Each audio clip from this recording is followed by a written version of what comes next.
Ba-da! It's a garage sale. It's a garage sale. Welcome. You still have cheeses in your mouth? I just finished eating the cheesies. Welcome. Welcome, everyone. Cheesies, let's go. Welcome, everyone. Well, exciting. I'm excited. We went through a bunch of stuff on Friday here. Yeah. We did our earlier unboxing video on Friday, and it was awesome. Yes. There's some really awesome stuff. So what are we doing today? Today is our garage sale. It is our something annual garage sale, biannual garage sale. We do two of them a year. Yeah. This is our November fall garage sale. Naoto goes to Japan, comes back with boxes of stuff, and we boot it out the door doing this garage sale. Yeah. So not necessarily the stuff we carry as like regular products.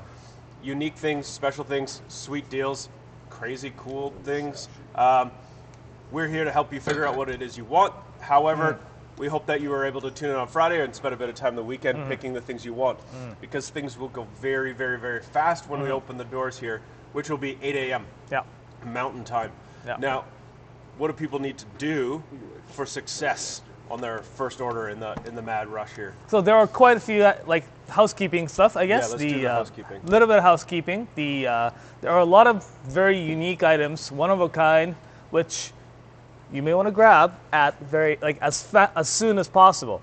Holding your item in your cart does not secure that item. So what we would suggest is, if you find something that you really, really want and it's a very rare item, I would suggest you to check out as soon as possible.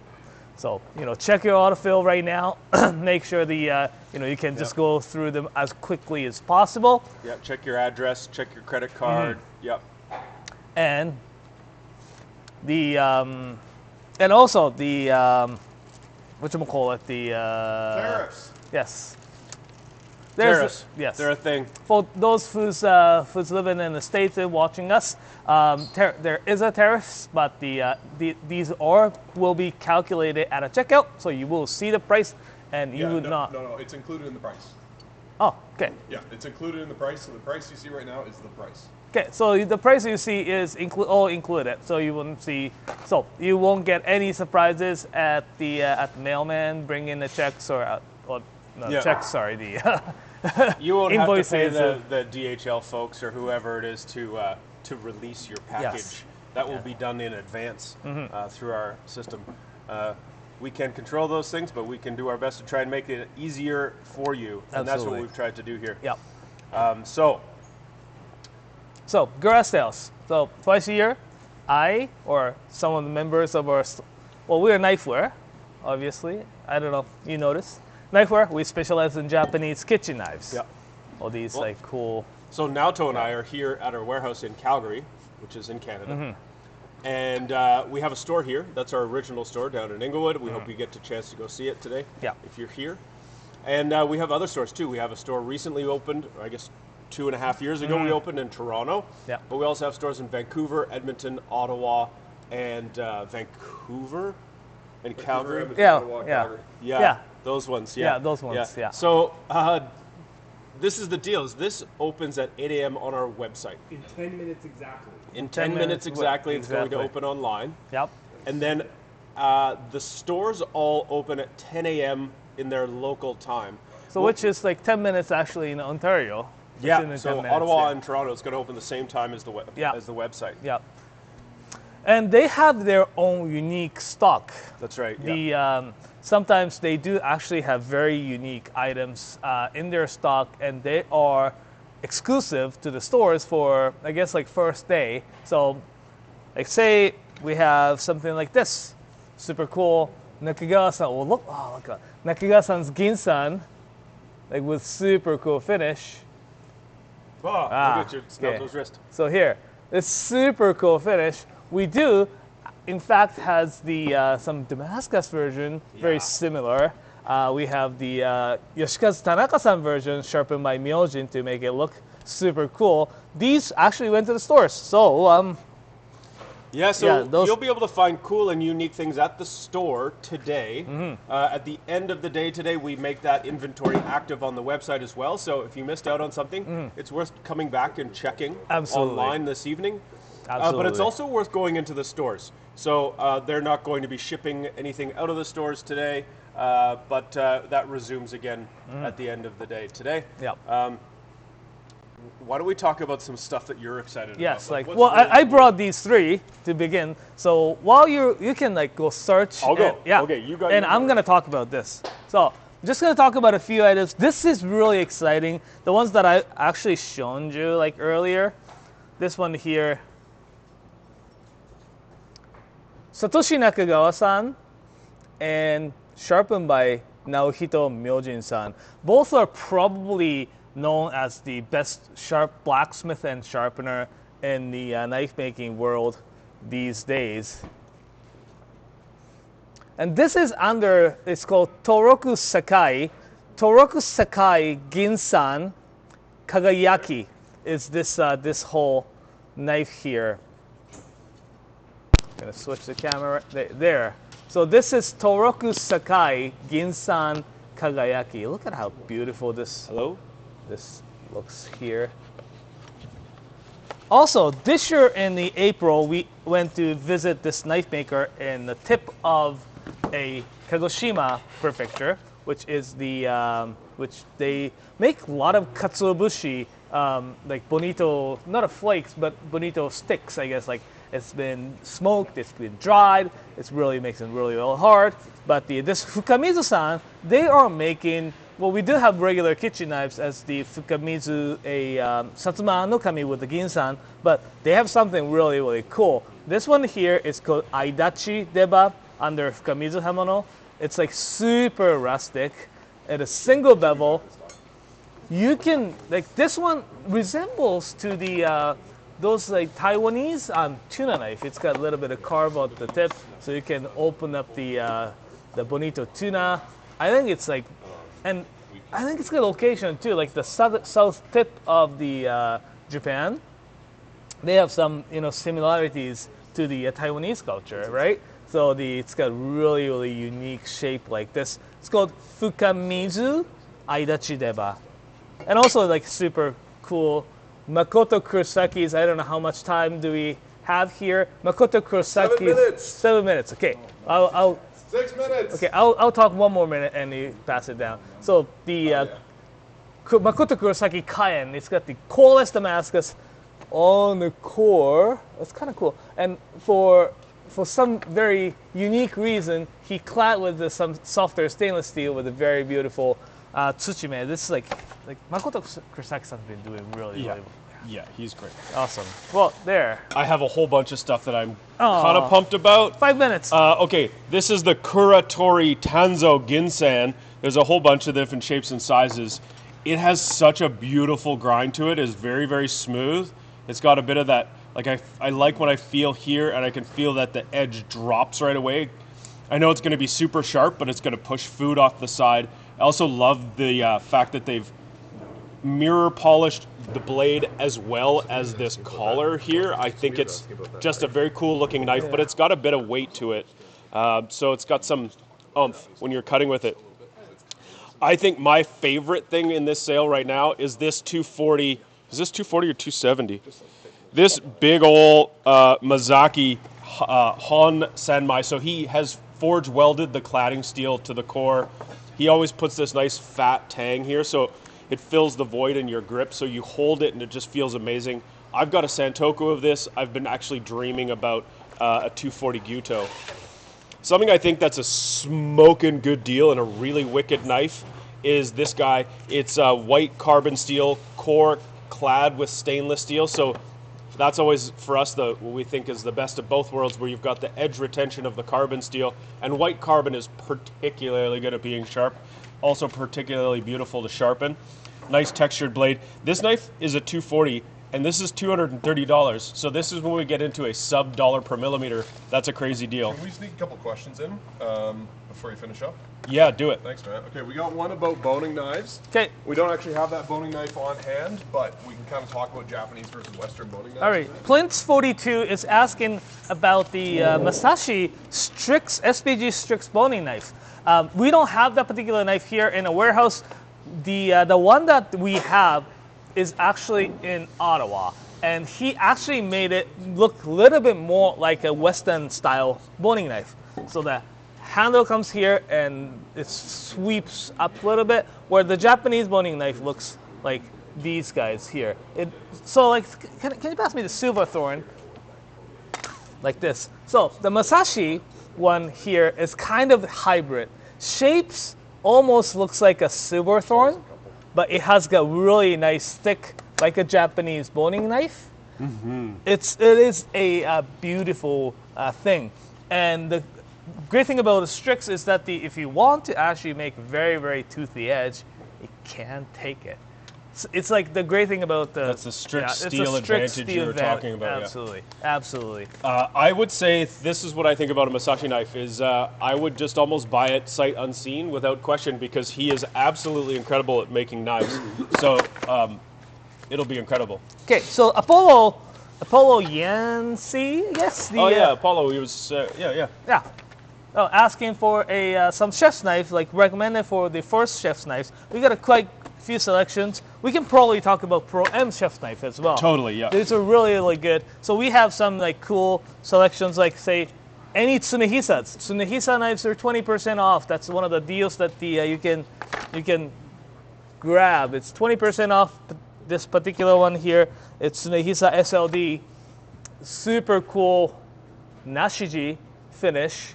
And 188 Canadian, that's like really, really good deal for something like this. We have, if you're looking for something super thin, Makoto Kurosaki. This is my vote for sure. The SG2 Sakura, the cherry blossom, Tsuchime. This is beautiful as well. If you're looking for something like very robust, does everything and doesn't break your bank, and also super durable, Pro-M is actually really, really good. Pro-Ms are crazy good. They're really nice and thin. Yeah. Seki Kanetsugu Pro-M series. This is really, really, really... And it doesn't look any like fancy. It does look like a knife.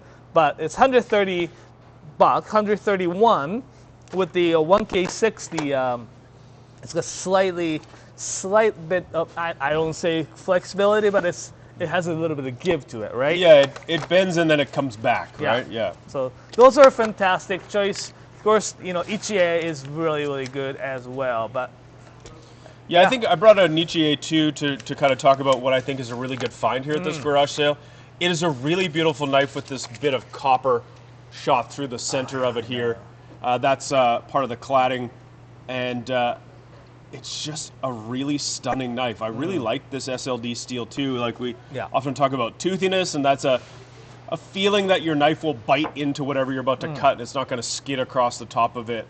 The Ichies are just it's a really nicely put together knife. It's $380 for an SLD steel with a very cool handle. So I just think it's a really stunning gift for yourself or for someone else. But it's just, I think all of the Ichies are a really good deal for this sale. Yeah. And this is also like Ichie, as the name suggests, you may not see this knife again. So that's like really, really cool. So if you have any questions, the questions keep coming. 9, 8, 7, 6, 5, 4, 3, 2, 1. That's not how counting works.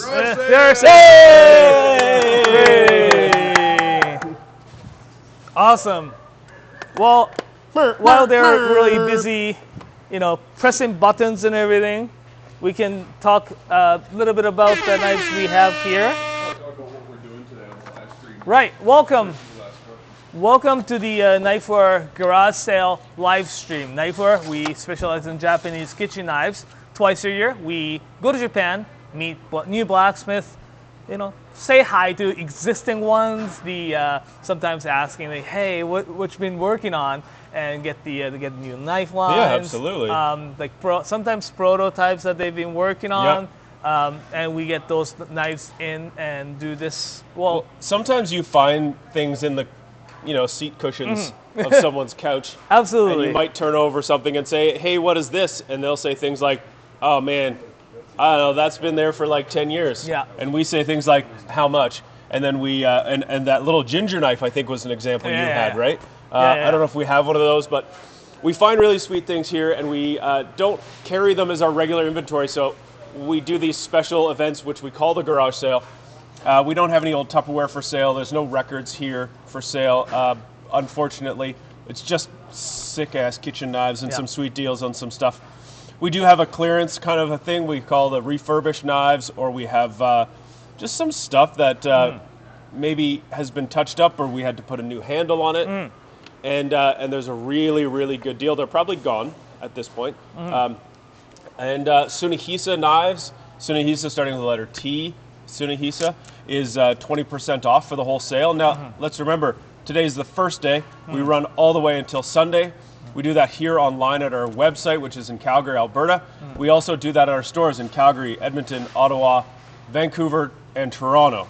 Yes. We have stores. You can go to them. We have stores because we feel like that's how you really can do a great job helping people. If you go to our stores, you can try knives. Yeah. We have these things. We have a sample version from every line of knife almost, and you can check it out and see how it feels when you cut with it. And you can also talk to people who you kind of have a good understanding of what they're doing, because we try to offer good service. Absolutely. Those stores, we open at 10 a.m., which is we just opened in our Ontario stores, and we still have another 2 hours, I guess, for the our store in the Alberta, and another hour, so 3 hours for a Vancouver store to open. And just so you know, the store inventory, store stock is they are exclusive to the stores for a day. So they have very unique stuff. They do have their own refurbs and stuff like that. So they have great deals. Get there for when it opens, and it's a lot of fun. And there's kind of a bit of a lineup and a good vibe. You don't want to get there when it's too picked over, but And talking about good deals, you talk about a little bit of let's sale. talk about these Shafton stones. There is a sale section on our website, so you can click. If you're looking for a discounted deals and such, there is a website you can actually click and see all the items that are discounted, including something like Shafton glass stones. These are fantastic stones. Well, the rock stars came out. And everyone's been real excited about them. I'm still a huge fan of the glass stone, especially on these finer grits. Yeah, they have all the way up to 30,000 grit stones. But these are all 20% off. I mean, it's $431 before, and it's like $344. It's quite a bit of discount for that kind of matter. So we have those sections, and again, there is a discounted section on our website. So you know what else we have on our website? New Knifewear shirts. Oh yeah. Oh. Wow, I'm glad you had a shirt on underneath there. Wow. What's the point of me wearing like this, right? Look. Oh, you got yours too. We got the cool back print for the cool youth as well. Cool youth. Yeah, cool youth. So we got a little guy on the front and then the big print on the back. Yeah. There you go. Show it off. There you go. Yeah. So those are $30, available on knifewear.com and in our stores now as well. We did pre-orders, so we didn't get a lot of extra printed. So if you want one, you better snag it. Yes. We're going to be live all day, folks. So pop your questions in the comments if you need help picking a knife, or if you're lucky enough to get one of the knives that was really rare and you want to see it on stream before we pack it up. We'll show it off for you. Our warehouse team is already packing orders, but before they snag it, we might have a chance to show it off to you on camera. So pop those comments in, and we'll get those knives up on stream for you. Yeah, I want to just keep talking about earlier we talked about this Kurotori-san, which is really, really good because that's the blacksmith that we actually went to visit last September visit. You grab that big deba. We have this super cool knife from Kurotori, but it's great because Kurotori-san, he is such a he's a blacksmith who mainly produces products or make products to the local people, right? So he makes kitchen knives and he's kind of like the town blacksmith. You need something out of steel, he'll make it for you. Absolutely, right? Yeah. So he makes something like this. So this was basically sitting in a box, and it's just chucked all in. So what's this? They're like, oh, that's a ginger knife. And it's mostly for ginger harvesting. So those people who's producing gingers, they cut the top off and stuff it's a really cool knife. It is made out of Ginsan stainless steel, so it's really practical, very nice and small. And we're oh, that's really cool. But also, this could be very practical to do the little like shaving, chopping, shaving garlic. Oh, I thought you no, were, not yeah. shaving your. Ah. Yeah, no, I mean, you could Right. probably make that work anyway. Ginsan's a wicked steel. Yeah. It's a very thin blade, but yeah, just fine chopping of stuff. Yeah, and this, you know how much this is? $75? $75. I did. I looked at the price tag. I cheated. It's just really, really cool. It's so cool that they finally made a knife for redheads. Yeah. And something like this too, like he does make super cool. It's very uniquely Tosa. Yeah, such a cool It's called knife. Katsuo knife, the Bonito tuna knife. This one here, it is like super thick spine here and gets like tapers it very nicely. It is going to be really good flooding a like Bonito tuna is this like smaller tunas. It would just be a great sort of slicing, carving knife. I also noticed something about this knife in comparison, because that's a 240, 210 slicing blade, 210 length blade. 475 mil, yeah. It's got a very long handle. Right. Oh, it does, yeah. It has quite a long handle, I find, which to me means you can hold it back here if you're trying to slice something bigger.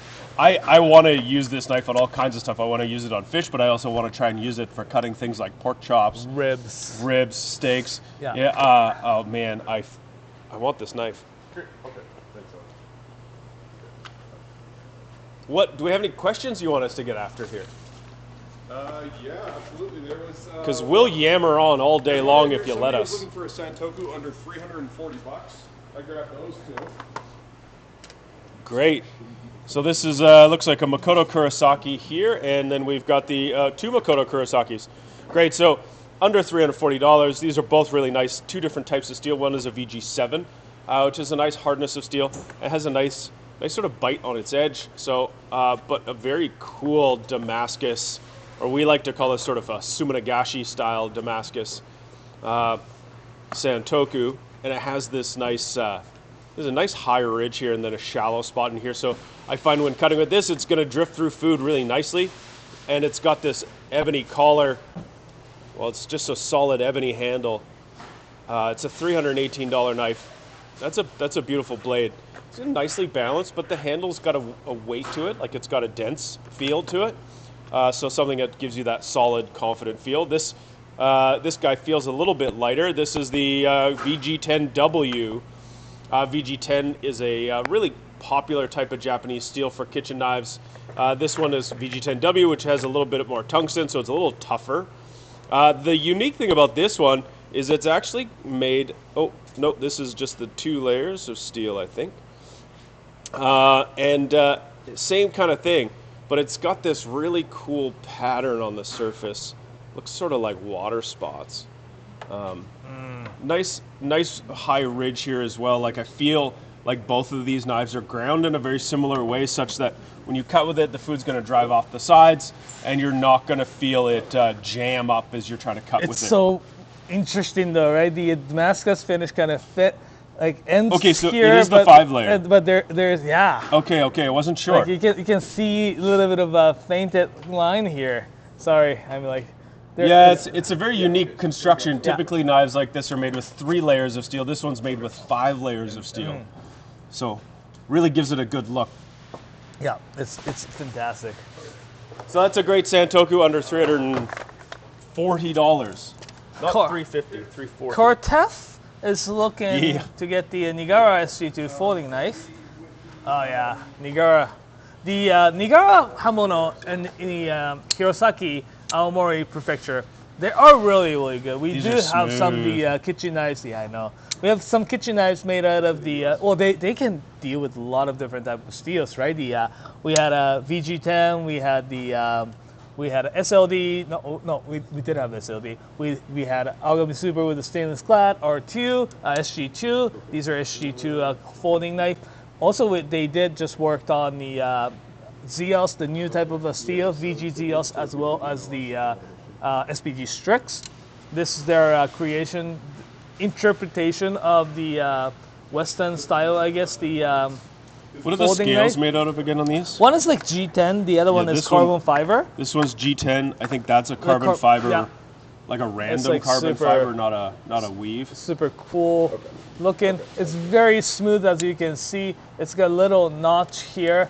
All you have to do is just like flick it and open up. Really, really. I like how the clip's Cool. also Yeah. Damascus.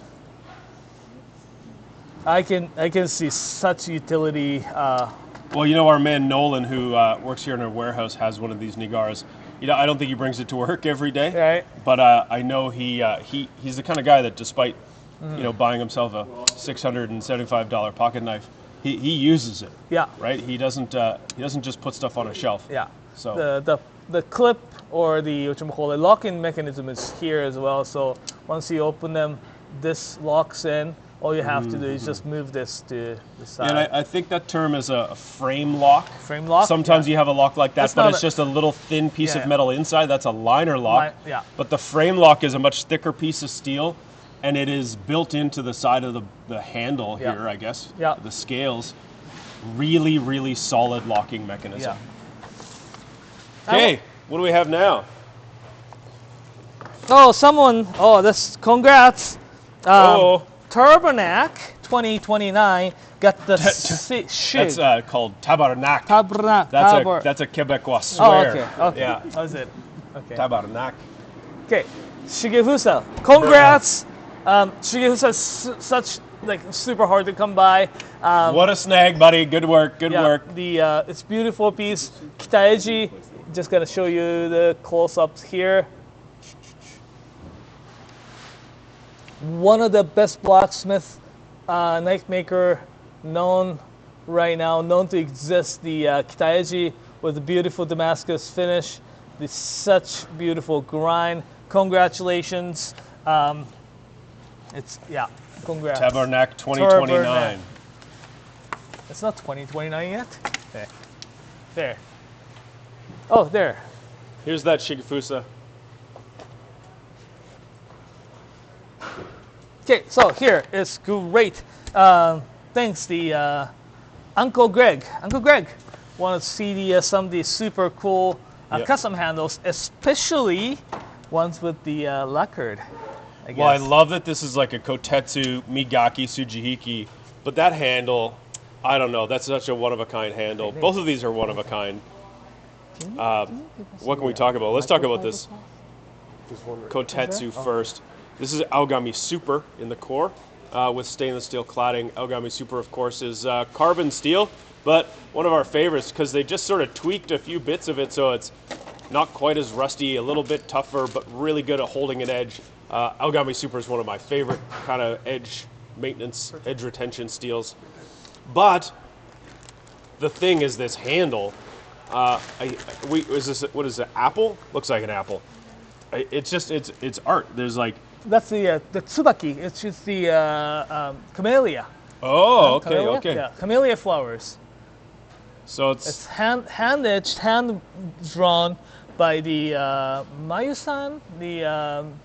She is the lacquer artist who happens to marry to Yamamoto-san of the Yamaken. he's the wife of a handle maker. Yeah. Maker.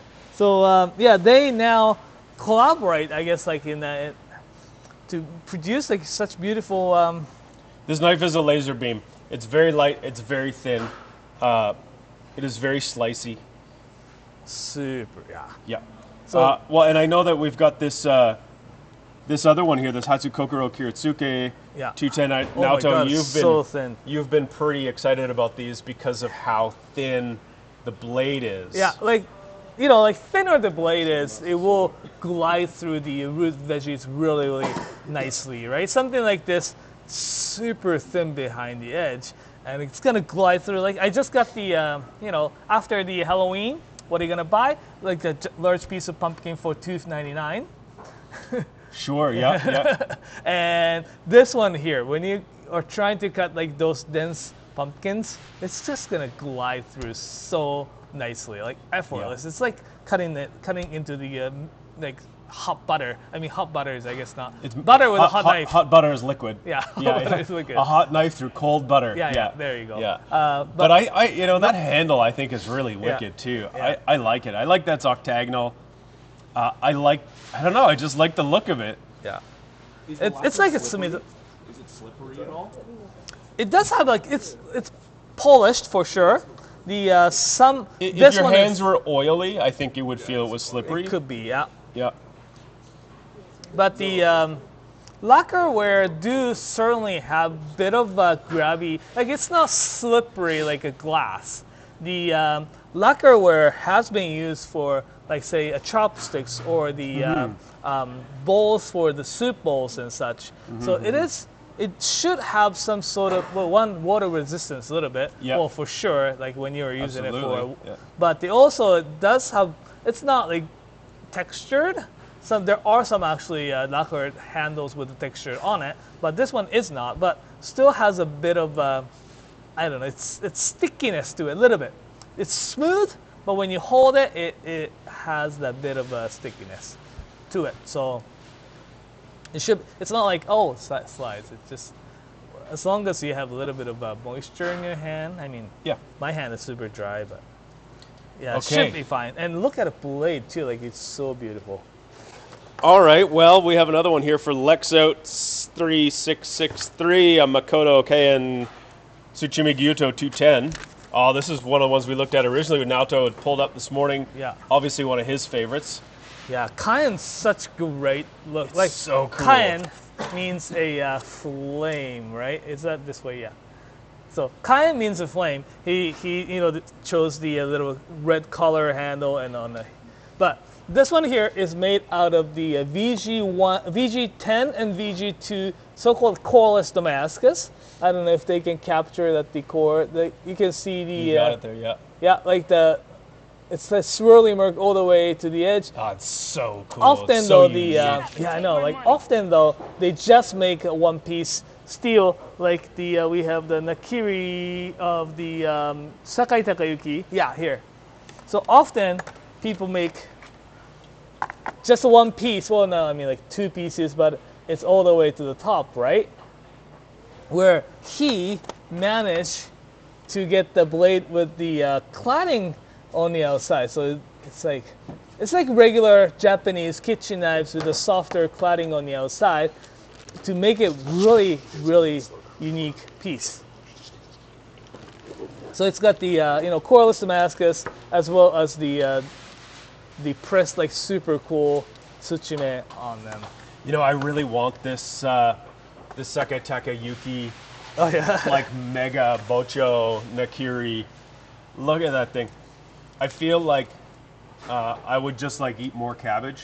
I would be eating a lot of coleslaw if I had this knife. I feel like it's got this great like ability to pick stuff up and just like chop it and slide it into your pot. Yeah. And I really want to try this The coreless Damascus. coreless Damascus. This Yeah. this theory that the two types of steel wear at different rates, leaving a toothiness to the edge, almost like a micro serration. So I'd love to try it. Okay, so we got natural stones for Super Lugat. I'm sorry if I said your name wrong. Yeah, and this person actually just commented, the stones don't have a weight or dimension on the website, so maybe now would be a great time to just like give them some rough measurements and weights if you don't mind. Alrighty, so Super Luga, pay attention! okay, so we have the some copas. Each one has the options numbers with the. These are very thin pieces, so just so you know, we have, say, let's start from what we have here. Copa Nakayama Awasedo Copa option was 6. I love this one. It's got a little line right here, but it's super smooth. It wouldn't probably touch on the while you're sharpening it, but it's really beautiful. One piece. It doesn't have any, I guess, different color goes on the back into side it. too, which is pretty nice. It's nice and wide. Option 6. I'm just gonna grab the So option 6 here is 434 grams. Can I get a sticky note as well? Can I get a sticky note? Also known as 15 ounces, just less than a pound. The 9.5 centimeters wide.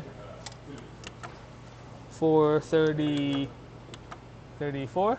Yeah, and 12 centimeters long, 12 centimeters, 9.5 wide. 9.5 wide, and the thickness? The thickness here is, let's go to the thickest part, is 1.5 centimeters. 1.5 centimeters. So three. We'll update it on the website, but it's a 334 grams, 12 by 9.5 by 1.5. Okay, only 7, 8, and 14 are still available on the website. Oh, some went to the stores, so. Oh, some of them are in the stores. Yeah, some of them went to the stores. Okay, number 7 is 354 grams. 374 grams. Number 8 is 341 grams. 41 grams. And number 14 is 771 grams. 770. It is 8 centimeters across at the top, 2.5 centimeters across at the bottom, and 18 centimeters long. I'm going to interrupt for a sec. Somebody just bought all 20 of these Miyabi Ishin Sentokus in one order. I'm assuming everybody in their extended family Merry is getting Christmas, one for Christmas. everybody! Probably worth mentioning, now's a great time to get Christmas presents. So congrats to whoever snagged every single one of those. Okay, now option number 8, again 340 grams. Top to bottom, we've got 10 centimeters. Its width is 9 centimeters. It gets a little wider near the bottom at 10, but it has a little cutoff at the edge. It looks like a squished version of our Alberta. And the thickness. And I hate the. Where's that? There. No centimeters. 1.4. All right, and this last, did we do number 7 already? No, haven't measured it. Okay, number 7, top to bottom, is about 15 Yeah. centimeters on the surface. Its widest point 8. is 8.5. Its narrowest point is 4. Its thickness is going to be 1.5 as well. 1.5. Yeah. Okay. Okay. Natural stones. I hope we answered your question. I know you're looking for some deets there. Hopefully we got those to you. These are great deals for some copas. They don't have the actual grit measurements. They are generally like these are not finishing stones. They'll probably consider be around say 6,000 to 8,000. Depends on the type of nagura you use or how long you're gonna work on to make the grits. And that's like a rough equivalent because a manufactured stone has an abrasive particle that's sifted out to measure its size, and that's the basis of the grit system. And since this is a natural stone that's been mined out of a mountain, that's not how it's been built. So it's the compressed silica that creates the abrasive. And as you break it down, and Naoto's talking about using Nagura stone, which is a smaller little stone that you use, it's a little softer typically, and you create a mud or a slurry on the stone out of both of those particles, and the particle or the grit, abrasive texture actually becomes somewhat finer as you go. It's different, but if you're into it, go for it. It's very cool. I really like the feeling of those edges and the look of the blade. Before we talk about these knives, I just want to have a quick announcement for our U.S. viewers and customers. Wait, who are we? We're Knifewear. Okay. Anyways, right now, I'm just going to give you guys a heads up on the tariff situation. So we've got some sneaky tariff codes that keep our tariffs at a reasonable point. Shopify bumped us into the incorrect one, which is a 50% tariff, which is why a bunch of you saw a large tariff charge at checkout when we said there wouldn't be any. So thanks for that. Anyways, our team is working behind the scenes to sort it out. So if you did get charged extra tariffs on your order, email us at hello@knifewear.com. We will sort you out in the next couple of days. We appreciate your patience and understanding. This was something that we had accounted for, but sometimes technology gets the best of you. So thanks for your patience. We're going to go through and fix it. It'll just take a little while. All right, back to you guys. Alrighty. Every Monday something happens. Rode updates its microphones. Shopify bumps your tariff code. Something happens. You try to do a waiting line system, and there's so many customers, you override or overpower their system and crash it. That was a good one. Every time we try to do something new to make it a little bit better, and sometimes it works and sometimes it doesn't. Thank you for your patience. Yes. But this is Knifewear. We are Knifewear. This is the garage sale. Yep. And it's a thing we do twice a year, so there's great deals. There's really cool stuff, like we're about to talk about some really unique and incredible things right here in front of us. We start the sale this morning. It started at 8 a.m. Mountain Time. You'll see all of our stores open at 10 a.m. local time, which will be now in Ontario, and then coming up shortly here in Alberta and BC. Great deals to be had, although someone just bought all of one of them, and that's very cool. Yeah. So take advantage of the sale. Come and see us here online. But if you are anywhere near where we have a store, go down, check it out. It does go through all week long. This will be available on the website and in store right up until Sunday. So come back, check us out. Get some Christmas gifts sorted out for people. Yeah, great thing about, again, the, like someone mentioned that all the Miyabi issues are gone. It's not technically because we did actually send few to the stores. That's correct, yep. So what happens is that those store inventory will not go on the website for sales until they close for the end of today. So after they close for the end of today, those leftover inventory will go back on the website, including those like great deals. We've sent, we did actually have sizable Miyabi issues in stock, and they went to the stores. Yeah. So chances are But a Miyabi Ishin is like it's a very capable knife. It's a very nicely made little blade. Yeah. And they think they're retailing at $45, $65, sort of like depending that. on the shape. Yeah. So they are what qualifies as a smoking deal. Yeah, absolutely. Right? So Alrighty, now, so if we're not going to talk about deals, we're going to talk about something that is next level kick ass. And Evan we've got those right here. Evan Minamoto is asking to look at these Kikomori Strix as well as the Masashi Strix. So let's talk about a little bit about Strix, shall we?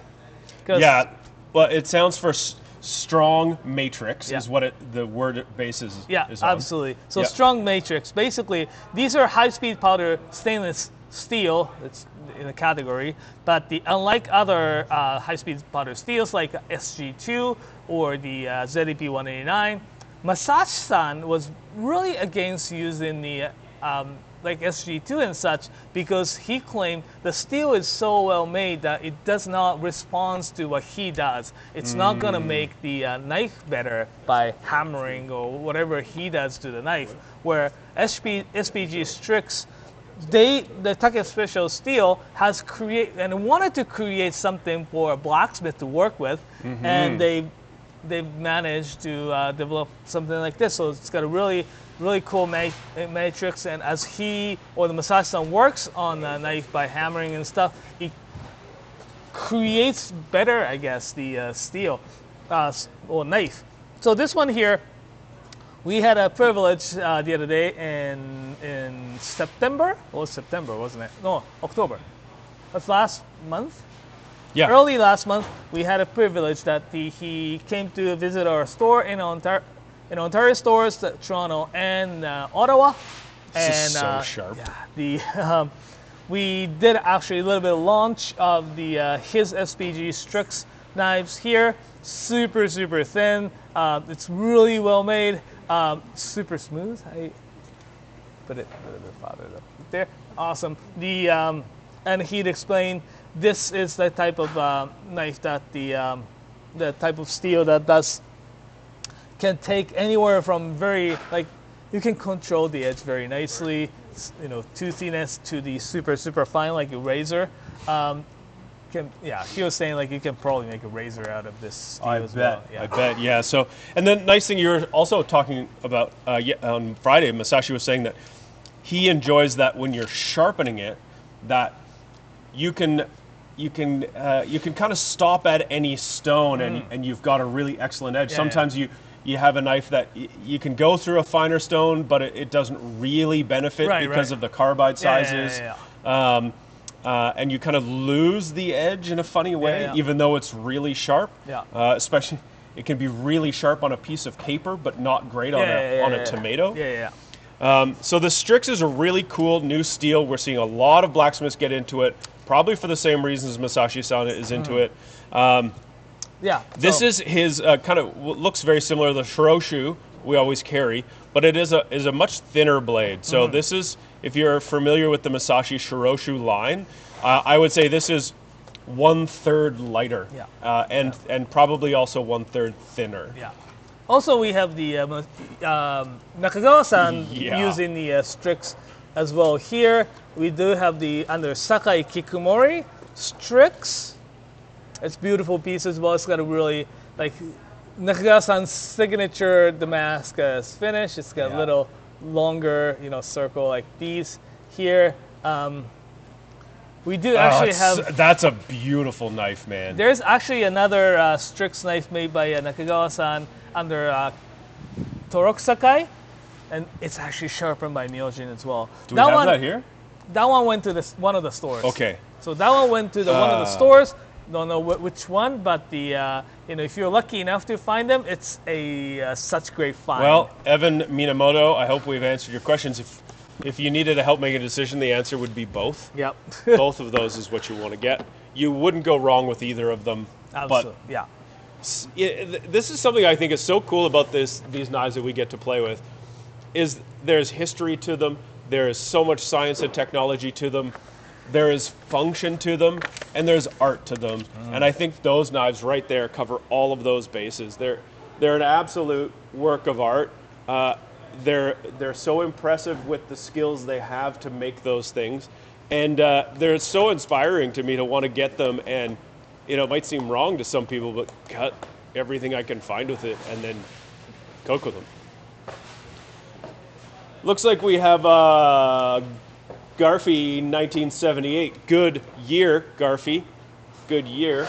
Now we want to look at some carbon steel bunkas. We have a couple here. We have these two.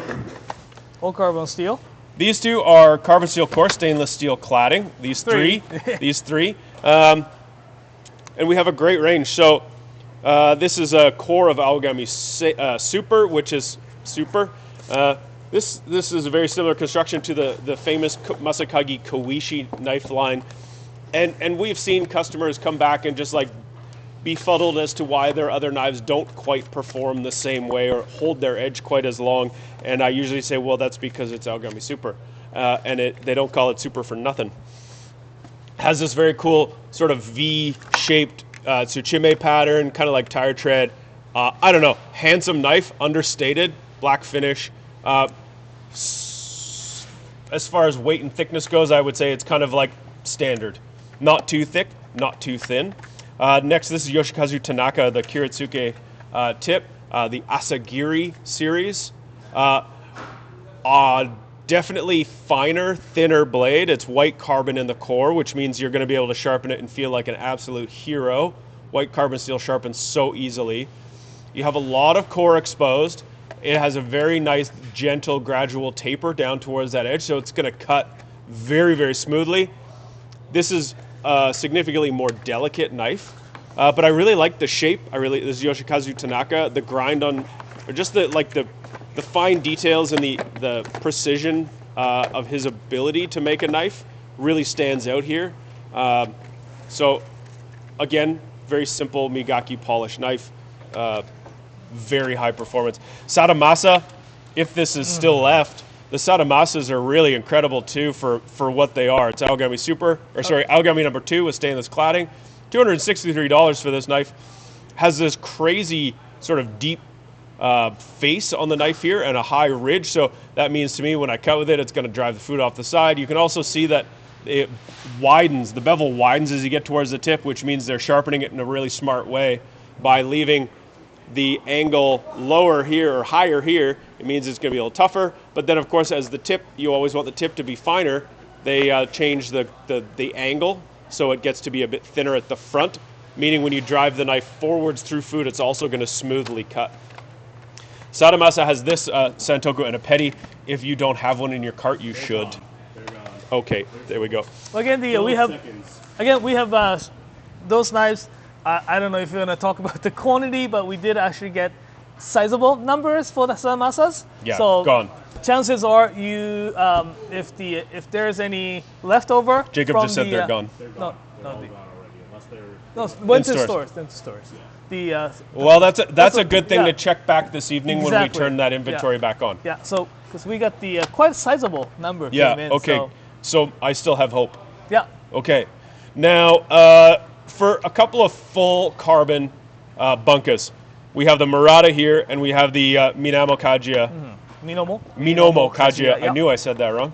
So Murata is just an old timer who is using Aogami Super here, and I've always really liked the finish on this blade because it's Tsuchime, but it's not like he's created some hammer. He just hit it with a hammer a bunch, and he creates this really nice bevel.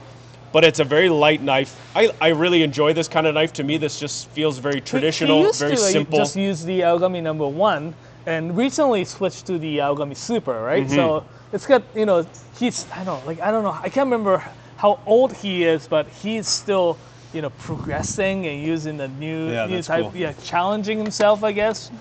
The Minomo Kajia is super cool. We just released released at the video of the this knife maker. So if you can actually check out our video after that, or just on the side, super cool. 91-year-old blacksmith still. That's amazing. Yeah. Been doing this for 75 years. He's probably one of the oldest, if not the oldest we've ever seen.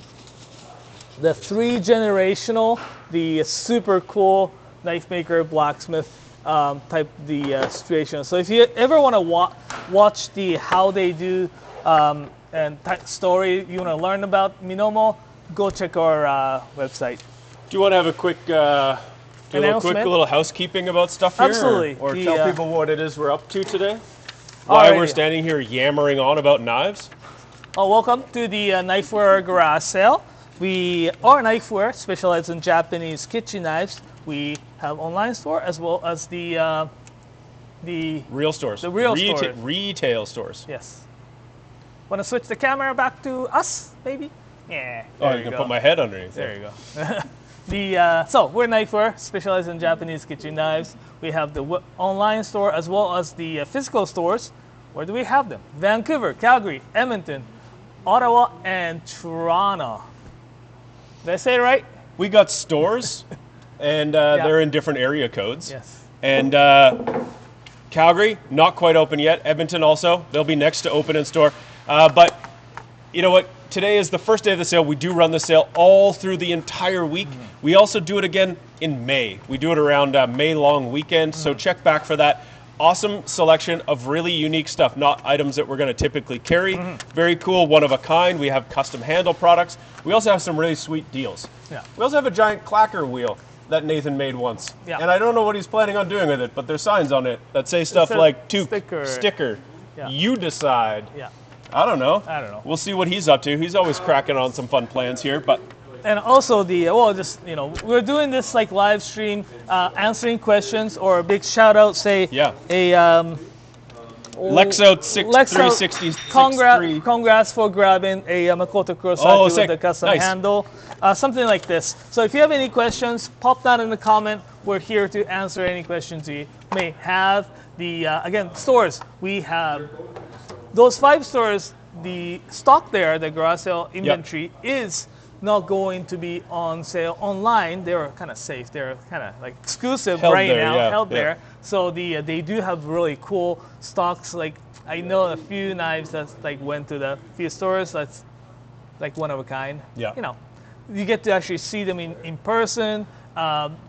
And some of the once the stores close, those inventory will go back to go back online. So if you find some knives like say Sadamasa, which we just heard they just like sold out. Website sold out, but we sent like quite a few actually to the stores. So the still if you're in any one of those cities that we have a store, go to the store. You'll be able to pick one up. Absolutely. And check back this evening, because when that inventory from the store goes back online on the website, you might be able to grab one. So yeah, the Tetsuo-san, if you haven't grab the knife, there is a still chance that the knife comes back. Did we talk in about that stock. enough? Satomasa, stainless steel, cladding, carbon steel core, Yeah. really, really nicely beveled and ground, sharpened.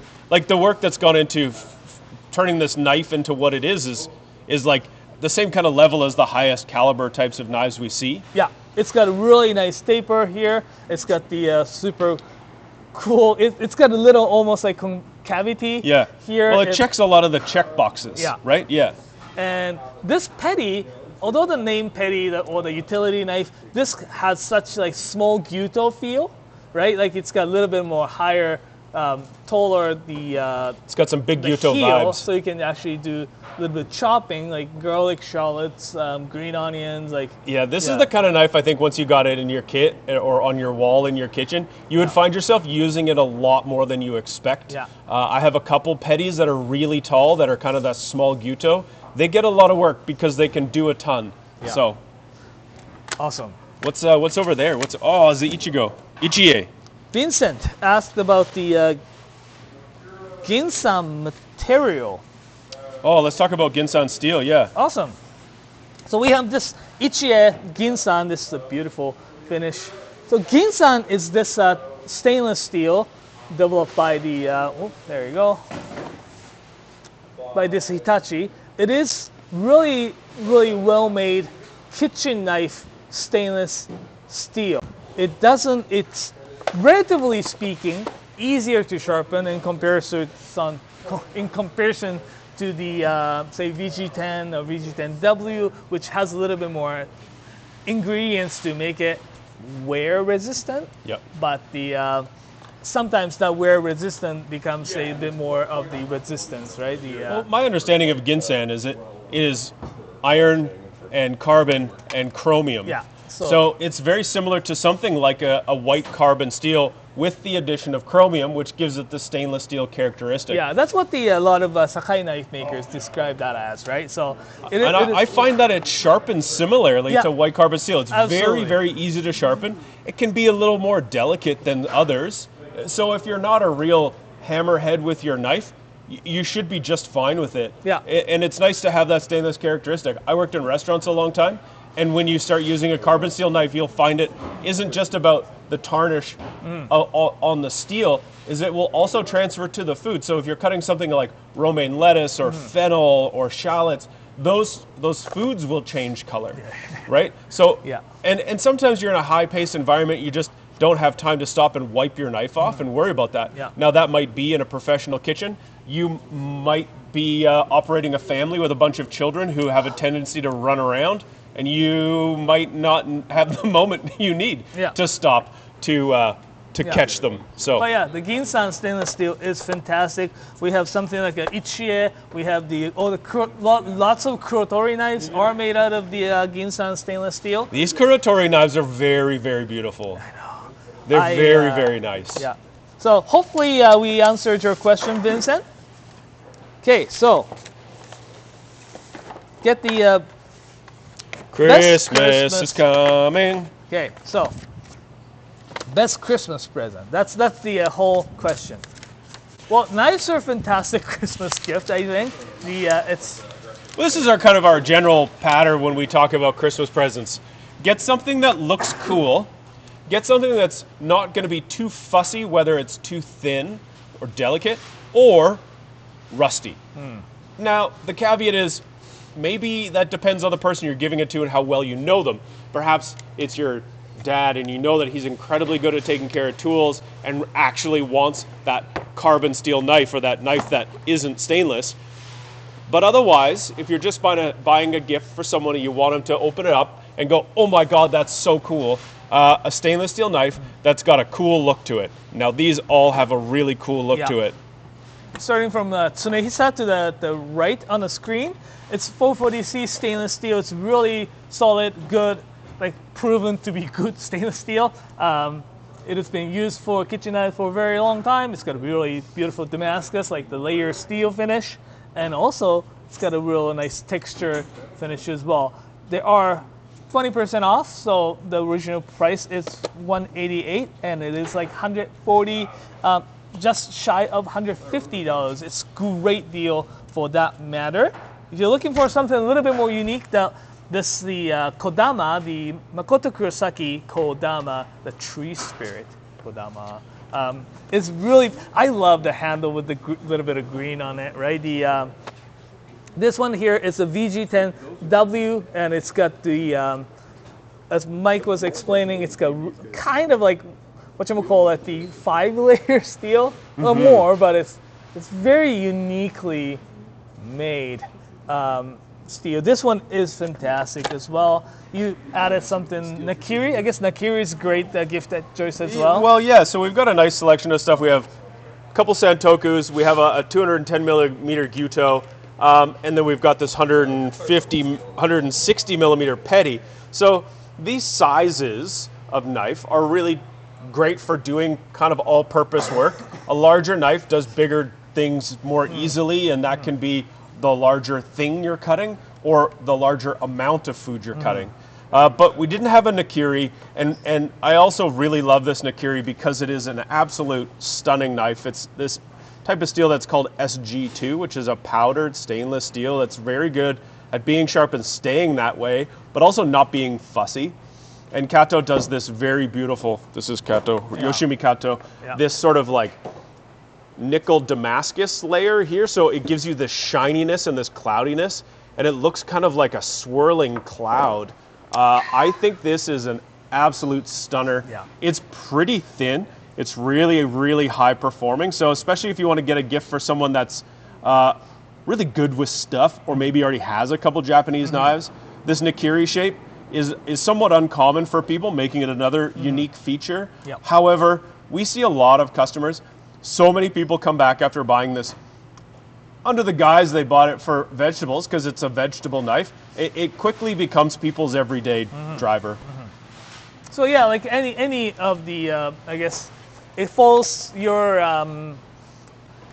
criteria, I guess, like for this particular one, the Nigara VG Zeos is really beautiful as well. It's got a VG Zeos. It's a new type of VG steel, stainless steel from the from Takef Special Steel. They won't tell you what it actually has in the Zeos. Oh, like dun dun dun. They don't. But apparently they do have more stain resistant, so they don't. It keeps the edge and they don't oxidize. I mean, like, I've never seen the VG10 oxidize, but also like still even had the more stain resistance to it, and beautiful. Like, look at this. Like, it's worth showing that the details.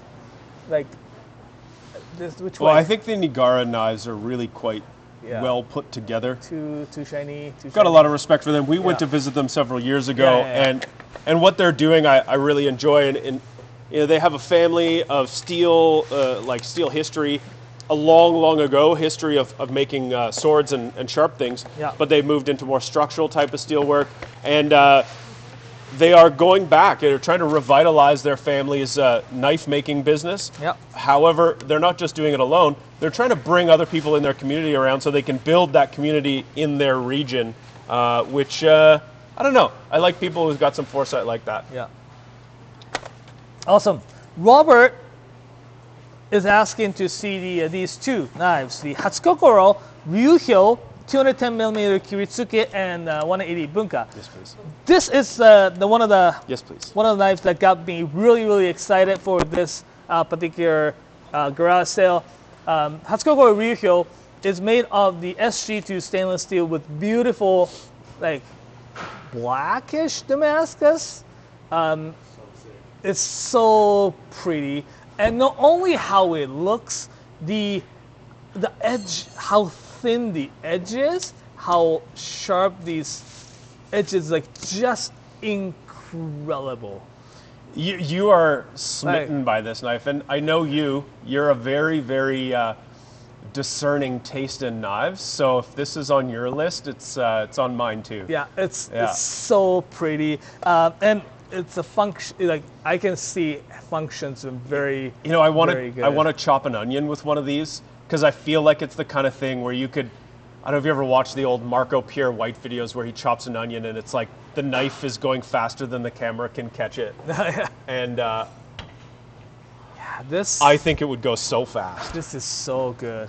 So hopefully, Robert, you get one of those and enjoys it once you get it. Okay, just gonna do a little quick fire here. The Son of Gondor.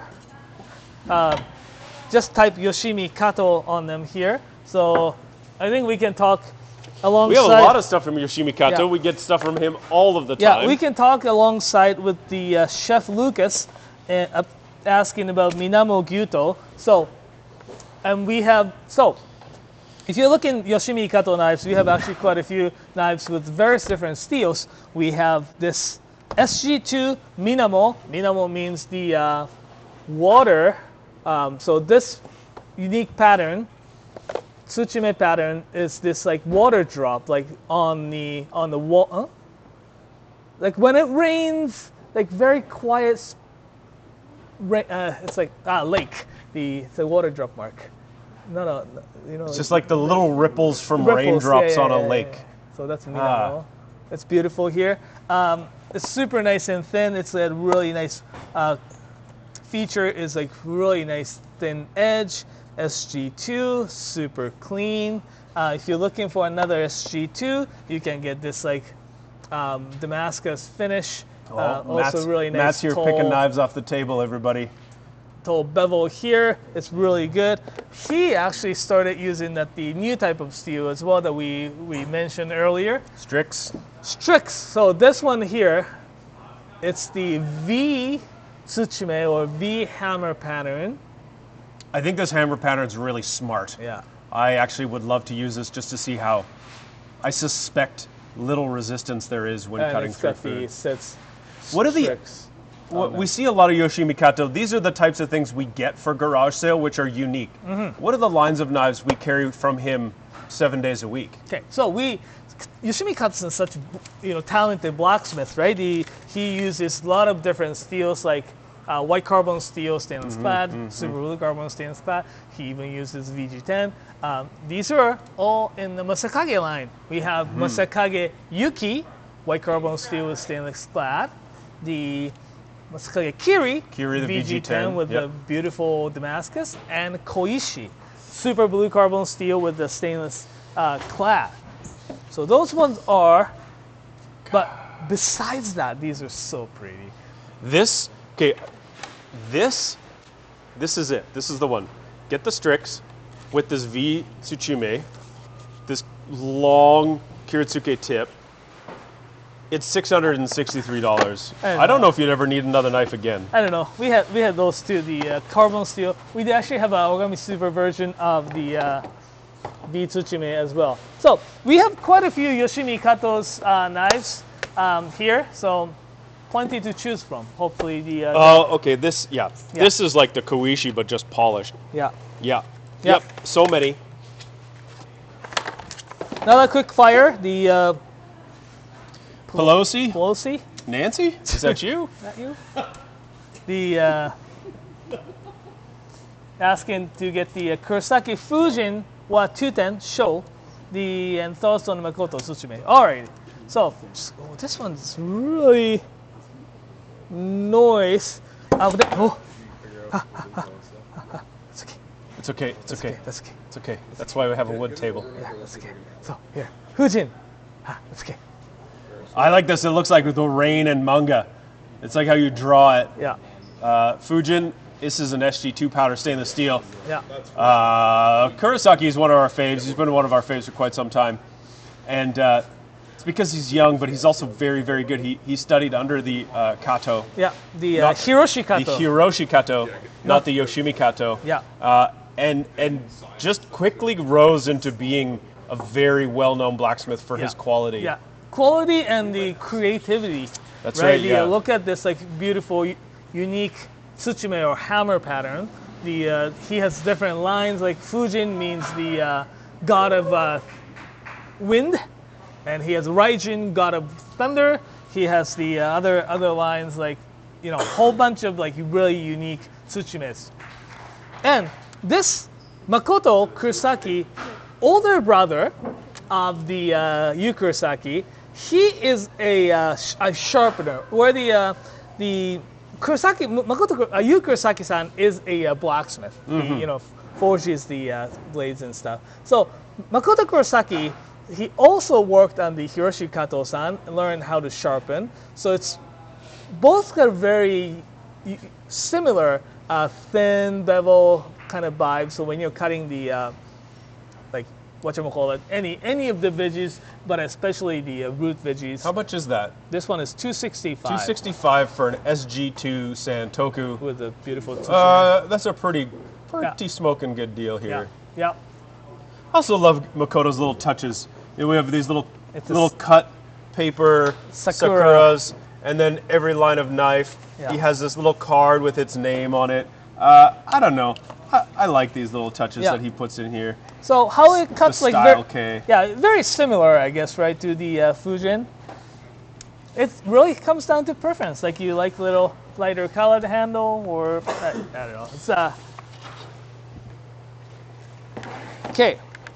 We have pretty discerning taste.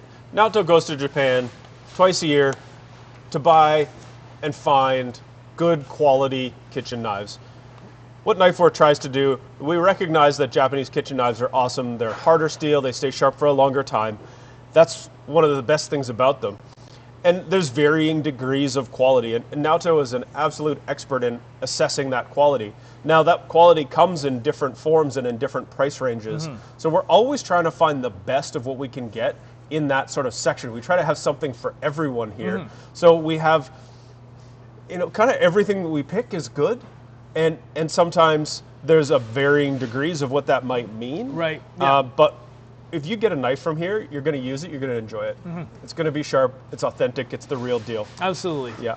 And sometimes, whenever the garage sale is all about mostly about a lot of unique knives. Every time we go visit the, say, new knife makers, blacksmith and such, we try to get the knives that actually represents their region as well. Yeah. So the something like very unique shapes that we got was this tuna knife from Kurosatori, or we get something super cool like the Aidachi Deba, which is the this super the ping pong racket looking knife like that. It is it's symbolizes the region, and it is a tool for that specific area, but we looked at it and it could be used, for this and that application, right? So, yes, there are quite a few great deals, and the knives that everyone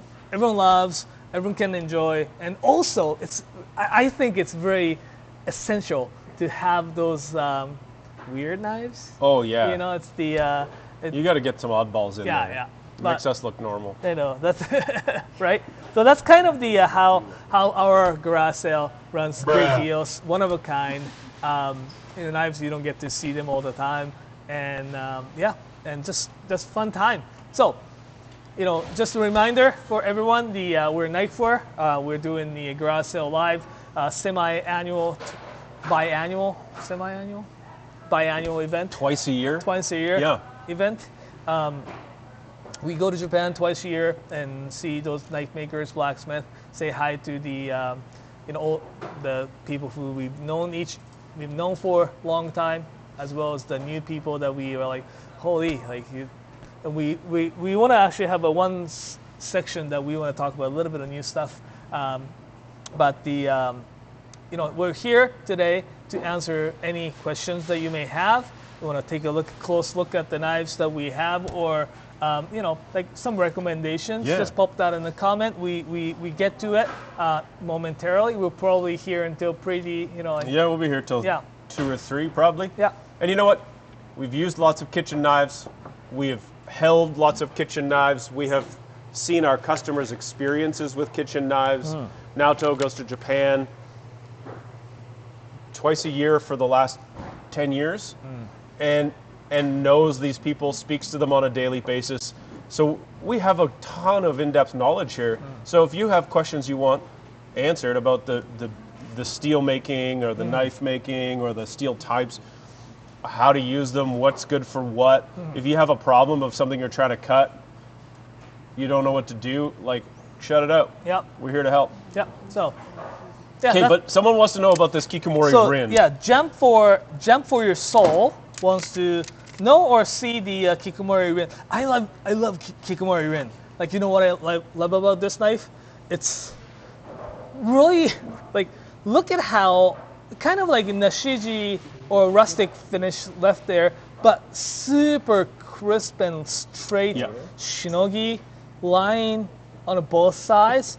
It sharpens it to very thin here, and overall it's very, very well made knife. There's no so much overexposure on the edge. Well, that shinogi line will expose any sort of minor imperfections, which oftentimes don't actually translate into anything when you're using it. But when you're a person who goes around the world to Japan to pick the best knives, I mean, this is the kind of thing you look for. Yeah, and also it's got the really nice, and also having the really crisp shinogi means it will probably be relatively easier to sharpen at the, put in the shinogi down, this like bevel down on the sharpening stone, it's probably easy to sharpen. White carbon steel, no stainless, but, good carbon steel outside. It's, I don't know how they actually makes this one. It's very, very cool. There's your Kikuzuki Rin. Jump for Your Soul. Okay. Okay. So next one up is Kevin. We just did that.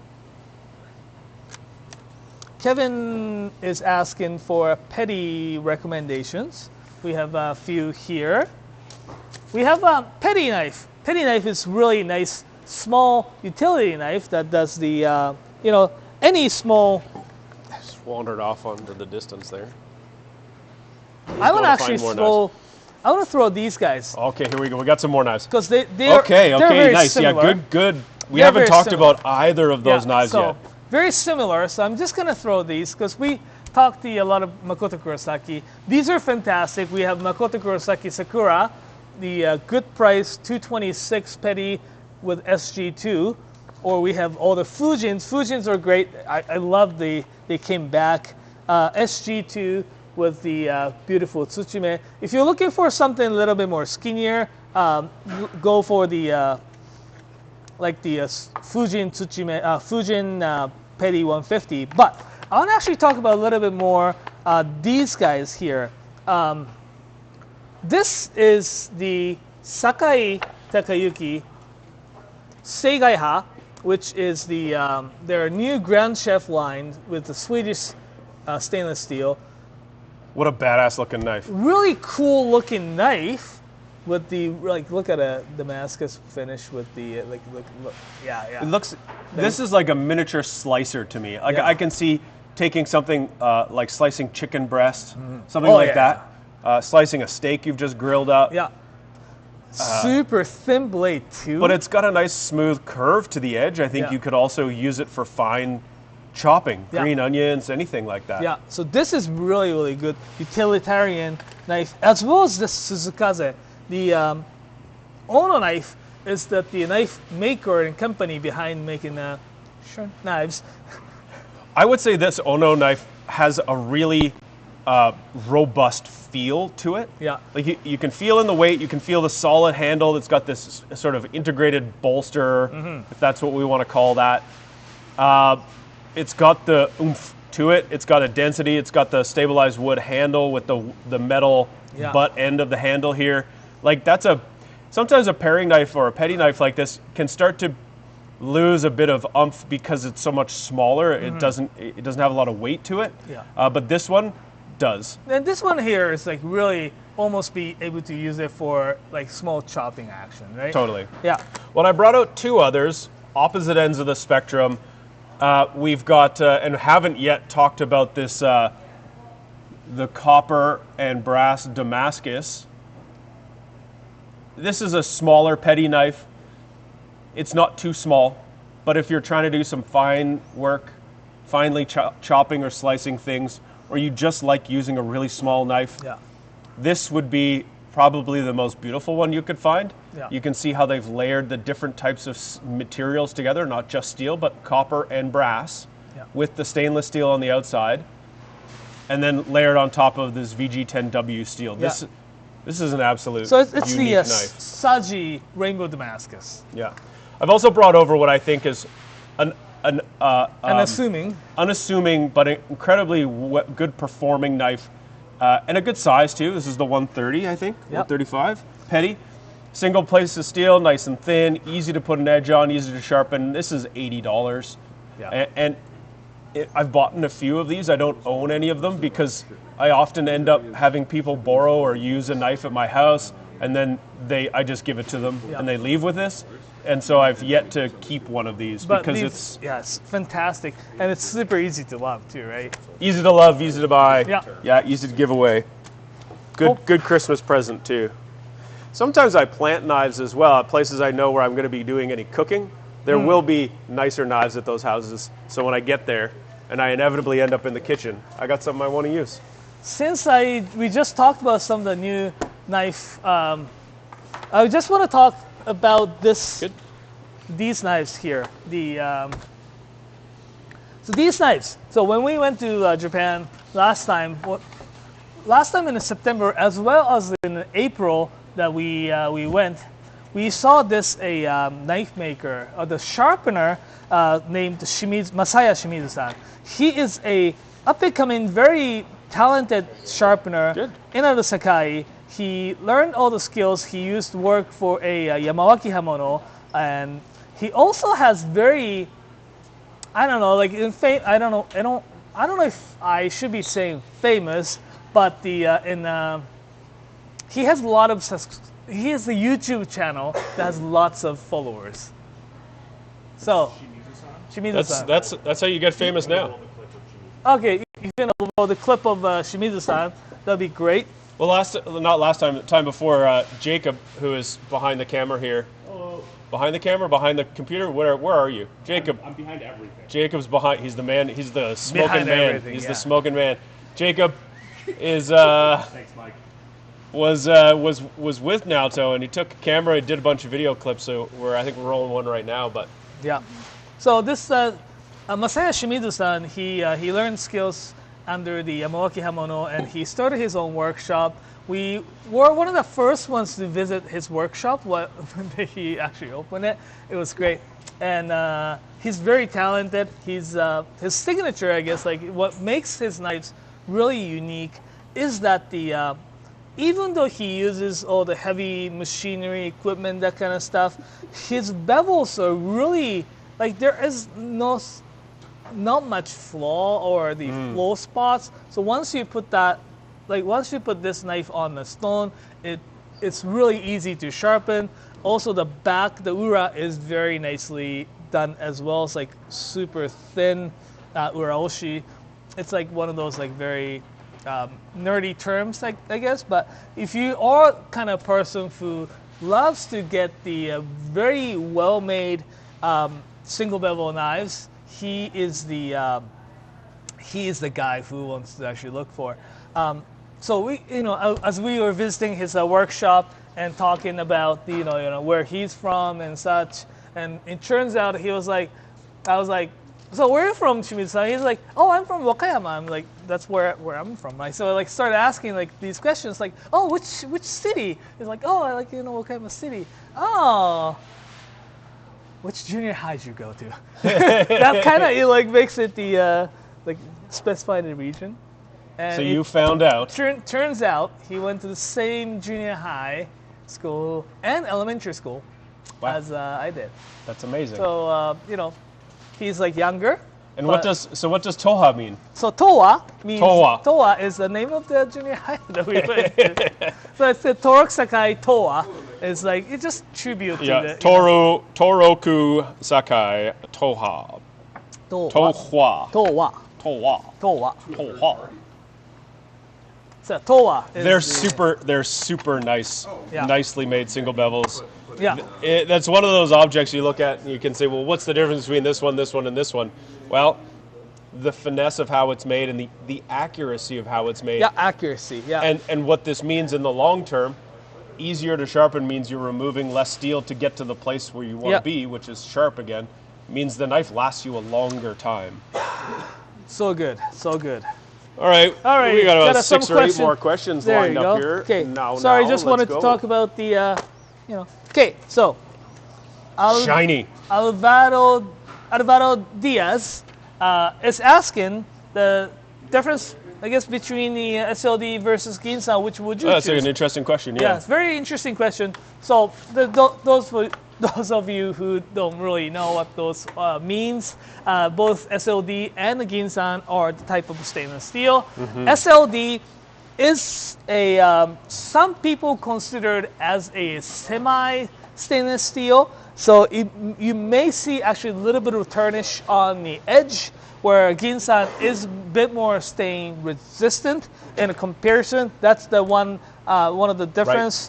Right. Another one is that the SLD probably will give you a little bit more toothier edge than the Ginsan. Ginsan is a bit more smoother. Although you could definitely control it into making that the little bit more toothier edge, but the inherently SLD will have a bit more toothier or bitey type of edge. So if you want that kind of edge, go for a SLD. But again, you have to be a little bit more careful about the edge tarnishing. I mean, it's not the end of the world. Just if you're a bartender cutting a bunch of lemons, you would really, really notice that. Yeah. But both very great knife steels, and like in terms of retention and that kind of stuff, there wouldn't be that much of like significant difference between those two steels, if that makes any sense. So go for the one that you feel more, I guess, like calls it. Yeah. Same, but different. Okay. The Ginsan, more stainless. Yes. So Makoto Kurosaki, Taran P wants to see the Makoto Kurosaki VG7. This is a great knife. So this particular knife here, the Ryusei, or the shooting star, that's what that means. He used to make this knife with the carbon steel with the stainless clad before. That's right, yeah. And he switched to the VG7 stainless steel. What I like about Makoto-san is that he always tries to make something different and unique. And so is this Ryusei series too, right? Ryusei, I haven't really seen the knife made of VG7, but when I actually get to talk to a person from a Take Special Steel, he told me once, he was like, yeah, you know what, I would like the more knife makers to use VG7 because it's such a great steel, but for some reason it's very underrepresented. Interesting. It's a great steel, it's a VG line, and it has a really nice forge effect. So when you actually do forge them, it gets a really good, like, grains are very nice and even and all that such. And it also has a stain resistant. And yeah, but so I really love Makoto-san chose this VG7 as one of his I guess signature line, because like whenever you see something like this is like his signature, right? He's got a Ryusei, he's got a Kodama, he's got a Kaien. Like those ones are his signature. Instead of like he has VG 10 Damascus. Yeah. He's got a lot of stuff, but yeah, I like this VG7 steel. I like the simplicity. I also like the uniqueness of it. So I also really enjoy the cut on the choil here where it's pulled out on a bit of an angle. So when you're holding it at that balance point, you're not covering as much of the blade, which to me is important on something a little shorter like this. But well, let's give a little update here. Today is the first day of our garage sale. We are Knifewear. We are located here in Calgary. We have stores Edmonton, Ottawa, Vancouver, Toronto. That's about it. 45 minutes from now, the stores in Alberta open, so that's Calgary and Edmonton. The doors will open. They probably have a bit of a lineup starting now. Things that are at the store are not available online right now. They will be available later once the stores close. We'll put that inventory up onto the website. So some things like saramasa that if they don't sell while the stores are open today, you might see them back onto the website this evening. So come back and check it out. We do hope you get what you're hoping for or find. This stuff is limited quantities, so it does go very quickly, which is why we try to do our live stream on Friday. We're here today to do this live stream with you to walk you through whatever questions you might have. And I believe, are we going to come back on Thursday? We're going to come back on Thursday and sort of touch base as to what's left. We kind of do a Thursday live stream just to make sure. Sometimes we actually have stuff arrive late, so I don't know if there's anything arriving this week. So, we do the sale, unique things, one-of-a-kind things, but also just some really sweet deals. For example, there'll be at each store, they'll have a couple of sample knives that they've tuned up, and they're just sort of moving on. Yep. So there's some really good deals as well, too. Yep. Again, so it starts today, it runs until Sunday, and great time to get some gifts knocked off your list for Christmas. Yep. And let us help you figure out what you're looking for. And if you have any questions, that's what you can do for this live stream. Pop that in the comment. If you want to look at some specific knives and closer look, or want to know dimensions, weight, balance, recommendations, all that stuff, just pop that in the comments. So pop it in the chat. Yeah. So Patrick McCormick is asking us to see the Hado Godzilla 210mm Gito. So this is got a really cool story. B1S. Yes. So this one here, it's very unique. The Godzilla is the like little play on words of the Godzilla, right? But the Kujira in Japanese means a whale.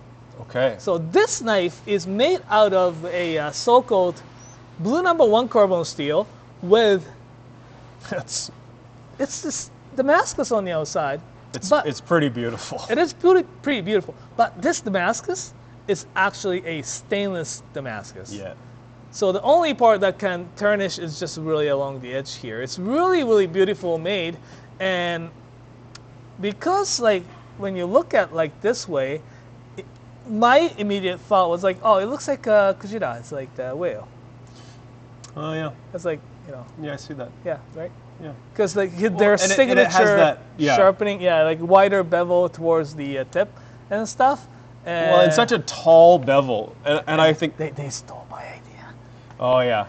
Again. Yeah, Naoto's always out there. I'm just kidding. But so they got the inspiration. It now looks like a Kujira, so they named it Godzilla.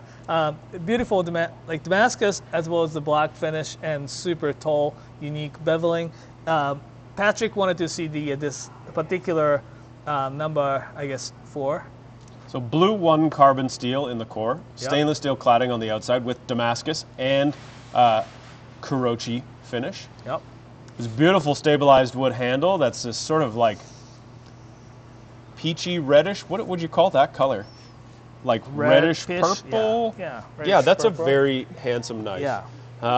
Hado's make incredibly high performing knives. Not the toughest, but incredible performance. And lovely. Don't stick the tip of them into your cabinet like I did. Oh yeah, how would you know that? Just snap the tip off. Like an idiot. Don't be an idiot. Don't be an idiot. Wise words from Nathan Garreau. All right, Flat Top Woody, we want to show some Wakuis here. We got a couple. Also interesting in a comparison to the Mazaki's overall process. These guys are in the same place. Area, yeah. Same area, yeah. Same area. And they learn at a very similar, same at the Yoshikane as well. Yeah, they both learned from the same school. Yeah, same school, I guess. So, Wakui-san, he just relocated a while ago, oh this boy, year. I can't imagine how happy his neighbors are. Right. He was forging out of this house in the middle of the residential area. Yeah. And so Wakui-san, he is very, very good knife maker, blacksmith. This particular one is white number 2 carbon steel with the stainless clad on the outside. It's got really nice taper, forged taper from the handle towards the edge, and beautiful Migaki finish. The core exposure is very minimal, but it's still super nice and thin. It's really well made knife.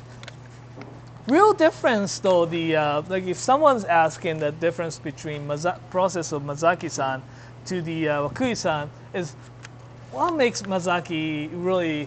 Can you have one Mazaki? Just an example. Probably really the big difference on the Mazaki to the all other, I guess, blacksmith, all other I said, because the Mazaki is so unique. Mazaki-san, after he forged the blade in maybe very similar way to Wakui-san, is that knife makers, they put that on those like wheels, right? Like the big wheels and grind it, and different grits, different fineness, different coarseness of the grits to make it really nice and fine and to finish it up. Where Mazaki-san, what he does is that he just used the one grinding wheel, the coarse one, to set the initial bevel, and after that he just like gets into this his cave, I guess, of the sharpening. Cave under the stairs. Cave under the stairs that where everyone, like including you and Jacob, tried to get in and like tuck in to film. Anyways, so he goes in there and finish his sharpening process all by hand from that point, which is just incredible, as well as no one else does that process. So what it does is that his Mazaki knives basically will not have any. So when you go there to sharpen his, like if you have one Mazaki knives and try to sharpen them on a stone, it's super easy to sharpen them on stones because it just touches on the stone very nicely, and that's what his intention is, right? Yeah, I also like the difference between the two people. Wakui is from a family of blacksmiths. For a long time, they were working on making things for construction, like crowbars, and he transitioned into kitchen knives. And Mazaki grew up as most people do, and then decided it was time to figure out what it was going to do with his life. And he tried a couple of different things. He knew he wanted to do some sort of craft, do something with his hands, and he actually rode a motorbike around Japan, doing different types of work, learning different trades, trying to figure out what he liked. Got to Niigata and tried blacksmithing, and that's what he has decided to stick with.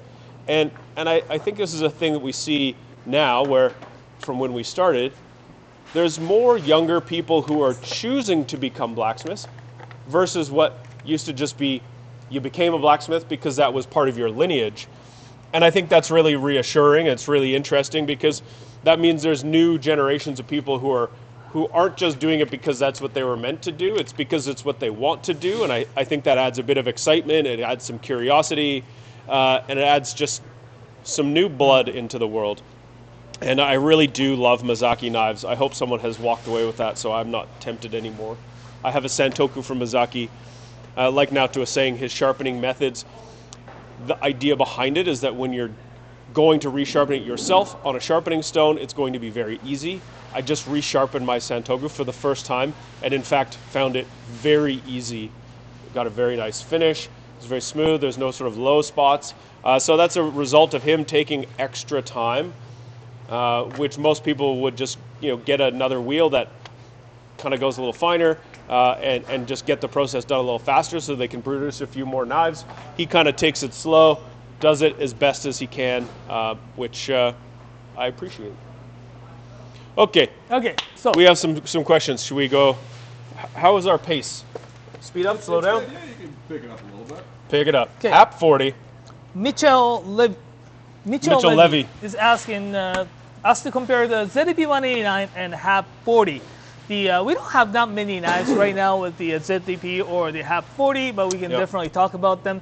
These type of steel, for those of you who don't really know anything about steels, those are the type of steels that are considered to be probably the hardest in the stainless steel kind of category, and also like really high-tech type of steel as well.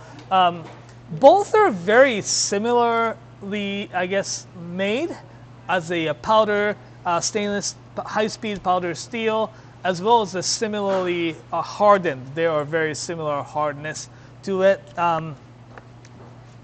I found, again, both HAP 40 and ZDP 189 are slightly harder to sharpen. So if you were to just get the stone to sharpen them in-house or at home, you may find it a bit more difficult to sharpen. I personally like HAP 40 for a bit more bitiness, slightly than the ZDP, but both are very similar. Like, that's my experience. The high wearability, meaning that they don't wear very easily, means they're going to hold their edge a longer time. It's not going to break down. That same factor is what makes them harder to sharpen, because sharpening is wearing steel off the blade.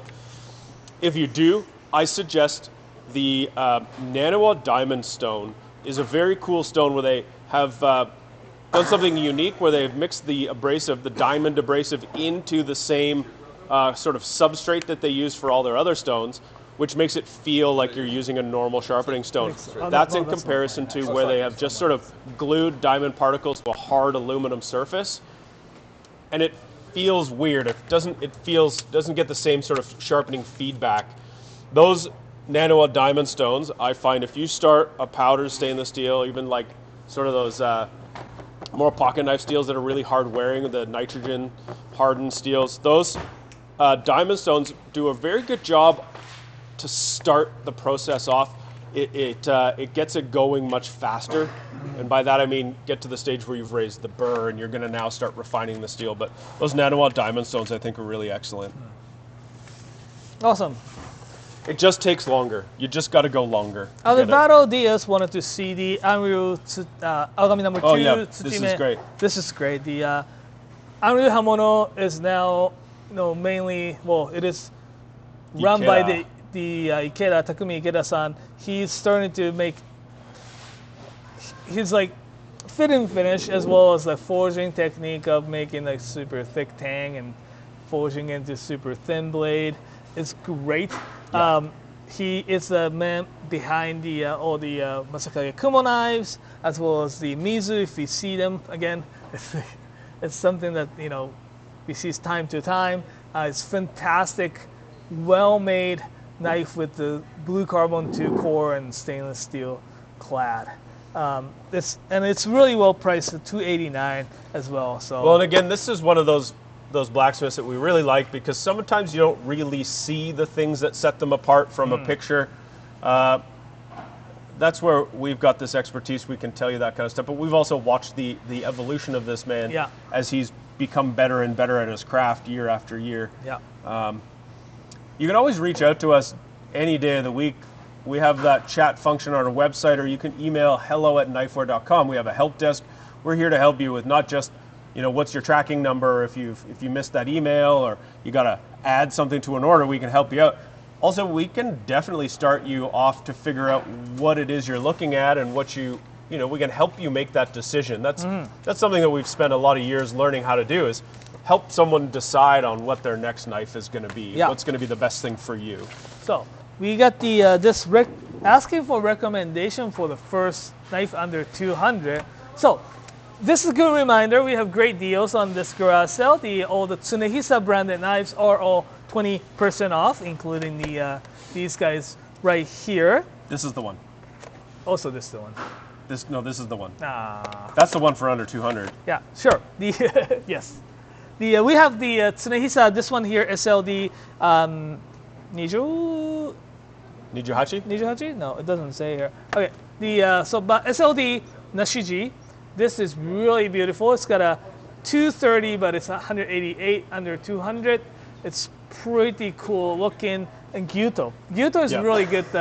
Like, if you're not uncomfortable, I guess, like with this length, this will do the like.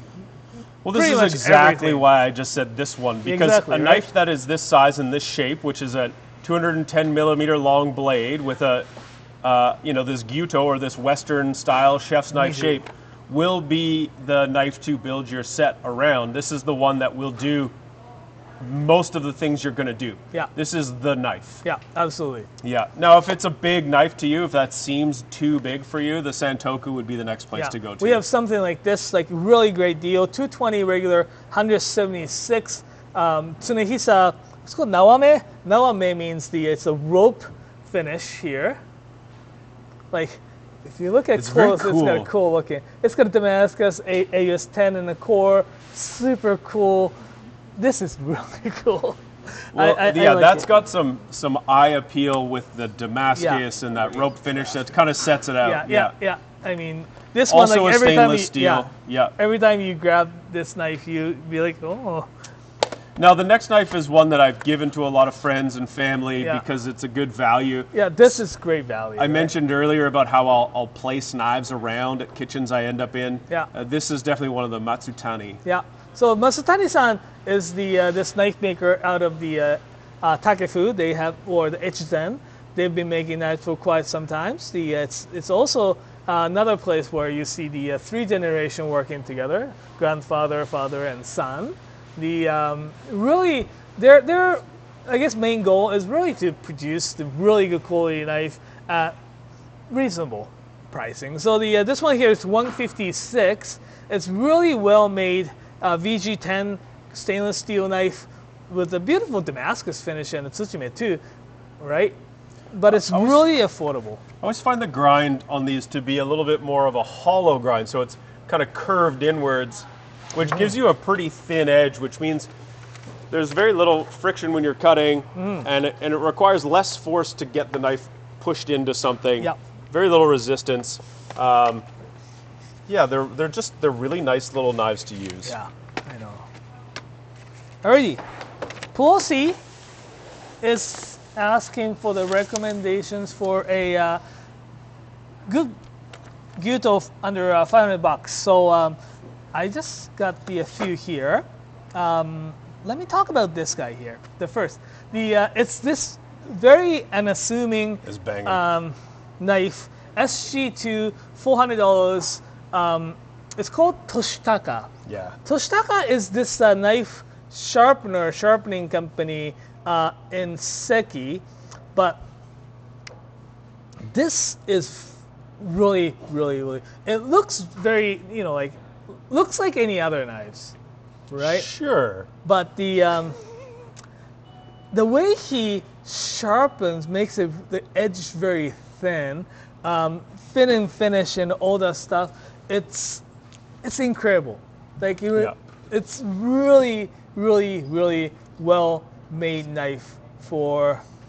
And if you're not willing to let go of that Western style handle and you still want a beautiful, high performing knife, I think this would be the one to go with. Yeah, absolutely. This makes me think of like a Mercedes. Yeah. Yeah. They're not overly flashy, right. but they're very well made. Yeah.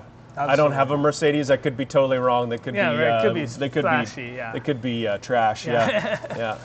But if you're looking for something more like Japanese style handle and also a little bit more flashier finish, this Nigara Zeos, like I love how like the tsuchime pattern on the Zeos and like how it's beveled and the look of this is beautiful. It's 431 with VG Zeos. It's really thin edge, really well made knife. So this one here is really good. If you're looking for something that's special, and this Ichie is great. Ichie is type of the knife that it's kind of the branding, the type of knife that we try to bring them in like once in a while, and we're not sure if this comes back. Sometimes it's prototype, sometimes it's like one batch thing. But I know the fact that this is really, really well made knife. So this one here is Ichie Ginsan. Some things like to come and go. Yes. Right? This is here for a good time, not a long time. We may have them back. We'll see. Yeah, we'll see what happens. But this one here is a 413, and it's beautiful and also really thin.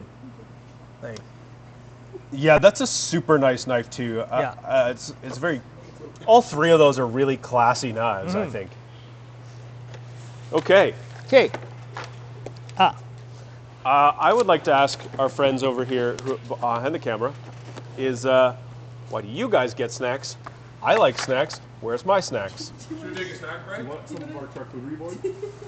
Do you have a charcuterie board? Actually, you should show them What? our charcuterie board. Now, Nathan, you might know from this, when you see this, you can tell that Nathan once was a professional chef. So he's made us a charcuterie board here.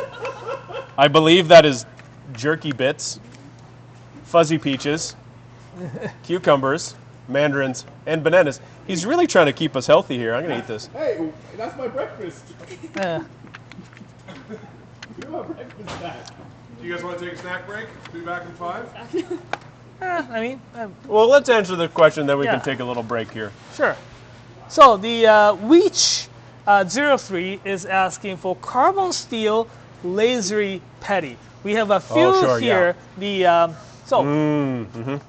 probably one of the lasery, I guess, petty that we have for carbon steel, though it's a stainless clad, is probably this Kurosaki Kokusen. Kurosaki-san uses very nice thin blade and sharpens them very thin. So if you're looking for something that's like really lasery, super thin blade that cuts like a laser, the Kurosaki-san's a Kokusen, K-O-K-U-S-E-N, is really good choice. Another one that I like is the actually Murata AS. Really well made. Murata-san's AS or the Murata-san's knives are known for he was like his nickname was Kamisori Murata. Razor Murata. Razor Murata. So it's got it is slightly robust beveling than the Kokusen, but it's still really nice thin blade. But it's also a little bit of a shallower blade. Like from the edge to the heel, it's a little bit skinnier. Yep. And that does help to be somewhat of a laser. Also helps if you're going to go around curves. If you're trying to cut something circular around or go around a bone, that would be quite good. The Wakui is also a really nice kind of laser. My vote would be that Kurosaki, though. He is just a laser maker all around.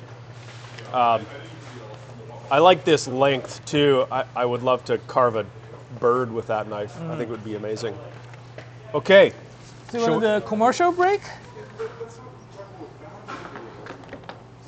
to our sponsors.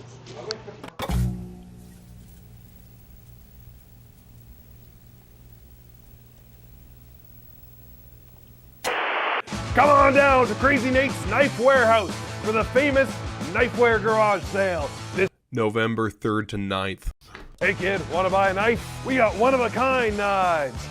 We got knives from new makers. Come on down to Crazy Nate's Knife Warehouse. Every knife your mother could ever want.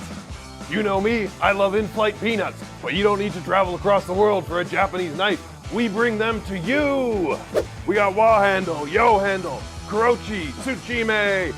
Look at all these knives. I got too many knives. You gotta take some of these knives off my hand. We even got Meguro Bochos, and we're slashing prices. Oh, you like psychedelic knife handles, man? Far out, dude. Look at those trippy colors. We got all kinds of these things, man. I got so many knives, they're falling out of my pockets. Look at all these knives, oh my god. They say Santoku means 3 virtues. Well, we got 3 virtues for you. Deals, deals, and more deals! Hey kid, you wanna buy a Honora River Jump? Check this out, I got the good stuff straight from Japan. Look at this, real authentic Honora River Jump. No fakes, no nothing. At Knifewear, we got Canada's biggest selection of Japanese knives. But just for you, I went straight to Japan and I got even more! Remember, that's the Knifewear Garage Sale. November 3rd to 9th.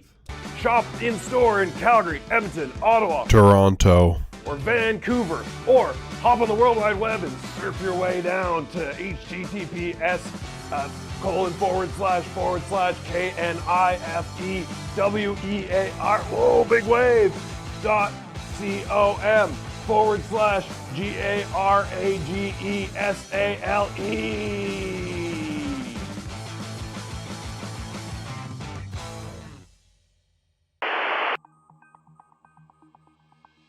Have you or a loved one been affected by dull knives? Are you a victim of dubious sharpening gadgets? You may be entitled to get your knives sharpened. Here at Knifewear and Knifewear, we're always watching out for your fingers. Dull knives affect over 10 million Canadians each year. And did you know you could be among the affected without even knowing it?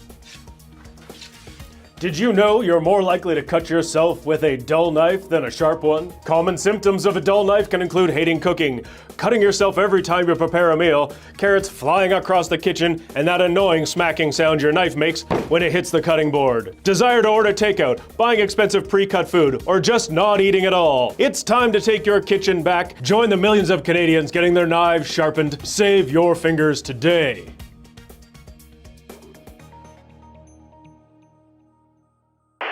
All of the chefs of the internet will hate me. Bless you, or not. I thought we've already determined today that there is no God. Today we are making tonkatsu chicken ramen. Isn't tonkatsu pork, actually? So what is the burner's name? A beautiful pot here. For those of you who don't know, I am the cheese man. We're making a cheese-inspired ramen. Pour in chef pincers. I have a pair myself. They don't pay me to say that. Oh, whisk. Do you sell these too? One might even consider it the right tool for the job. Emmental. Fontatsu. Contactu? A lovely microplane blade. Can you believe the cheese strings, the cheesiness of this cheese? Chopsticks. Ooh, that's what a fucking waste of my time. And we're back. Parmesan, because it's 60-month parm. I know what you're thinking. Golly gee, 60-month parm in my tonkatsu? I have a little store in Calgary. You have to find it from there. I got you all your provolones and burratas in here. You might be thinking, burrata? Trench coat? Yep, the pockets are wet. Okay, I'm trying here to showcase all of the products. Is it helpful? Okay. More, Daddy? These are from our dear friends at Cow's Creamery and PEI. And the boom operator. Ooh, hands. Ooh. Yeah. There's nothing like warm cheese breath on your neck. Okay, next thing we have from Xavier David. So this is a crottin, which roughly translates to goat, from goat shit. They're very popular in France. The cheese, not goat shit. I'm not sure what they do with that. Ooh, this is Riopelle Brie from Fromagerie d'Ile in Quebec. I think I'm gonna give up my career. It needs more Emmental still. Our fondue tonkatsu. We figured it out. Okay, if you can't tell, when they asked what we're doing, I said, just start the camera and we'll go. It's turning into a nice broth. Okay, it needs more cheese. If I had life advice to give, it just needs more cheese. So now with the addition of the Riopelle, we're at 5. I don't even have a website up right now. It's gonna be even better for them to find it. We have a special treat for you today. The truffle. Ooh, truffle-scented life. That'll be the name of my biography. This is called a Katsu obushi slicer. Katsu obuchi slicer. Directions. Would you like to translate this for us? Mine's a little rusty. It's like, what was that old? Will it blend? Will it katsu obushi slice?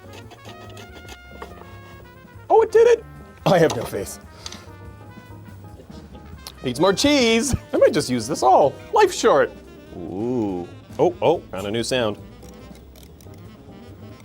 See how much coffee I've had? Tiny Fish Co. It's gonna make some sort of filthy euphemism talking about a cute box, but I'm using restraint. What I love about this one is there's cheesy jokes on it. How do shellfish find their way home?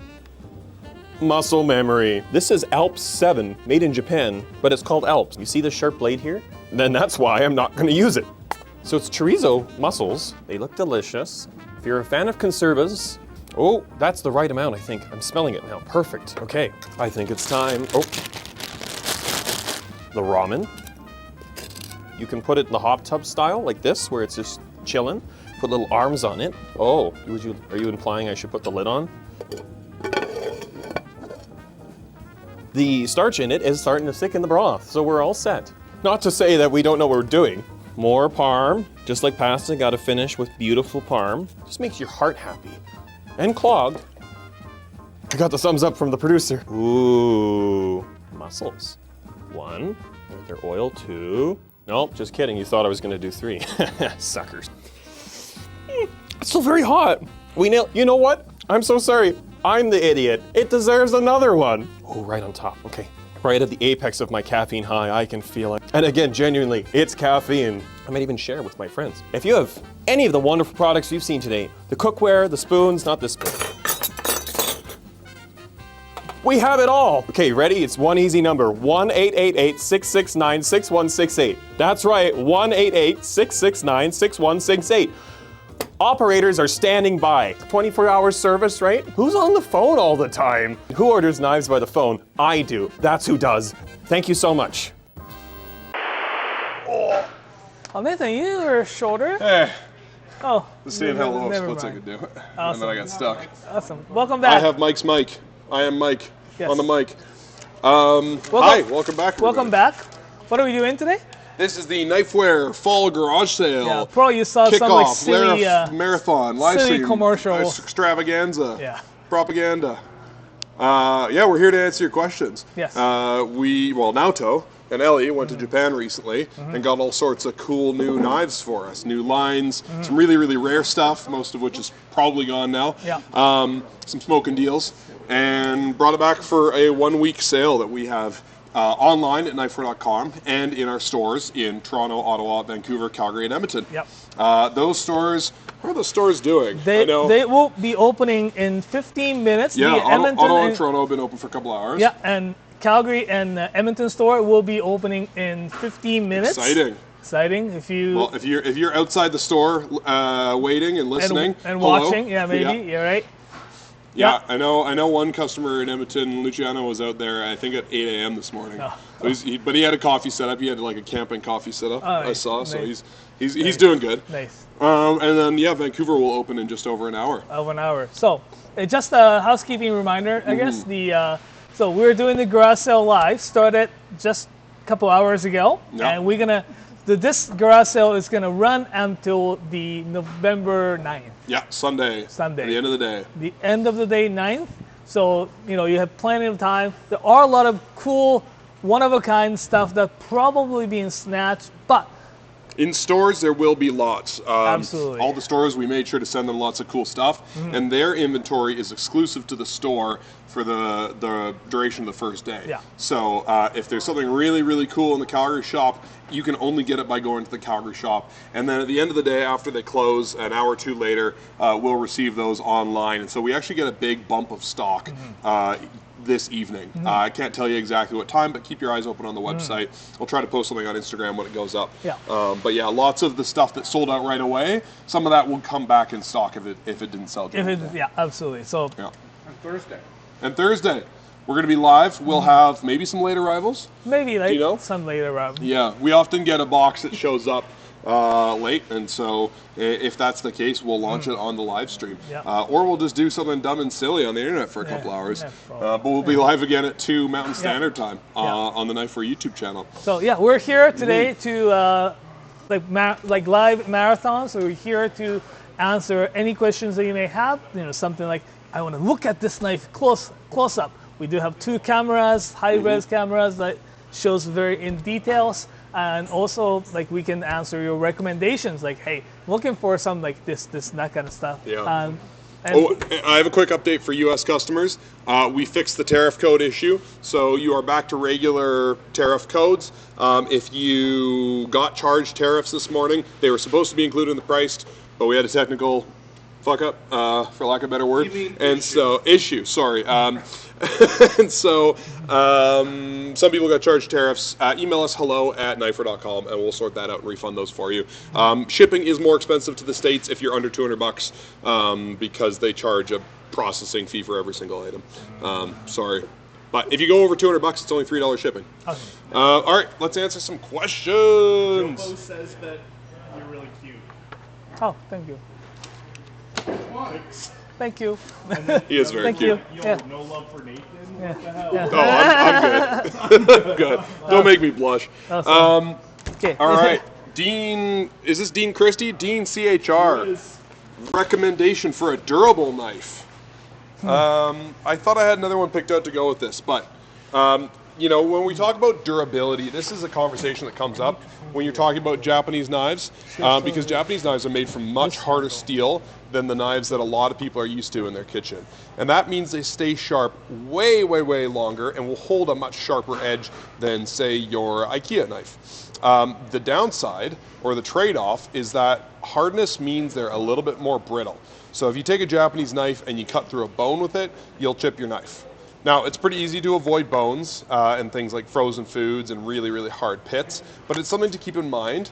And if you're looking for a knife that's going to get more of a workout, maybe in a professional setting, or you're giving as a gift to somebody who's a little hard, thank you, Naoto, on their blades, then you do want to consider durability.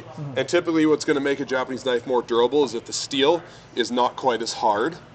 So like that Pro M, what steel is that again? It's called 1K6. It's a relatively softer steel. That it is really great. It's easier to sharpen, and it's slightly more durable. This particular one, the Sakai Takayuki VG10, VG10 itself is not really known for its durability, but this how they sharpen is slightly. They leave the edge slightly thicker, so I can definitely see this being a little bit more durable than the Sakai Takayuki VG10 Nashiji Pro M series is, generally speaking, it is pretty good. This is something that I would use. The Pro M series is something that I would use to cut the kabocha pumpkins with. It's because it's totally.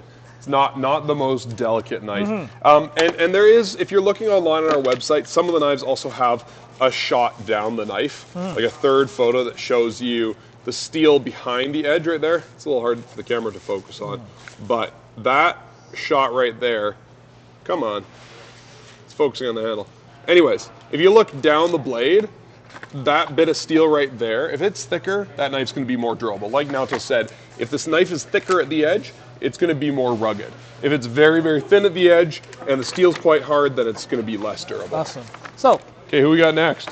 Wyatt Vandal wants to see, I guess, the Moritaka Ishime. This is a regular line of knives from Moritaka-san. Ishime is our exclusive line. Ishime means this stone face finish that were applied for their hunting knives or their outdoor knives, but we've asked them to put that on kitchen knives exclusively. Such a cool finish. It's really, really cool. They even found putting on a very thin knives like these will, I don't want to say strengthen, but it kind of gives you actually benefit for a functionality as well. Little stat boost for your knife. It's a great knife. Yeah. So and it's such a cool looking knife. I have two of the Moritaka Ishime. And I love every time I pull them out. I just get super excited. Moritaka is such if you want a badass knife that just looks and feels handmade and carries like some significant history, but also cuts like crazy, you can't go wrong with Moritaka Ishime. My first Japanese knife was Moritaka. Taran P wanted to see Makoto Kurosaki, P, VG7's Minagashi. As we mentioned a little bit earlier, Makoto Kurosaki-san wants to use something super, unique, right? We have the Cayenne series that's just came out for this garage sale. The coreless Damascus, but they use that coreless as the core. Coreless Damascus core. Yeah, coreless Damascus core Tsuchime finish. This one here is the simple VG, simple look, but it's got a VG7.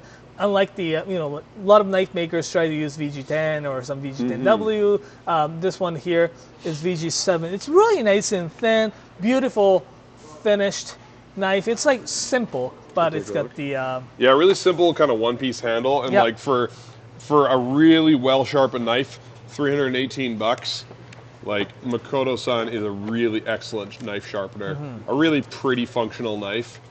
318 Canadian is pretty good. Yeah. Okay, Dean Christie is back.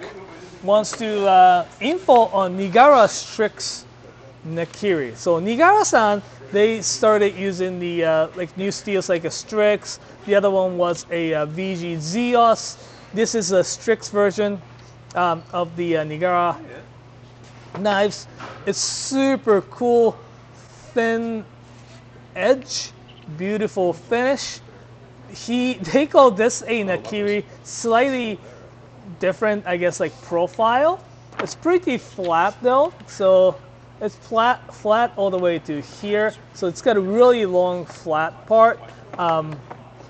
It's almost like a bunka, but it's almost looks like a hatchet nata shape as well. But again, the Strix is really this new type of steel that does hold the edge very nicely and can be sharpened in so many different ways, grits, and if you want to make it super fine, like a white carbon steel, you could do that as well. So this is great type of steel for that. So Kevin, you're asking about that antler handle Kurotori. It's gone, which is good because I was gonna buy that tonight. well, too bad. No, I'm serious. That knife is just so rad. It's so cool. It's so cool. The mountain pirate knife. Hessel, yeah. Hessel Weersman? Asking about 8436. Yeah, convex grind, true carbon core, one of a kind handle made of the blades. Yeah. Awesome. Yeah, I mean this one's probably sold out already. I'll check, but this is one of a kind convex grind. Yeah, this is definitely any Mazaki knives are great that kind of way because the way he sharpens. Oh yeah, she gone. Anyways, talk about it. We may have some Mazakis left, so we're gonna talk. So any Mazaki knives are great for that. Its convexity of the edge. There is no low spots or anything. It's got really good convex edge to it. He uses a carbon steel. We had a few actually sent to the stores, so they may actually come back later on today when the stores close. So keep the eyes peeled for those knives may come back in stock. So carbon steel, Mazaki-san's, if you're looking for something carbon convex, very good, well-made knives, the Mazaki knives are fantastic. Some of them actually I saw that little post-it note with the question on there, and that was my immediate reaction was that's what you're looking for is a Mazaki. Yeah. I thought we had the one, oh there. I don't know if you still have this. It's not a Gyuto, but Naoto's on the hunt for something else here. While he's looking, John May is reporting. I'm sure you recognize that name. He's on every single. Of course I do. Of course I do. He's outside the Calgary store, and there's like 30 to 40 people lined up. Oh wow, amazing! 3 minutes to go. So we have the Mazaki, like this one here. It is a Tsujihiki, but it is a Honsamai with the Aogami #1 carbon. It has got super unique handle on it as well. So we have something like these as well. So keep the eyes peeled. We may actually again have those knives come back in stock. From I think we're seeing something very different this year with the week. We're going to see a lot of really great selection of knives. This is going to be a strong garage sale going through right to the end without as much stuff kind of just getting vacuumed out from the first day. So stick with us through the week. You're going to see more and more stuff coming through. There's going to be really great selections at the stores and still through online. So I think we made it a little bit. It's Bao Yahoo. I think is what that says. It's Bao Yahoo. That would be the YouTube name. Yeah. So we got a couple of Nakiris here. It says best Nakiri under 200. Well, one of them is $487. That's not under 200, but that is probably one of the best Nakiris we got. SG2 powder stainless, Yoshimi Kato, Nickel Damascus, banging Nakiri. But this Masutani VG10 is $156. Sort of like half tang, stabilized, sort of a purplish blue kind of pocketwood handle. Has a nice grind, a little Damascus to the edge with the Tsuchime finish on the outside. This is a knife I mentioned earlier. Some of my friends and my family, they have these knives because they're a really nice knife to give to somebody, and their value for their dollar is incredible. It's a VG10 stainless steel. Another option here, a little bit more, is this Suzuki Black, which is a very funky knife to show because he's got this short little bevel, but boom, look at that. It's flat on the back, tiny little bevel on the front. These make incredible cheese knives, especially the petty, really driving the cheese off the side of the knife. But I like this knife a lot. I've got one of these. It was one of my favorite gifts anyone ever gave me. And I'll be honest, it's crazy. You want to just like shave a cabbage as finely as you can possibly do. This kind of thing will do that. Very fine edge. But yeah, this Matsutani, this is the Kokuru, Kokuryu VG10. That's probably one of your best bets if you're looking for a solid deal, especially in that Nakiri territory. San Baljo, we have stuff for students and apprentices. This is a great one. Pro M. Now, like, this is the knife to me. I think these are really excellent knives. The handles have that traditional Western style, little bit of a cutout on the side, so it's nice. If you've got a huge hand, it might be a little small, but this is a nice light, thin blade. It's a single piece of steel. It's not the San Mai type of blade. The benefit there is it's going to be a little softer. It's a little bit flexy. I wouldn't call it flexible. That's not what it is, but it's a little bendy. But it's also very, very thin and very easy to resharpen. Simply just passing this over something like the white ceramic honing rods that we sell would really sort of reignite the edge of this knife. It's not going to hold its edge quite as long, but you would find the performance of this knife as an apprentice or a student. You can drive this thing hard. You can cut all day with it. Easy to put an edge on. You're not going to be too broken by buying it. It's $110 or $120. If you're ever around our shops, now the discounts don't apply on the garage sale, but after the garage sale, any student or any non-garage sale item, students or professionals do get 10% off at our shop because we see you. This is another great option. Honestly, it's a Aogami Super carbon steel core, but Aogami Super is not the one that rusts really, really easily. It tarnishes and gets kind of a cloudy finish to it, but the rest of the blade is stainless steel, so you'd only see that cloudiness kind of from this wavy line here down to the edge. So stainless steel clad, super thin, nice and light, Japanese handle, $176. So this is normally $220-ish. This is a Tsunehisa, so this is on sale. So this is the Tsunehisa, TSUNEHISA,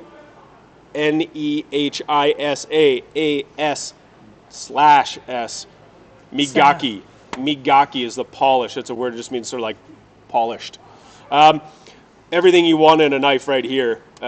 This is not fancy. It's just really good. I brought this one, the Sakai Takayuki Grand Chef, the new Seigaiha series, and this is not the. This isn't a great knife, and I remember actually a Jacob, who's sitting right, behind our camera, was saying about this knife because he was, if I remember correctly, he was saying he wished he had something like this knife when he was working in the kitchen. Mm-hmm. It's like really nice and thin blade. It's really comfortable when you hold it. Yeah, it is. Yeah. And Seki Kanetsugu makes really good knife. Sakai Takayuki, sorry. Yeah. But they do make fantastic knife, right? So it's like it's one of those knives. Oh. I foraged some banana bread. And then I poured maple syrup on it, so I hope Did you forage the bananas? I did. I foraged them right out of my freezer. Oh. They were black and gross.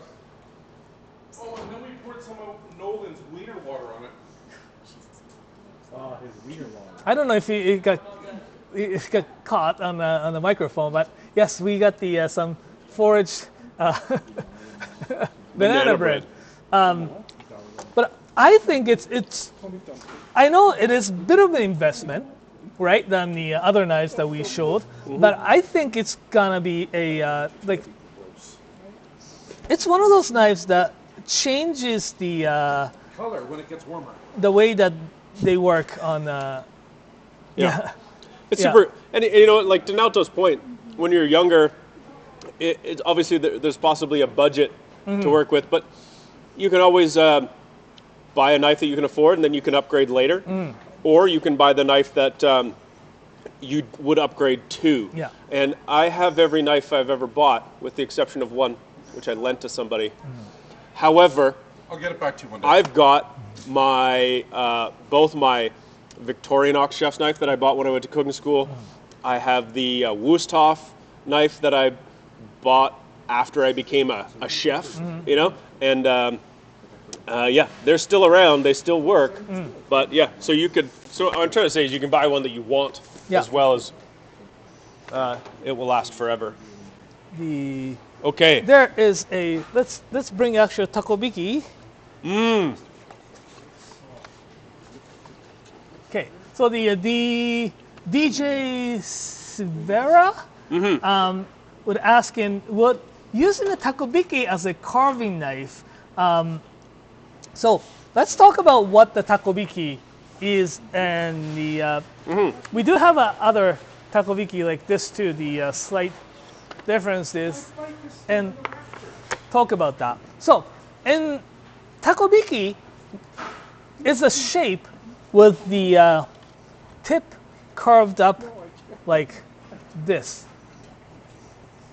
And generally speaking, takobiki knives are single beveled knives. So this one here, Nakagawa Aoichi takobiki, it's got a really nice sword tip kind of stuff, and also it's really great single bevel knife. It is primarily designed to do the sashimi slicing. So you do very long length and use the tip to finish off cutting a sushi and sashimis with. The reason for the single bevel is that when you're cutting, say you have the sashimi, you can cut this way so the sashimi falls off on the other side, or when you do this, it just peels it a little bit easier. So the question is that it's applying this knife to a carving, say for example a roast chicken or a roast. It's slightly different, two different. Totally. Right? So I would definitely can use this for a roast. The like say when you have the roast beef, when I have the prime rib, that kind of stuff, you can definitely use the takobiki or even single bevel pretty easy. One of the things that you have to be a little bit more careful is that the conventional way to carve a meat in North America with having the knife on your right and the fork on your left and try to carve down from this end of meat, this will not work because it's very right-handed single bevel knife. So if you try to carve it down this way, you can't get really nice and straight. But on the other hand, if you have the meat laying on like this and try to get the piece off like this, it works perfect. Because you can keep that one side. So you would flat. have the piece of meat in front of you. You would cut it from the right to side. the left. Yes. Being right-handed. Yes. Okay. Even the ham. My question is, how would you adjust the sharpening, like the edge grit, for something like a roast beef that's got more of a crust to it, than something like when you're slicing raw salmon? Absolutely. I would probably choose to sharpen it a little bit more coarser grit, right? So it bites into it very nicely, right? So that's the traditional, I guess, single bevel takobiki. But we do have sakimaru, which means basically the same kind of look to it, but double. I think the best answer here is yes, you can. You do with any, like, especially with the single bevels, you're going to need to try and figure it out, which means you're going to have to roast a few things and check your technique and see what works, and that's part of the fun. And yeah, when you get that crust that's got a roast that's got a crust on it from slow roasting a prime rib or something, you're gonna feel like it's gonna bounce if you've got a very fine edge that's cut for or sharpened for something raw like fish. Yeah. Okay. So Xiaozu Henwei is asking about the Fukamizu. So we have these two super cool, unique Fukamizu. So Fukamizu-san is this a knife maker from this Makurozaki in Kagoshima. It's a southern tip of the Kagoshima prefecture where the fishery is very popular and it's the primary industry. So they produce knives for fishing and butchering and down the bonito tunas. So that one is their version of katsuo knife. Katsuo is their bonito tuna. They make it and they smoke it, they dry it to make it a katsuobushi. That's right. This one here is Aidachi Deba. This almost looks like a Taiwanese tuna knife, and I think the size is like kind of appropriate because they're the tuna that they get is about. I love that knife. Like that. I know, and it's just got such a cool rustic feel to it. The handle feels quite rustic. What is this handle? I would put a new handle on it immediately and use it every day. Okay. Devin Huzak. Nata. Tsunehisa Nata. This is It's like having a little hatchet. So this is a double bevel. Sometimes you get these as a single bevel, which is almost like having a chisel you can swing. Great for limbing branches, splitting wood. You can baton with this. That means you can put this into a piece of wood. So I guess I should go like and mention, since we've been only talking about food, that this is mostly for outdoors and for trees and stuff. But you can put this into a piece of wood, and you can take another piece of wood and you can smack the top of it to drive it through and split it apart. So it comes in this cool wooden sheath, and you can kind of hang it on your belt. I bet you if you were busting up chickens or doing butchery of stuff and you needed to use a cleaver, that this would be a pretty powerful option. It's pretty thick, as you can see, but yeah. They're very cool. And the steel, do you remember the steel on this? It's a carbon steel? It's a carbon steel. Yeah, so it's one of those, like, probably called SK steel that is like, it's not super, super fragile like the other, like, white carbon steels and such. A good hack and smash. Yeah.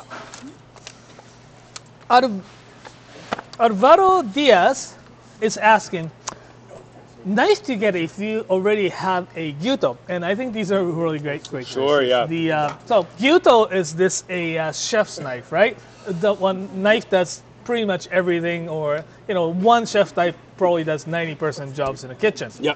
Then you want to add something. I would probably add something. Personally, go for slightly smaller, like these ones.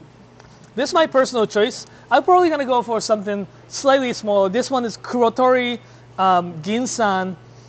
I think we write petty on them, but this particular knife though is it is 150 mil petty size, but it does have enough height, so you can hold it like this way and do the chopping with it, right? This is gonna be your second knife that you don't feel like grabbing a big knife to do the like, say, preparing a little, like, cutting fruits, like small items, stuff like that. Well, look how long that angle is at the tip. I think if you're trying to finely brunoise something, right, or finely slice something, that little tip would be amazing. Yeah. So yeah, petty. Nakiri is a good vegetable chopping knife that can take some of the load off your nakiri, especially if you're doing that backwards kind of chopping. Chop, chop, chop. Even forwards a little bit. Good for taller vegetables, things like cabbages. It has a nice straight edge, so when it hits the cutting board, you don't have to slide or continue to roll the knife when you do with something like a gyuto, and so you can cut all the way through. And then another knife that's a great thing to add to a collection is a slicer. Now this sort of depends all on your cooking. If you're doing a lot of vegetable-focused stuff, having a vegetable knife is good. If you're doing a bit more meat-focused stuff, getting a slicer, long, thin blades, nice single slice motion gives you a nice clean finish on the food. Better taste, better technique. So just talk about that little guy. Well. This little guy is just a single bevel knife. This was one of the ones that is a great cheese knife. It's very light, very thin. But if you're trying to just do really finely shaved things, this is a great knife. If you just want to see what it's like to use a knife that's got a single bevel, which I can only kind of get on the camera here, but it's only been beveled or ground down on one side and it's flat on the other. Very similar idea though, right? Having the smaller knife to do the smaller chopping jobs, I guess? Yeah.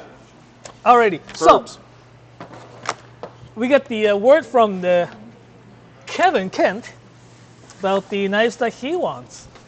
These are great. I love these guys here. We have the 3 different knives here.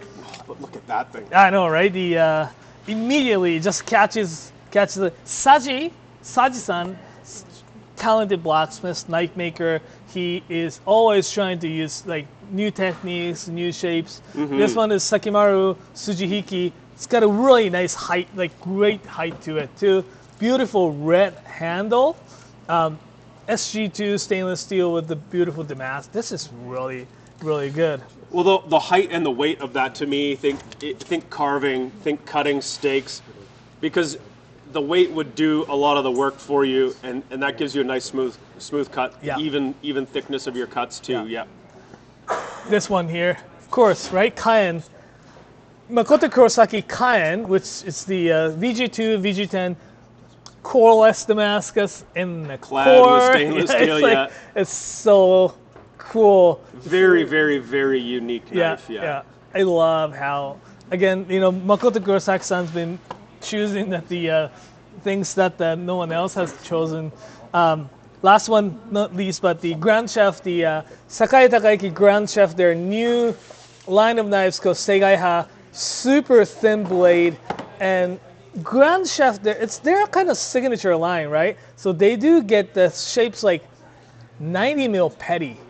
You can have it in your hand, doing the little peeling action going. It's such a great knife, great idea too. So. Yeah. Awesome. Jessica is deciding between the Yoshimi Kato Strix Bunka versus Hado Shiosai 180. Well, that's not easy. It's not easy. Like, when a point. I know. I guess it was easy. I was easy. Like, yeah, if I were to choose, I mean, Hado's great. They have been a little bit of the restructuring going on. The head sharpener Maruyama-san had left and started his own journey, and Nomura-san, he's doing a fantastic job these days. And yeah, it's great. SG2 Shiosai. I love the handle, but Kato-san's the Strix. It has. I think we're both really interested in the Strix steel type, Yeah, that's probably. which is a very strong steel, but very sharp. It's a powdered Yeah. stainless steel. I really like the texture of this V Damascus. I think the knife would glide through whatever you tried to cut it through, and it's a very light, very thin, very elegant knife. The Hado knife, the difference. Not only is the SG2 steel slightly different, it's a tried and true steel though. I enjoy all my SG2 knives. I feel like they hold an edge very, very well, and stay that way for quite some time, right up until they need to be honed, and then honing works quite well. I use the white ceramic rod and a leather strop. Now the Hado knife does have a deeper grind. This one doesn't have.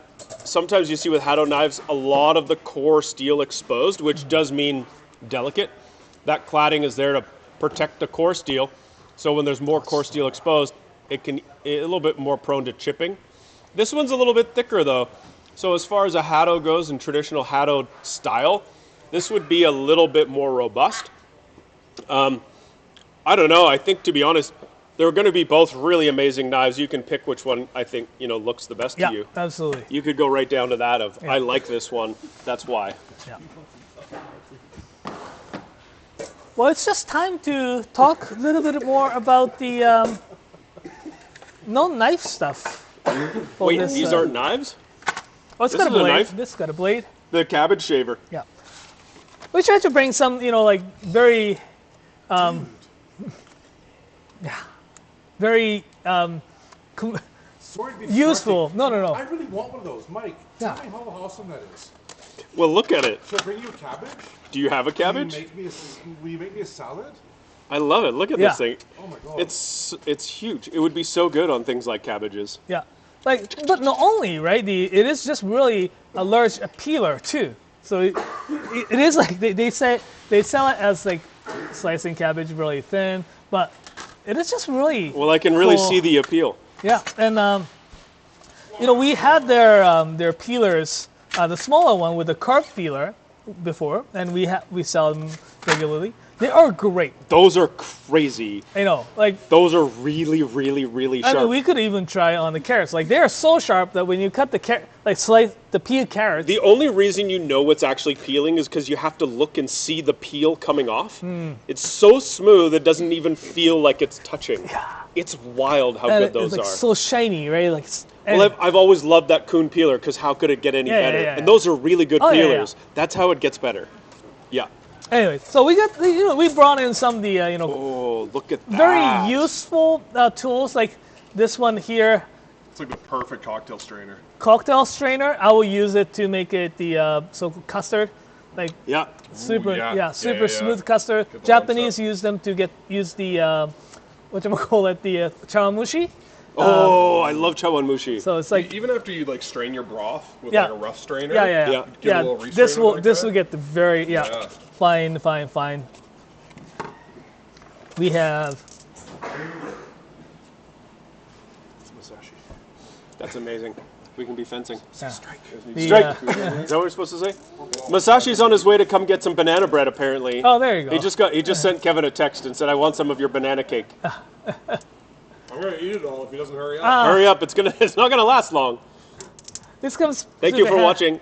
Super handy for picking up the like deep fried stuff. Listen, when you bread stuff and you Oh, have yeah. to go from the flour into the egg wash and then into the breadcrumbs and then your fingers also become breaded, I think if you didn't enjoy that feeling, like if you wanted to make your own chicken nuggets, Right. which I really suggest you do because they're amazing, you could use this to scoop it out of the flour and sift it off, right, and then dip it in the egg, and it just would be more polite. Just super handy tools. We have these bowls and stainless punch bowl set here. The Now I need to explain something to you. yeah. There is such a thing as a punch bowl. A punch bowl is a bowl that you put at a party the and you punch. fill with a punch. So if you call this a punch bowl, it will be very weird. The worst punch bowl. You don't Now, wanna- what you're trying to say, I understand, It's a is punched. that they have punched a lot of holes in this bowl. Yes. So it's like a strainer or a colander, but instead of it being woven, Yes.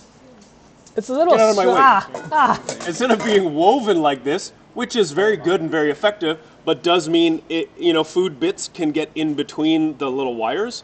This significantly easier to clean, Yes. especially if you use that cool little sponge thing that you got. Yeah. All right. We have these, but the nice thing is like it's a bowl and a strainer and it's a set. Yeah. So you can get like a set for this one is $27. You can even get the whole set of 6 for the price as well. So there, you can kind of build your own set. We have the funnel, and also if you want to make some, Yeah. you're against this, the but- dipper. The dipper. like nice dipper. It's 30 milliliters. You can take the mason jar full of the teriyaki tare and stuff Yep. like that. You don't want to make a mess. The spoon doesn't go in because you can only get a little bit of. But this each. is a strainer with a long handle. It has a long handle. All strainers have just like a short little handle. Oh, this is a long handle, and they folded a bit of the metal in right here, so you have a little air vent, so it doesn't get suctioned into your container you're pouring Great it thing into. about this is that It's a smart it thing. is big enough for some sort of like things like sesame seeds that doesn't get clogged up as because then when Oh, you have like filling your spice grinders. yeah, exactly. Oh, that's really smart. yeah. Anyways, Someone go get us a cabbage. The gaffer's tape. Here's our hockey tape. alrighty, When do we spin the wheel? let's go. Spin that wheel. Spin that wheel. No, that's not what we want to check.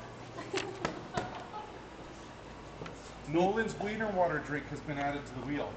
Oh. Oh, Is it a drink? Is it an energy drink? Do you know what Nolan's been making? Wieners? He's been fat washing some hot dogs. Come tell them about Nolan's wiener water. I need to hear more about Nolan and his wiener water. Hey. Is this better? You can't see the top of my head. I gotta stand way back. You guys are short, man. Poor Nolan. I sent him a TikTok like hot dog wine. And he thought it was a request that I wanted to drink some. So Nolan has made 3 things. I don't know what it is. One of them is I don't know what. Hot dog wine, hot dog vodka, hot dog Canadian He's made hot dog wine, hot dog vodka, and hot dog Canadian whiskey.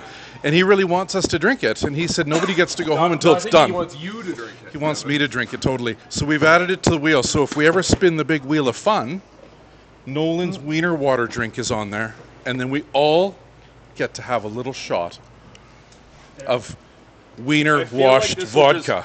Bring you back to your days of hanging out at Cowboys and getting loaded on rye whiskey and then eating a hot dog, perhaps too quickly, outside of the hot dog stand and ejecting it simultaneously. And it would probably combine its forces and taste just like that. It'll bring you back. It'll be nostalgia. I like this jacket. That's Eddie Bauer. It's a nice jacket. Thanks, yeah. Chad's asking if there's a discount on a pint of wiener water with the purchase of the knife. Yeah, we'll send you the pint of wiener water for free. Wiener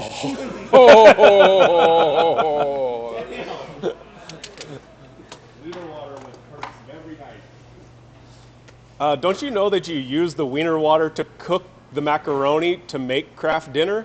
Yes. And then you put the wieners chopped up inside of your macaroni? That's how you layer flavors, kids. Ladies and gentlemen, Chef Mike. All right. Well, All right. that's Kevin. He works here. If you haven't met him yet, he is the founder of our company. He isn't someone who just wandered in off the street, as he's sometimes been accused of. Now, Kristen Donahue has a real question, and it's a bunka or a gyuto for a beginner. Now, I'm assuming you mean you're a beginner with the Japanese knife world, or perhaps even a beginner with cooking. So let's try and cover both of those. Now, a Japanese kitchen knife is a great step up in any from a Victorinox or a Henkel's or an IKEA knife into any Japanese knife will be a large jump. The jump in between each of these will be significantly less than the overall jump that you would take from going from your old Wusthof into one of these. So at any rate, you're going to be getting something incredible. Japanese knives are made with harder steel, and they stay sharp for a longer time. So that's a really big plus. Now, some of the things that you want to look for with a knife are if it has any texturing on the surface of the blade.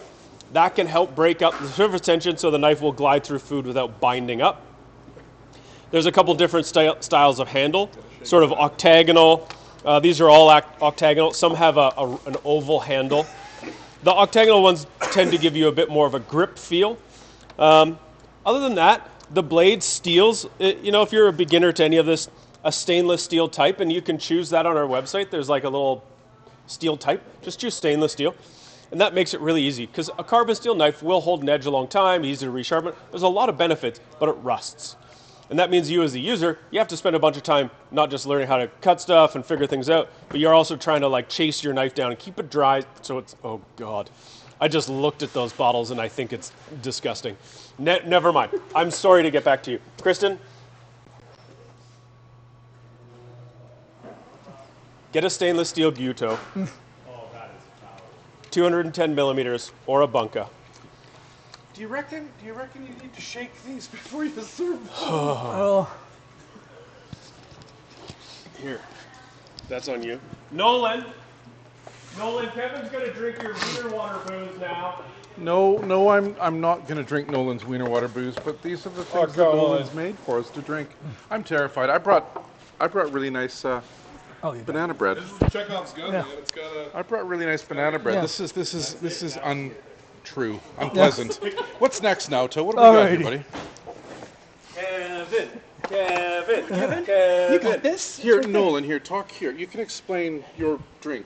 I don't need to, Kevin. You can explain it. I made some hot dog stuff for Kevin. He sent me a great video on hot dog wine.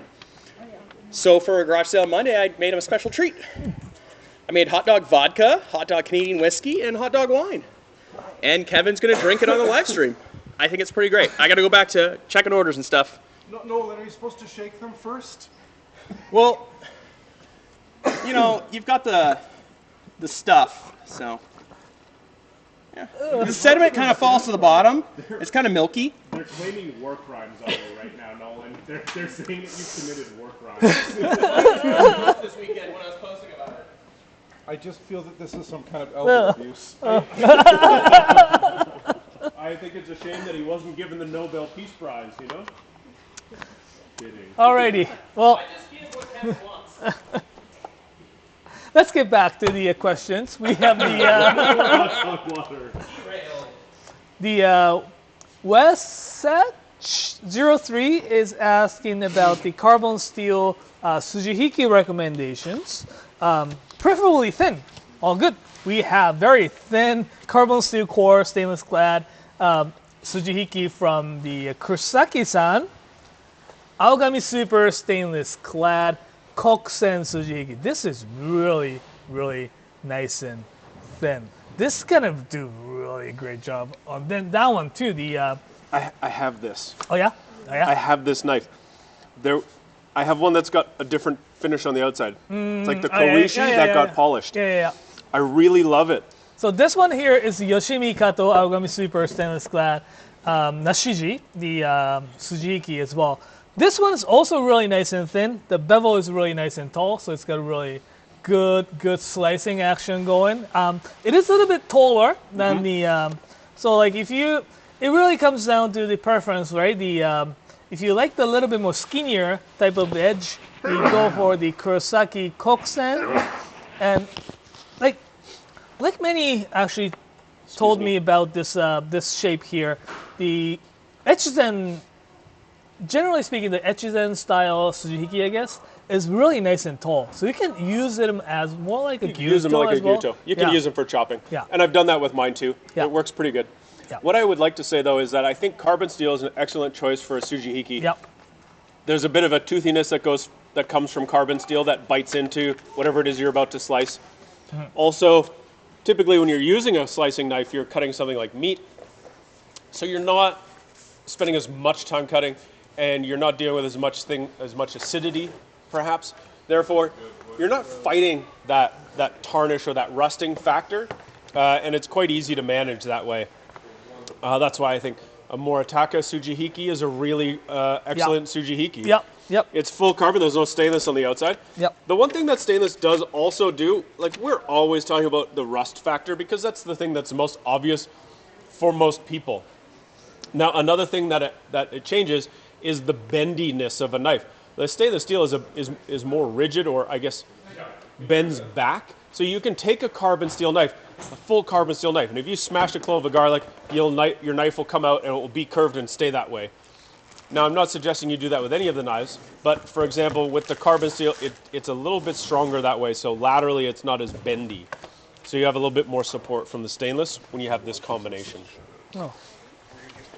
Oh, we got a Shiroshu. Where's the The man himself is tuned in, so I figure we should probably talk about his knives a little bit. where's the Strix? Some of my favorites. It's gone. It's got packed up. Oh, okay. Yeah. You need to make more Strix, Masashi-san. More Strix. Well, our good friend and pal Masashi is a crazy good blacksmith. He's one of our experts that we go to for learning, and every time we meet him and see him, we learn more. And he's watching right now. He recently came to Canada and he visited us at our stores in Ottawa and Toronto. It was a ton of fun. He's watching our live stream right now. So please say hi, Masashi-san. So die. Now, we have two of the knives that we carry from him all the time here.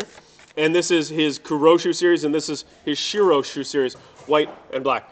Now, they are both incredible. And just look at that. This guy is an artist. Every knife I have from him is a knife that is very dependable, always very sharp. Oh, look at the sharpening on that. Look at how, yeah. You tell us more. Well, yeah, I do have this Kuroshu 210 at home.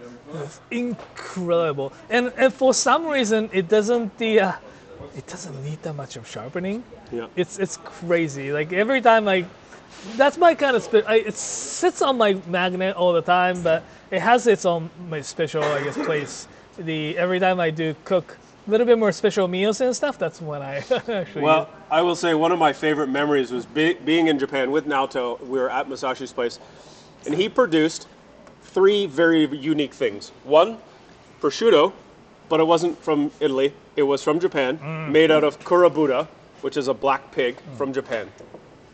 He produced a bottle of Pinot Noir from Japan, and a knife that he had made that looked very much like the Kuroshu here, that was designed for slicing that cured the ham. prosciutto, yeah. And then we proceeded to slice ham and taste it and drink the wine. And he said things like, tell me if there's a difference. And we tried, the difference we were looking for was between knives. And it was immediately apparent. The first piece I had, I thought, that's good. And then we cut another one, and I said, oh wow, that is salty. It was the same piece of ham. It was a different knife. And he said it's because I sharpened that knife with a coarser stone, leaving a rougher edge on the blade. The first one was a smoother edge, and it changed the way the prosciutto tasted. Yeah. Not good or bad, but different. Yeah. One, I would say beer. Salty, Yeah. you want beer. Yeah. The other one, wine. You could get more of the aromas and the fragrance of the fermented meat. Yeah. And it was very smart. Very smart, yeah. Yeah. I know. And that's Pinot why- Noir from Japan. Yeah. And it was so good. That's why he's really excited about the Strix, right? Yeah. He can change the coarseness, the bitiness, and smoothness of the edge as he please. Anyways, so that's kind of, yeah. Like, so, お疲れ様ありがとうございます。いつもありがとうございます。ありがとうございます。Alrighty, so, get back to the, so, do you want to just remind people what we're doing? All right. Alrighty, We're waiting for Kevin to drink hot dog wine. yes. What else is there anymore? That's taken over the day. Yeah. However, we will also carry on with our production here called the Garage Sale Livestream. Yeah. Garage Sale happens twice a year, runs for an entire week, starts today, runs for the whole week. We have a lot of stuff. This week is going to be a great week. Come down to our stores. We have them in Calgary, Edmonton, Ottawa, and Vancouver. We are here in Calgary at our warehouse where the team is shipping out all your orders as we speak. Yep. What do? Naoto, he goes to Japan. He buys knives. He comes back. And we go, Naoto, why'd you buy so many knives? And then we put them on sale. And they're not the knives that we always carry in our inventory regularly. So you're going to find things that are unique. You're going to find prototypes. We had a Masashi Strix. That's a type of steel that people are just starting to get accustomed to. That's not like they're in full swing production with that knife. So there just aren't enough to keep all year. So we kind of hang on to them until we have this garage sale, and then we sell them here.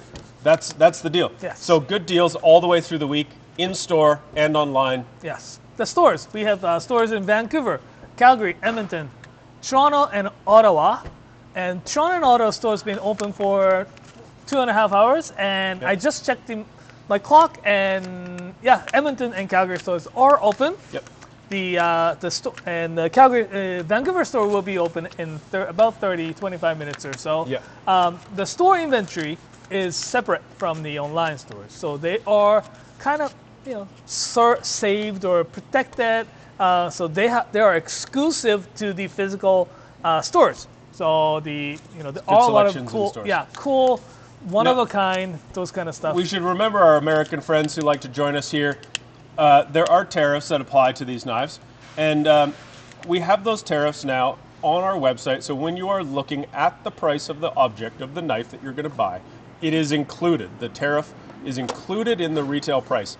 So when you get to that checkout, there won't be another sneaky fee that comes in. Nor when it gets delivered. Nor when it gets delivered. It's our, we have a system here where we collect that from you, we pay that for you, you're in the clear. Yeah. Easy peasy. So, we can't get them to go away. Maybe you can, but we can try and make it easy for you. That's what we're trying to do. Yeah. So today we're doing this marathon live stream, trying to answer all your questions that you may have. We can give you some recommendations. You can ask anything about knives or Japan, maybe. Anyway, so we have this question. Did I just throw the paper away? Close up. Oh yeah. Jopo5615 is asking close up on Itsune. He says that one. So as I move it, it's flashing against the big bright lights here, and you can see the depth. Is that a one that you were saying that looks like a koji? Yeah. Yeah. Yeah, koji is like this inoculated rice that grows mold on it, and it's used for things like miso and sake, soy sauce. and soy sauce. Yeah. So here you can see this beautiful sort of kind of matte finish with the high points being a little bit shinier. So those hammer marks create those little indentations, and there's a texture to that, and it creates little air pockets as you cut through the food. And those little air pockets break up the surface tension, and kind of like a tire, allows the knife to drift through food as it's cutting. This is a really wonderful blade.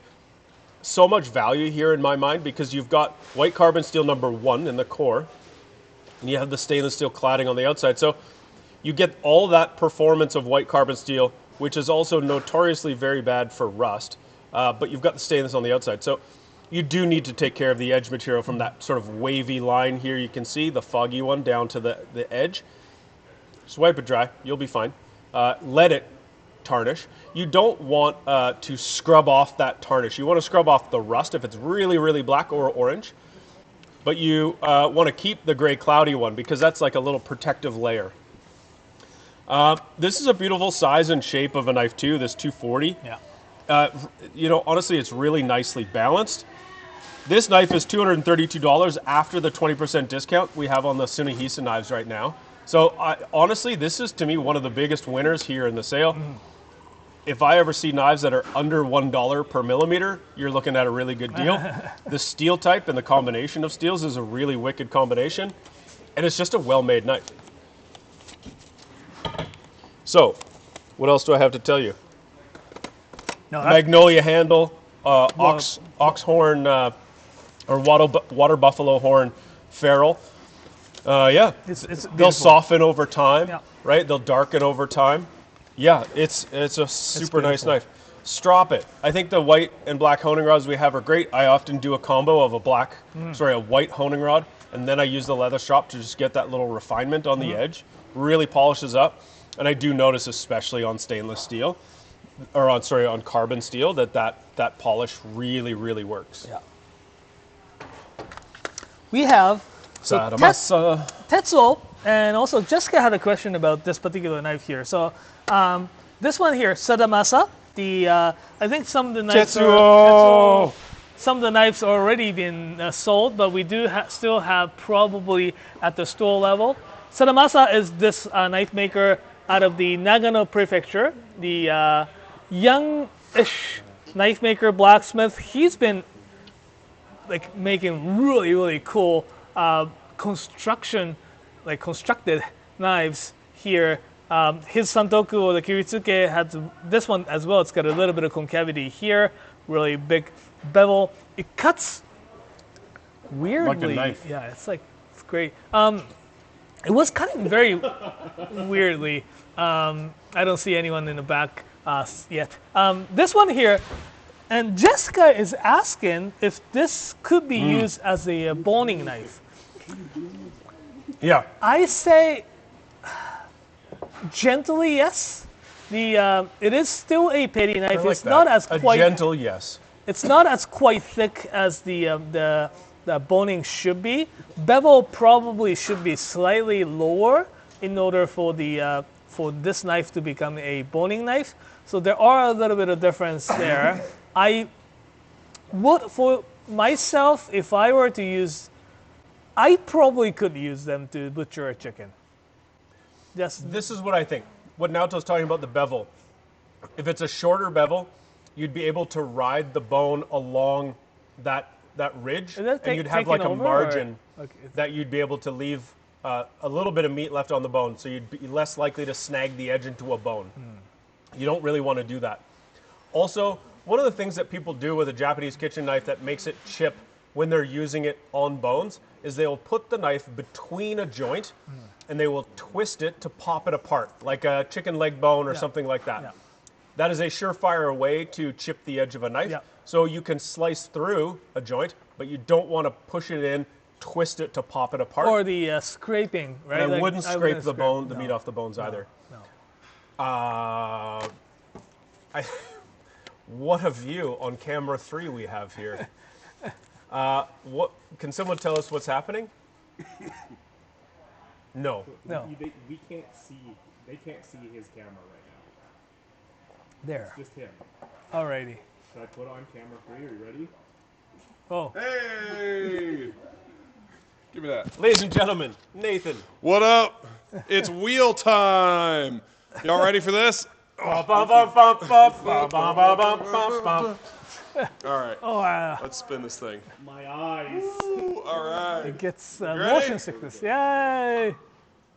Okay, what's it gonna land on?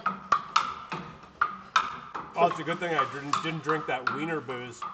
So dizzy. Okay. Oh, no.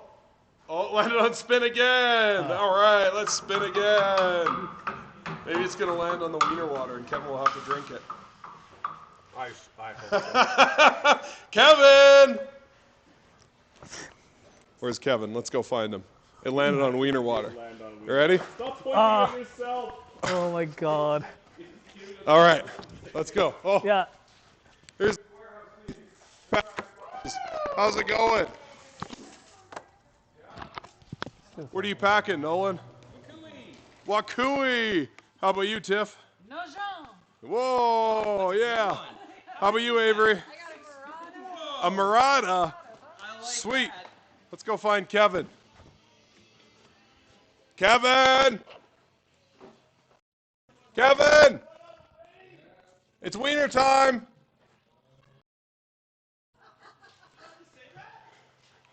He sounds very excited. All right, should we go get some glasses? In case you didn't hear, Nolan here. Say hi, Nolan. It's out of focus. That's okay. Nolan infused some alcohol, hot dogs, and Kevin's going to drink it. Kevin! He's dragging his feet. That's all right. We'll get him soon.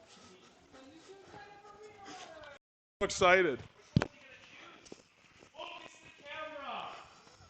Ugh. It doesn't want to focus. All right, back to you now, Toe Mike. Once Kevin's here, we'll make him drink some wiener water. Alrighty.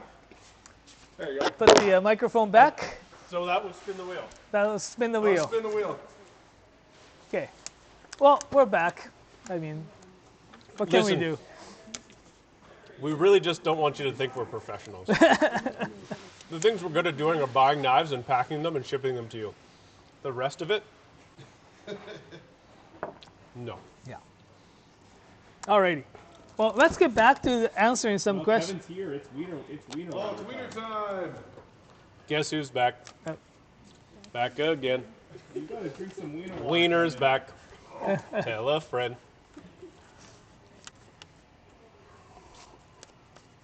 Kevin has to drink some wiener water. Sorry, Kevin. Sorry, Kevin. This is your doing. You put it on the wheel. That means you gotta drink it. I think that wheel was rigged. By you. Well, it landed on You the rigged the so wheel. Spun it again. $1 from every knife sale should go towards therapy for Kevin's post-wiener experience. The We don't have a glass or anything for me? There's no mix? Oh, it's in a it's in a glass. there. It's in a glass. You could just drink it right out of the bottle. Oh, no, because then you guys won't get to share it. I'll go find myself a glass. And maybe an ice cube. Oh, making that cold's a good idea. Wiener on the rocks. The new game is, can we make Mary throw up? The answer is yes. It's gonna take a little seconds. Oh, dear.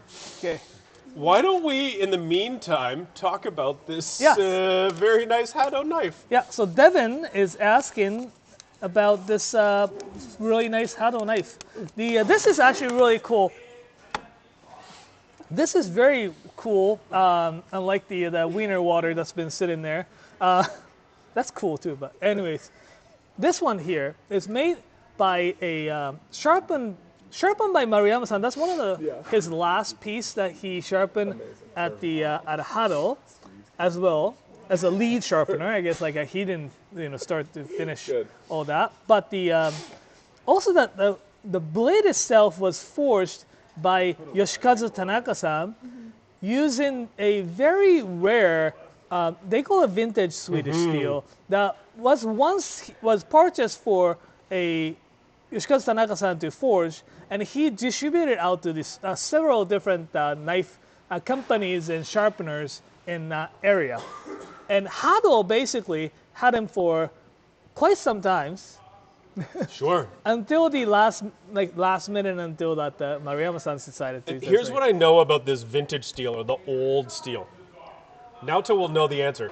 But I've been to Japan 3 times, and every time we've been there, there's been discussion about old steel with the blacksmith. And when you say old steel, they all go, oh, yeah, old steel's way better.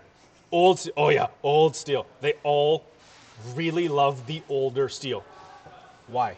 For some reason, even if you are talking to like the steel companies, like a Hitachi or the Takefu, and they try to tell them that, you know what, it's the ingredients are all the same and stuff. The Yeah. recipes, for some reason, there are some like batches of steels in like some blacksmiths will tell you like, oh, the batch from this like year, whatever, was actually even better.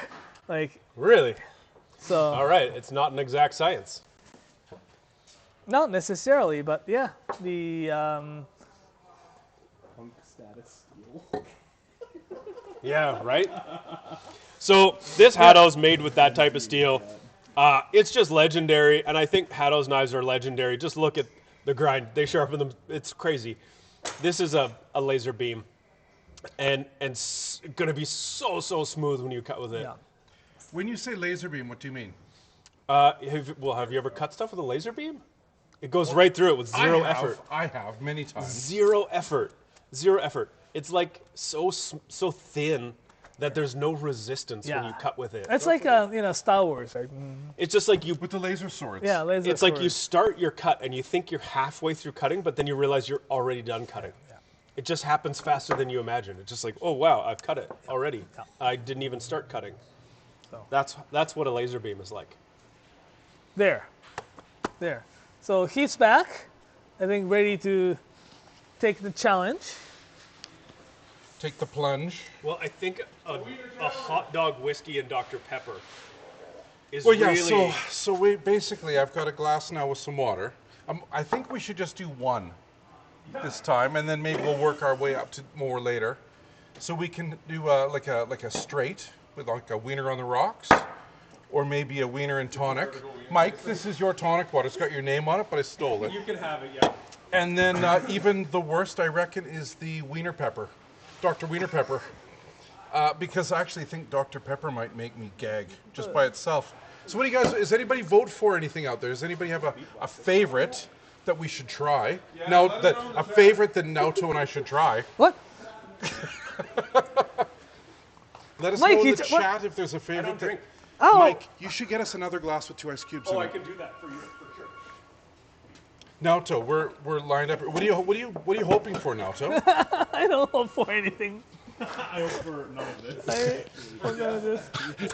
I'm praying for death so I can go home and die. Yeah, so I think maybe the hot dog with Canadian whiskey and Dr. Pepper cocktail, a Dr. Wiener Pepper. Do I see some like pepper sediments and stuff? No, it's just hot dogs. It's from Don't grilling. shake it too much. Because he If grilled you the shake it too much, we'll have to drink all the stuff at the bottom too. We'll just siphon a bit off the top. I'm terrified, Naoto. This is a very bad idea. Does Naoto get hazard pay for this?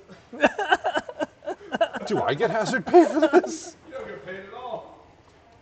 Oh my god. I can only imagine the comments right now are like, please talk about knives. Yeah.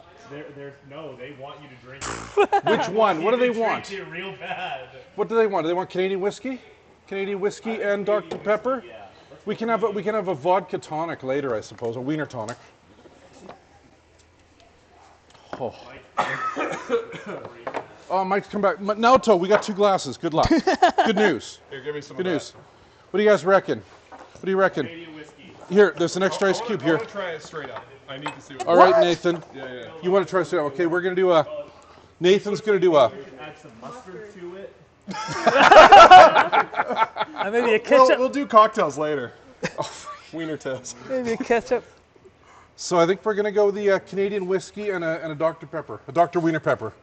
But Nathan, you want one Yeah, I'll straight up? try it straight up. You gotta have like a baseline. All right, I'm going to shake it. Oh! All the goodness now is mixed in. All right, Naoto, Nathan, how much is a good amount? That's great. That's tons. That is probably tons. Mary is suffering. You don't even. Have I'm to taste suffering. it. I think wanna see what it this would be smells like. rude if I didn't just have a... I think it smells better than I expected. Just in case. I'm not convinced I can drink this. No. I, Something. It's really salty. Try it. I don't smell it. That's some salty wiener. Do you want some, Matt? It smells familiar. All right. Now, do you Makes want, you do you move want, do you want faster? some? Do you want to make this a? I'm going to join find- you in you'll the, find in the mustard. straight. Then I have to drink more, though, right? And you have to drink Dr. Pepper too. Oh, That is yeah, I know. actually a problem. All right, cheers. Okay. Bottoms up. Nolan. Here's thank to you. Nolan. Thank you for this taste adventure. All right, ready?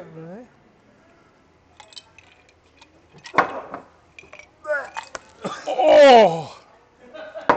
Ah! Oh, oh, it's an aftertaste. Bruh. Just horrid. Oh, Dr. Pepper tastes so good. That's so much worse than I possibly could have imagined. God. Okay, Okay. Hi. I think I have to go home now. Can we get a review, please? 1 to 10. Okay. 0.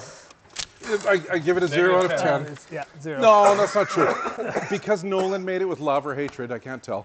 I have to give it a. I'm going to give it a 2. I'm going to give it a 2 because at least it was an adventure. Okay, No one threw up, so that you know. was salty and barbecuey and hot doggy and burny and rye-ish. No one threw up. And somehow I think just like having a barbecued hot dog and rye together became much more than the sum of its parts. It really, really, Down banana. Out of my mouth. really made it something. Okay, I'm going to pass this on to Mike again.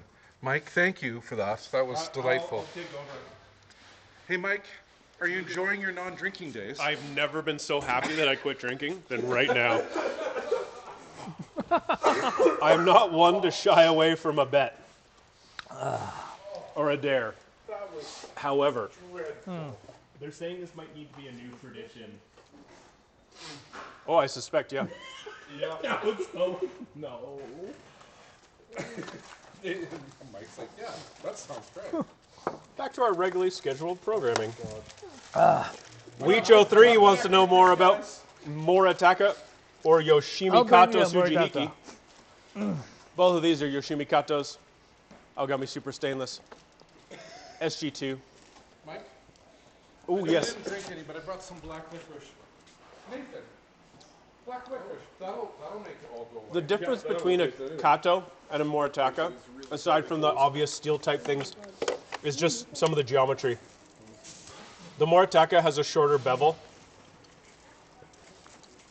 and kind of spreads the meat apart a little bit more abruptly.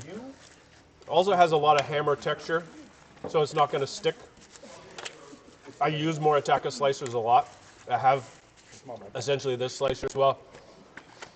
I think I prefer the Moritaka if I'm carving something that's been cooked, and I use the Kato if I'm cutting something that is raw, like steaks. This is a very slight difference between the two of them, and it's a luxury that someone has, like me, when you've got 9 Tsujihikis. I like carbon steel and full carbon steel in that slicing department and carving because, as mentioned before, you're not dealing with the acids and the things that will make a carbon steel knife rust faster, especially if you're focusing more on meat. The Moritaka's slicer is also a little bit narrower and has less of a triangular sort of shape. It's more like a rectangle. That means that the Katos, you can chop with them as well. They're kind of like a skinny Gyuto or a tall Tsujihiki, where the Moritaka's is more straight, pin straight Tsujihiki. This is really going to be ideal for slicing, whereas the Kato, you can get a little bit more use out of it. So if you're trying to be a little bit more minimal and you want to be able to do a few more jobs, I think the Katos are a great choice. Now this Moritaka here is the Ishime series, and that's not in our garage sale. That's just a regular product we carry. Now it's a regular product, but we only get so many. This is literally a family. If you want to make a knife, you need to be born into the family. So they don't make as much as some other people can produce. So when they're here they're here and you ought to get it and go. I think there's a lot of things on paper that are better than Moritakas, but there's something that I think intangible is when I cut food with a Moritaka knife, it just feels right. I always enjoy the feeling of cutting with a Moritaka knife, and so that's why I probably have more Moritakas than anything else. So strong suggestion is the Moritaka Kato, especially if you want to get a couple bit more use. Well, the look. Moritakas make this look. These Yoshimi Kato has various steels and various types, but yeah. Hope that helped. All right. Rig hand. Well, Nathan's gone right from Wiener Water to Red Bull, so I don't know which is worse. Rig hand says. I'm feeling a bit high from the wiener water. It's all those nitrates that have been there. pureed out. It's the preservatives mixed with the alcohol. It was so salty. Next time we do that, we mix it with some acid. Like citric acid? Yes. Or lysergic? Hot dog pickleback. Mute me on hot dog. You take a shot of the hot dog water. And you take a Alrighty. So, I went around and picked these knives for. has Haruki Shiso Gyuto looking for a smaller bunka or santoku recommendations? So I added this guy because this is my most recent addition to my collection. Oh, is it now? Interesting. I don't get to do that as often. But Kurotori Ginsan Santoku, it's like, this is my go-to these days. I use them every day. Super nice. Super nice, super thin. It's super shiny. Because we get to actually, we went to the Kurotori workshop and saw him how to sharpen, he does things, and it was incredible. So we're like, But yeah, and you know, this one, especially this one, like look at how kind of, it does have a bit of a weird You can see the metal flow pattern. Yeah. So Anyways, that's a Ginsan knife. I wanted to lead off with this Yoshimi Kato. Yeah, because it's... To me, this is going to be the closest object to your Haruyuki Shiso. We're not going to see Haruki Shiso anymore. It's not a knife they're going to keep making. So what we've got here is the Yoshimi Kato version of that. It is Aogami Super in the core, stainless steel cladding on the outside, Kurochi finish with this hammer tsuchimi texture, and it has the same type of handle, rosewood and the stabilized Paco wood here. So if you're looking for, I just poked myself, matchy, this is where you're going to go. These will perform most similarly.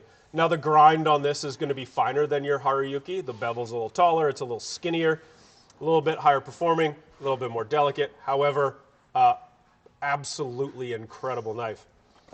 I like this one too. The Anryu Hamono with Aogami number 2 with stainless clad. Again, performs very similarly to your Shiso.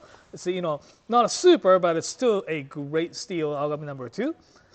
It's got the stainless clad on the outside. It's got really nice forged taper. Ikeda-san's been fantastic knife maker. I don't know. I have this knife. This was my first knife that I got. First Japanese knife ever. They've actually Where did you get it? From Knifewear. It was like this exact same knife. Aogami number 2 core, stainless clad. It's got the nice dried chestnut handle here. They've actually changed the little style though. They made it a little taller. So it's got more steel to work with, and it's gonna last a lot longer. I think that one of the good reasons to have these on the table as a comparison is sort of for the price point. It's blue number 2. It's not the blue super blue, so it's a slightly different steel type, but quite similar. These are more similar in price to your Shiso would have been at the beginning. And these are both Santoku. They don't make bunkas in these series, so that's why that. And then, Naoto's suggestion of this Ginsan is a really beautiful knife. Also brought over the Tojiro Reppu. Yeah. It's a light, thin blade, similar to your Shiso, probably a little bit thinner and a little bit lighter. It's a powdered stainless steel. It's a new series from Tojiro, which is one of our favorite makers out of Niigata. And it's a very beautiful knife. Now, SG2, I find, has a lot of similarities in kind of ranking to the Aogami Super Steel. So it's a fully stainless steel knife. It's very light. It's very thin. It's $300. I think that's a really worthy bunka, although it is slightly different than your Shiso. But yeah, this Kato, that's the one. So this is Yoshimi Kato ASS V Tsuchime Kurochi. V Tsuchime, Tsuchime is the hammer pattern. So that's going to be the closest. Guys, we have somebody just mentioned that the mood on the feed has turned much more somber and serious since we drank the wiener water. No doubt. I think that means we need more wiener water to get us going. Oh, that's good. Spin the wheel. Spin the wheel. If it lands on wiener water again, I'm riding. Oh, wow. They missed it by one. Free pan scraper. Way better than the other option. I didn't even drink that stuff, and I can still smell it lingering in the air. Yeah. Awesome. We got our friend Mary here. You have to go talk about them though. Mary's going to pick out some of her favorite knives for us. Oh, In the meantime, we got a set of steak knives we want to talk about. inside Char's kitchen, I guess wants to see Hazaki four-piece steak knife set here. And yeah, sure. The Hazaki, I like Hazaki. These are really great combination of the, Japanese-made blades, and they're imported here in Canada, and they put the handles on those stuff. This is really good, really well valued steak knife set. $100 for a set of 4. It's crazy good. I believe, yeah, that was like $100, right? It's really, really slick, like well made. This one here comes with 4 different type of, yeah, it's a beechwood, a beechwood, walnut, blackwood, a rosewood, and is it olive wood, I think, handles? Yeah. and it's just pretty good blade. I'm with Naoto. Whenever I tell people that these are $100, I kind of look back and check, because that's a crazy good price. Yeah. They are the best bang for the buck steak knife we've ever seen. I've given them to a few people for gifts. Sometimes I just get phone calls that say, I know when my friends have had steak because they call and say thanks. Those knives are so good. Yeah. And a steak knife that's serrated is not the best steak knife in my mind. It's easy because it bites into your steak and it cuts it every time. The smooth edge on a steak knife is way better in my mind because it leaves a smooth texture on the meat, which tastes better. It doesn't taste like the meat's been shredded. Yeah. Now, if we want to talk about a real shredder, this is a great thing that's in the garage sale as a deal right now. It's 20% off. This is a 390 millimeter long bread knife, serrated slicer. The Brighto. This is all stainless steel handle, stainless steel blade. This is I have to even angle it so it fits in the screen here. And this thing is almost as long as a baking sheet is wide. So if you're a chef and you work in a restaurant or you work in catering and you deal with large quantities of food, this is the kind of knife that can just get the job done. So it's $238. It's 390 millimeters. There's also a couple other cool shapes from these guys, including some really nice flexible filleting knives and a flexible ham knife, good for slicing cured meats, like a cured ham, like a serrano or prosciutto. Also good for gravlax if you're curing your own salmon. Very delicate knife. And they do have these flexible filleting knives too, which Cool knives that we haven't talked about. not a thing you always find here out of Japanese knives. Nice with the solid stainless steel handle. You're dealing with fish and fish scales and washing things a lot. It is nice to be able to have a material that's a little bit more resilient to the soaps that you're using. Not a suggestion to put it in a dishwasher, but something that, especially in professional land, is nice and robust for cleaning. The Brighto. BRIETO, and they're 20% off. All right, Okay, this is my lineup. Mary. I'm not talking about What? No, you have to stay, Mary. You have to stay. Okay, I'll stay. Mary's a here. graphic designer and has chosen several very good-looking knives. Yeah. What is it you like about this one, Mary? The marble. The marble. Yeah. It's pure Corinthian marble, which is actually called acrylic, with silver, and you can see it's like slightly tarnishing. So this one here is the Mazaki, the Aogami #1 with the beautiful Damascus on the outside. He does like forged welding and stuff. This one, like it's so rare to see the Tsujihiki from him too, right? It is, yeah, and that's really quite stunning. Yeah. And the way he's making stuff is very, very. He does it every step by himself because he's trying to go for control. He's not trying to go for quantity. He's going for quality. Shut up and take my We also have this guy from Saji. Saji or Yoshimi? Saji. Saji is this is the copper Damascus. So in between the layers on the outside, we've got stainless steel, and then we've got brass. So when he folds it into the Damascus, you get that different layer that shows up. Yeah, it's stunning. The core steel is the VG10W, which is a really nice, really durable steel. But to be honest, as a petty knife, this would make a great option. It's beautiful, but it's stainless, so it's going to be really stable. The edge type of steel is really tough, and it's effing beautiful. It's nice and thin too. It's right? nice and thin, yeah. This though, I think that would be my favorite. I Another really like Saji. this blade shape. Yeah, another Saji with the Sekimaru. I guess it's a Tsujihiki. It's really like super cool look. Like the handle is really nice, beautiful blue. It's got the Sekimaru like this weird round.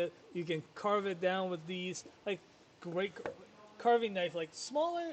Not super big meat, like not a brisket, but it's great for regular. Well, yeah, you hams want to and use a roasts. serrated knife for briskets, right, Jacob? That is one cold stare I'm getting. He strongly disagrees. If it's like really, really smooth serrations, sure. But if it's really toothy, I will have a meltdown. Don't do it. Don't do it, he says. Don't do it. All right, what do we got here? SLD. This has got the line of copper through the middle. This is an outstandingly beautiful this knife. like Ichie.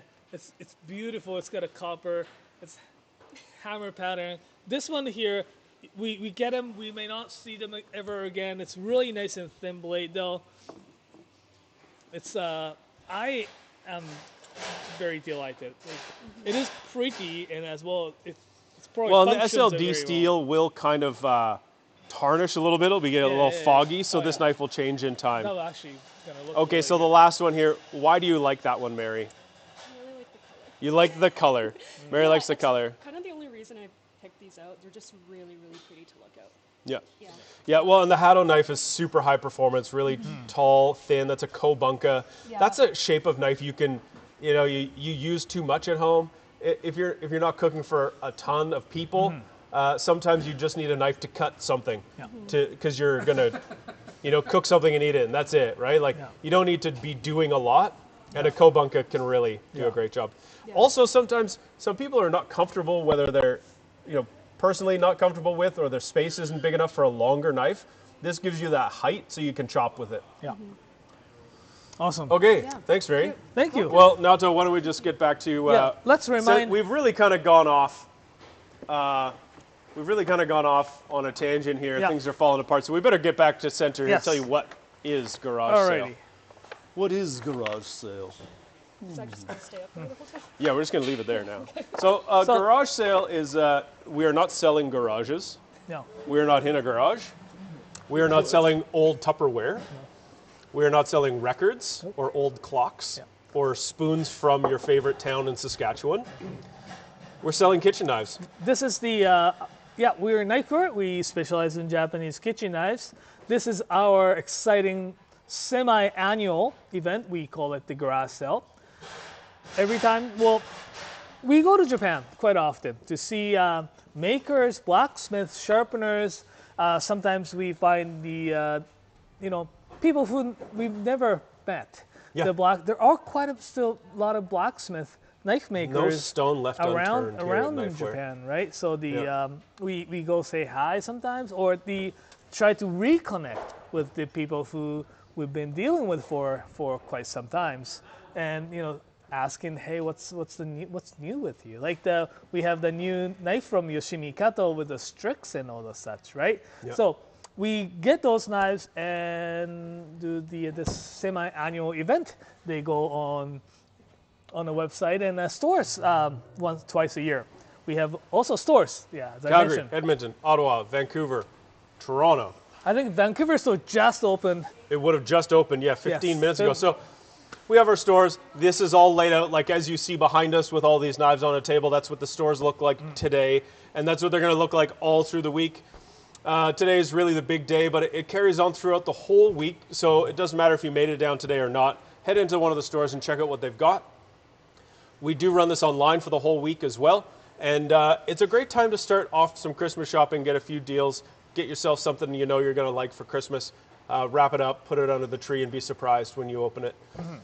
Listen, it's a great selection of stuff we don't normally carry. Naoto does an amazing job curating our selection, but for whatever reason, sometimes we just don't get enough of them to put them on the sale or on our Regular cabinets. basis, yeah. So we've got some really cool stuff here for sale. Today we're going through them all, telling you all about them, helping you make decisions, and entertaining you as best as we can. Yeah, drinking some sausage drink. Sausage waters. So Sausage Wasser. That's a German. It's a German term. since for it's what you a get to little say. bit like leading to the this kind of thing about new knife makers and such. Yeah. Let's talk about a little bit about those things. Well, Mike's looking for some. So every time we go to Japan, we try to find new knife makers or something like new knives, I guess. Last trip in April, we found we went to visit this knife maker in the southern tip of the Kagoshima or the Kyushu island. And then they are famous for their bonito tuna fishing and making it into katsuobushi and stuff like that. But they make also those weird, like very uniquely shaped kitchen knives. They call it satsuma no kami, which is satsuma is the old name for the Kagoshima. But the purposely they cut off like bunka shape. It's like you can do everything knife. Like length is 190 millimeters, but it's like so unique. It's like so region specific, unique knife that you can only find it in that area of Japan. That was like super cool. This one here is made with the Ginsan stainless steel as well. So it's like really rustic, but I see this knife and I look at it and I think, that doesn't look like a normal knife. And it kind of like looks weird in a way. I think this is the knife though, like Nal just said, the do anything knife. You would start using it and you would find that it is incredibly capable. yeah. And I think that tip, which honestly looks like someone's dropped it and fixed it, to me, I think that tip would be awesome for slicing stuff. Like, think like when you're trying to slice red peppers, that little tip would just cut right through it. I think it's a great little knife. Yeah. Yeah. Something like this too. We have this rather, reminds you of something type of knife. The Ono Knife is the knife company out of Seki. They do pretty much everything in house. They buy steel, but from that they do pretty much everything. Which is actually very rare in that part of Japan. In Seki, everything is sourced out to different companies where they can do everything in house. It is. I guess like people who likes that more solid, bit more like weight on the handle, this Ono Suzukaze is fantastic. It's beautiful tsuchime with the Damascus finish. Super thin blade though. Like this one here is a true laser. It's going to cut through the root veg like without real. Yeah. And with that handle, you've got a real heft. I don't know. It's got a feel to it that's just dense and heavier and like gives you that like this knife's got some power. Yeah, kind of feel to it. But it's got a super like very nicely weighted and balanced, like just It's a unique knife for us. Yeah. Yeah, it's really well put together. So yeah. it's like Segaiha, like their Grand Chef, the Sakai Takayuki, they put up the new Grand Chef, their signature line out, super thin blade, super comfortable This to size hold. and shape of knife to me is like, feels like the kind of knife you would be using a lot if you worked at sort of a Michelin-starred restaurant. It's got it's shorter, it's very, very thin. I think for doing very small, accurate, detailed work. Cutting terrine. Cutting a terrine, Yeah. I think there's a lot of stuff that this would make. Absolutely. It's a very beautiful knife too. Yeah. And Torok Sakai Toa, the sharpened by the Masaya Shimizu-san. He has his YouTube channel that's like really popular. Like some of his videos got like a couple millions of views, and Toa. And you went to junior high school with this guy. Well, you went to the same school. Yeah. That was very interesting talk. But he's not just the YouTube person, but his technique of sharpening single bevels is incredible, right? It's super there's no like very true, or it's like there's no like low spots on the bevels. The accuracy, right? Was the word we were talking about before. The precision, right? The back is so well sharpened. Or as some people like to say, it's real good. He's done it real nice. Yeah. He's done cut good. Make knife real nice. Yeah. So those are kind of things that highlighted in this. Well, we got another question here that's like, what's the 210, 240? So simply, there's obviously a length difference.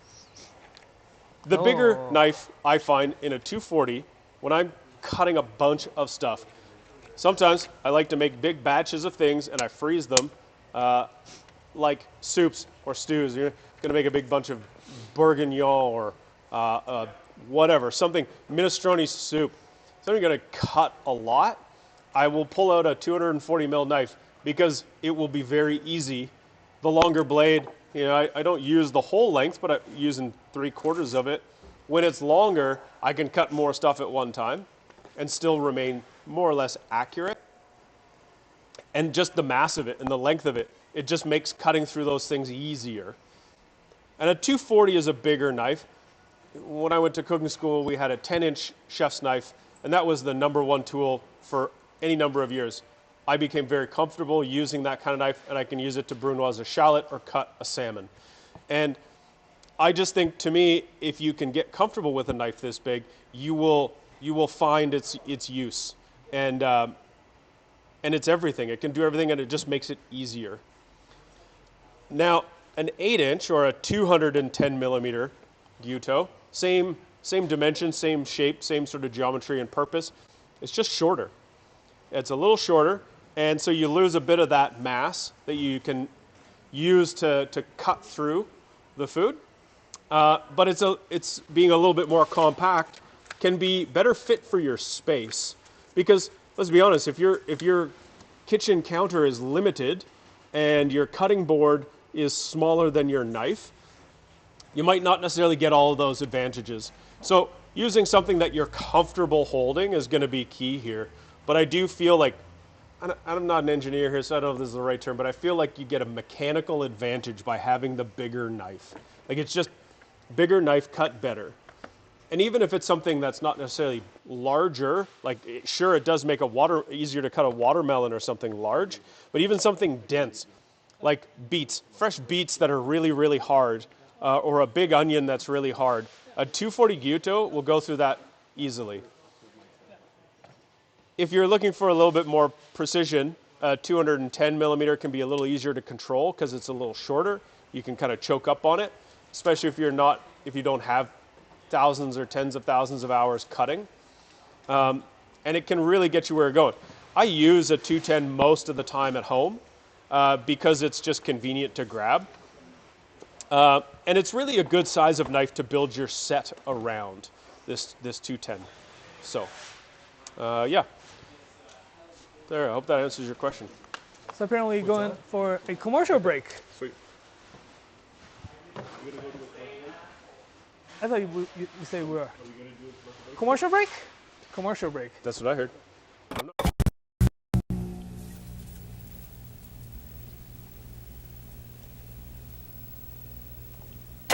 Deuce. Seasoned, baby. Onion, potato, turnip, carrots, garlic, flour, pepper, salt, stewing beef. Preheat your pan. Meat's back on the menu, boys. Onions and garlic. Oh, salt for the salt gods. Village Blacksmith beer. Deglaze. Japanese donabe. More beer. Beef. Let it simmer while you drink 2 to 3 beers. Skim the fat, unless you feel like leaving it in there. Add your root vegetables. Potatoes, rutabagas, and your carrots. Top it up with beef stock, only the best. And simmer for 1 more beer. Frozen peas, only the best. Bubble, bubble, toil and trouble. It's really hot, but it's really good. Stew season, it's here. Cook stew, drink beer. 我哋一齊炒飯，好唔好啊？開始啦 ！Crush your toasted 飯焦 ，mince your 豆瓣醬，辣味臘腸 ，garlic, ginger, and 豆瓣醬。Day-old jasmine rice. Wash it first. Listen to it sizzle. Break up those clumps. Salt. 燒酒 Whip with chopsticks. Eggs in. Ooh, that's getting hot. Soy sauce around the outsides. MSG. Sichuan peppercorn. Oh, this is smelling good now. Heat off. Horsehair cut chilies and scallions. Tiny bit of sesame oil. Zaytun, chao fan. You damn kids with your TikToks, keep cutting your fingertips off, eating a whole cucumber. Here's how you do it without cutting your fingers. Grip your cucumber up here. Use a sharp mandolin so you don't have to force it.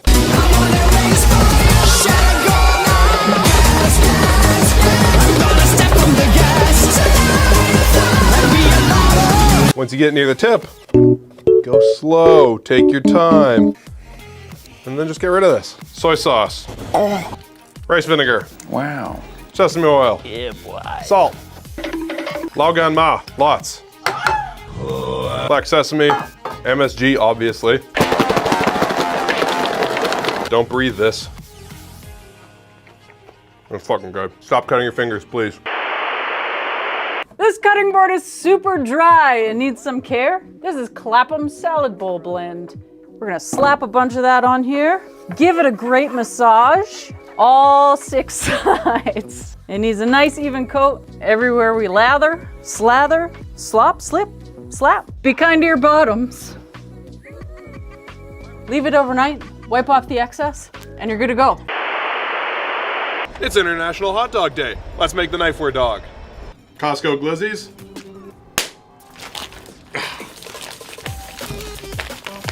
Unleash the glizzies. Hot dog water all over my hands. This is gonna create lots of texture for the tare to sink into. A little jalapeno. Don't touch your eyes. And thinly slice some green onion on the bias. And into some ice water. Gotta pat down this cheese, it's so wet. Green Life Conroe Grill. Knifewear Ogaton Charcoal. Glizzies. Little dip in Lordy's tare. Dip and flip. Nope.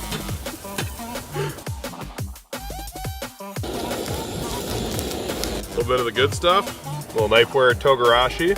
Jalapenos. And of course some scallions. Gotta have the Logan Ma.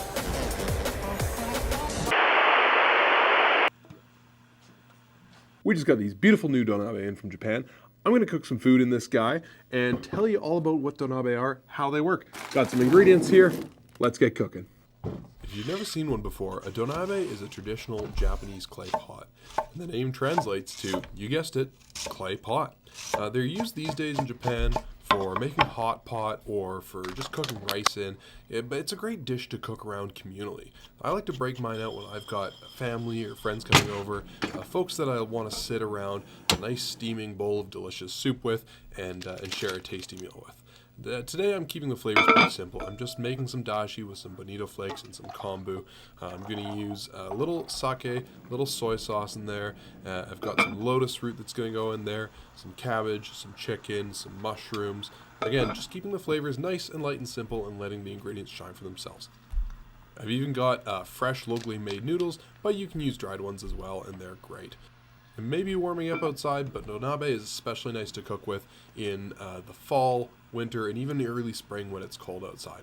But really, anytime you want to enjoy some hot pot is a great time to have donabe. If you want to grab one of these for yourself, you can pick them up at knifewear.com along with the burners or at your local Knifewear store.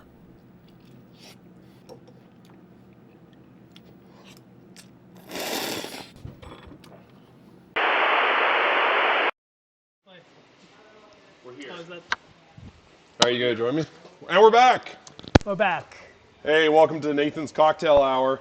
Apparently, if you want to drink at work, the excuse is you just make hot dog flavored booze. We've got 2 orders. I don't know if I should for come, hot dog should old come back or fashions. not. Yeah, you've already been punished now, Toad. It's okay. This isn't for you. So I'm going to show you how to make a hot dog old fashioned today. This is a very last minute request. I don't have any of my fancy barware, and so we're just winging it with stuff out of our kitchen.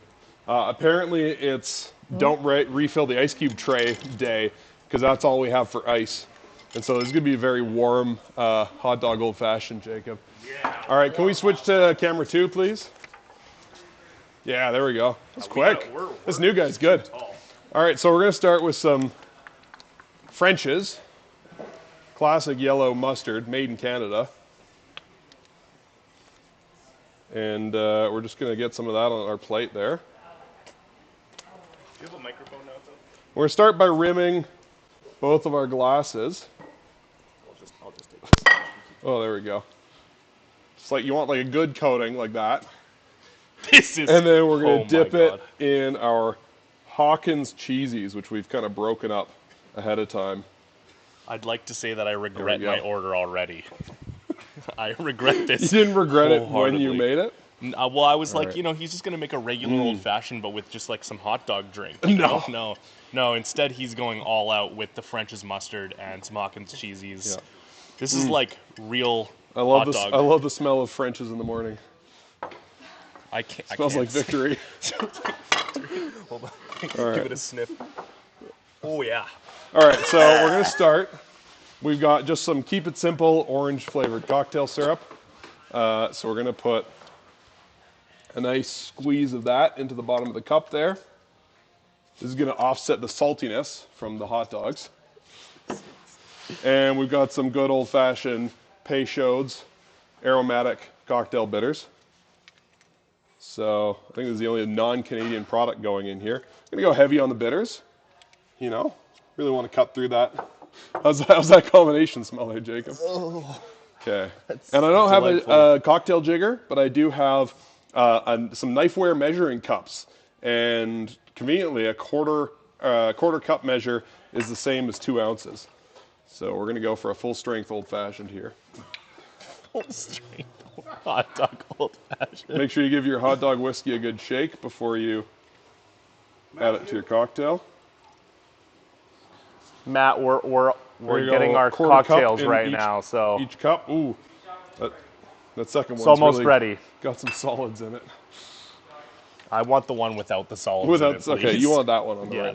That one's mine. Great. And then, like I said, it's don't refill the ice cube tray day at work today. So we've just got a scant 2 ice cubes per drink. You don't want to cool it off too much because then all the hot dog solids will coagulate. Matt. We're going to give it a good stir there with our Just-Jura spoon.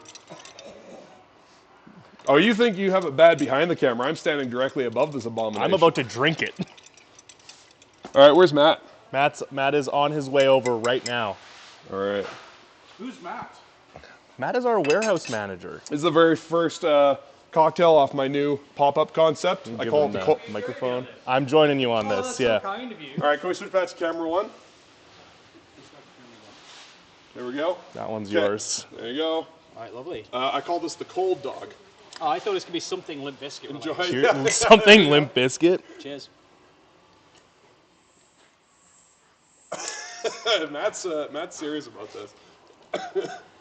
You know what? It's not the worst thing I've ever drank. It's one of the worst things I've ever drank, for sure. For sure. I had a chicken-infused vodka shot in a bar in Manchester probably 15 years ago that went down the wrong way, shall we say. This is nice. I wouldn't say I'd have another one. The fact that you just absolutely murdered that Oh, is... that's the only way to do it. You just gotta skull it. Yeah. There's no way in hell I'm just sculling this. There's no way. I'm gonna bring it back. I'm gonna bring it back with me just to make Mary gag the whole time. Right. That's the plan. Just sip on it. Yeah, it is a sipping drink. It's You a should sipping take your drink. time Yeah. on it. I am gonna take my time. I'm gonna lick the Really want to cheese get and the it. There's mustard off. layers of hot dogs in there. Exactly. You're Yeah, really gonna appreciate it. You The know. bitters and the mustard really go really well together. Give that back. Bye, everyone. Really contrast each other. This is great. Thanks for doing Let's this. get the shit out of here. Gondor says it's not the worst thing he's ever drunk.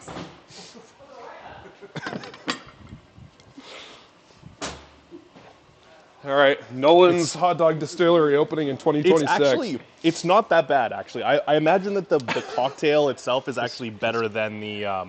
try it. I can't get past the mustard. Try it. I almost threw up on the last one. It's actually... It's not as bad as I thought it was going to be. Give it a try. Is there water nearby? I need something ready to go. There we go. Yeah, the Dr. Pepper will God. save you.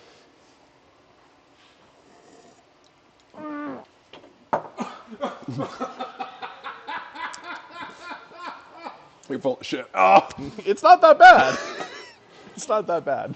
All right, I'm going to go take my place in the back again. Ah, yeah. worst part is when your facial hair gets stuck in there. Here you go. Here you go. Here you go now, Till. Giving you your microphone back. Why are you people watching this?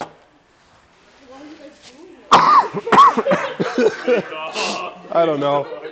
All right, now, Till. Awesome. This is all Nolan's fault.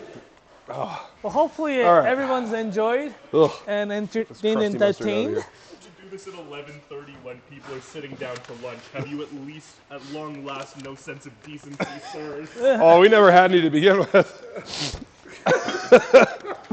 Oh, good lord. Alrighty. There is a little bit lingering smell right here, so I don't appreciate that. But yeah.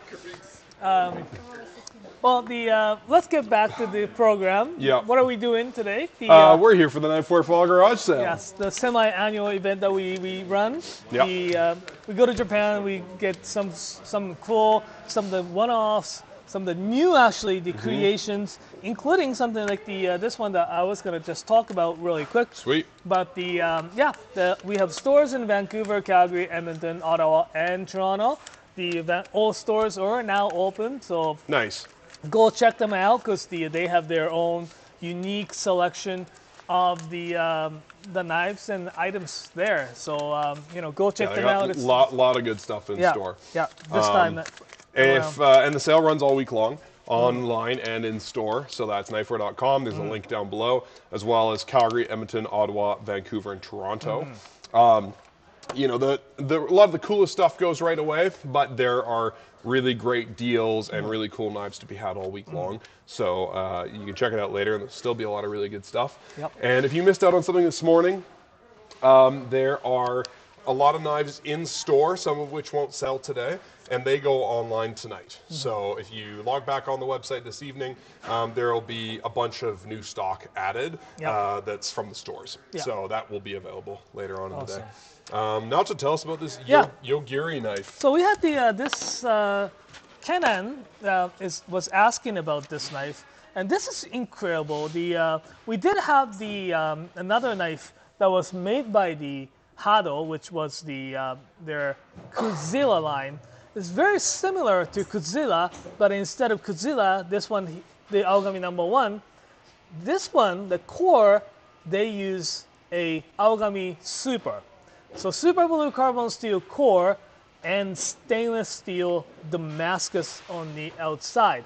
So it's already been, I guess, tarnished with the acid etch. So you wouldn't, like, it's really protected very nicely because although it's like a natural patina. Yeah, it's got a carbon steel core, but outside it's stainless. So, but again, as I said, this patina or this acid etch will probably protect the steel from actual rusting. Cool. It's really beautiful, intricate Damascus here as well. That's such a cool pattern. The weight is kind of really cool though, because the handle is really heavy-ish, but still it balances very nicely. Can we get close up on the back of that knife? Because there's like some really cool kind of X patterns. It almost reminds me a tiny bit of the Masakage Shimo, but more intricate. Right. Yeah. From however they hammered it or cut the steel. Yeah, right. There's a lot of different ways you can create those patterns. But so this one here, forged by Yoshikazu Tanaka-san, and yeah, he's a really excellent blacksmith too. And if you look closely though, it kind of has a little glare, shine to it. Yeah, it's a little sparkly. Okay. So yeah, the Jacob is gonna run the this Yoshikazu Tanaka-san's clip, and while he's running now, we can talk a little bit about Yoshikazu Tanaka-san. Yeah, he uses pine charcoal in his forging, right? The quenching. In his quenching, okay. In his quenching. And that creates a more even heat. Can you remind me what that does, the quenching with pine charcoal? So it heats up a little bit more slower, right? So it doesn't heat up this just one part of the steel. Right. As well as the pine charcoal, the heating with the charcoal for quenching is that it prevents that carbon to leave.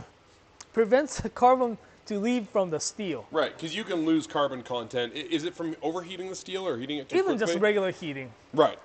Regular heating will lose its carbon while just like regular heating it, right? That's why you don't want to like. So you don't want to take too much time making a knife. Yeah. Like you want to minimize it, right? Yeah. Right. So yeah, that's why he uses the pine charcoal for the heat treatment. Yeah, I have a Hado Osumi from him, and it's incredible. Like the edge retention's phenomenal. Just the way it cuts, like it's. Yeah. I mean, two incredible makers. He showed us the process of heat treatment, like the quenching, but it was like really great because you can see he carefully puts the steel in and out of the forge and makes sure it heats up very evenly. Because it's hard, right? Yeah. Well, yeah, you're going to have like concentrated hot spots in the forge normally, right? So you have to move it around pretty constantly and make sure one part doesn't get overheated either. It's like, so it was really, really good. And you could see him with just the change of color of the steel, right? So it was really, really cool that they actually showed us that. His workshop's pretty crazy too. Like Jacob was telling me, there's just knives everywhere. Yeah. Like there's 100 years worth of discards that are just like stacked up in the corner that they just leave there, and steel everywhere. Yeah, steel soot everywhere. And smoke and Yeah. And he does like the forge welding. He picks up the carbon steel and put that on the softer steel, but like the other side is scorching hot. Yeah, soft steel's like what, over 1,000 degrees, like. Yeah, they heat it up to that point, right? Yeah. He pours a little bit of flux. He grabs wet them. Just pushes it on with his finger. Push it on with the fingers. His finger is like so black. Yeah, if you think chefs have like tough hands, like wait till you meet a knife maker. It's nuts. Yeah. I don't know if it's still going. Yeah, what do we got next? So we're done talking about that Hado there. Yeah. Those Hados are really cool. I think they all went pretty quickly, but there might be some going up on the website later on today. Yeah. That are in the stores. The Lexout.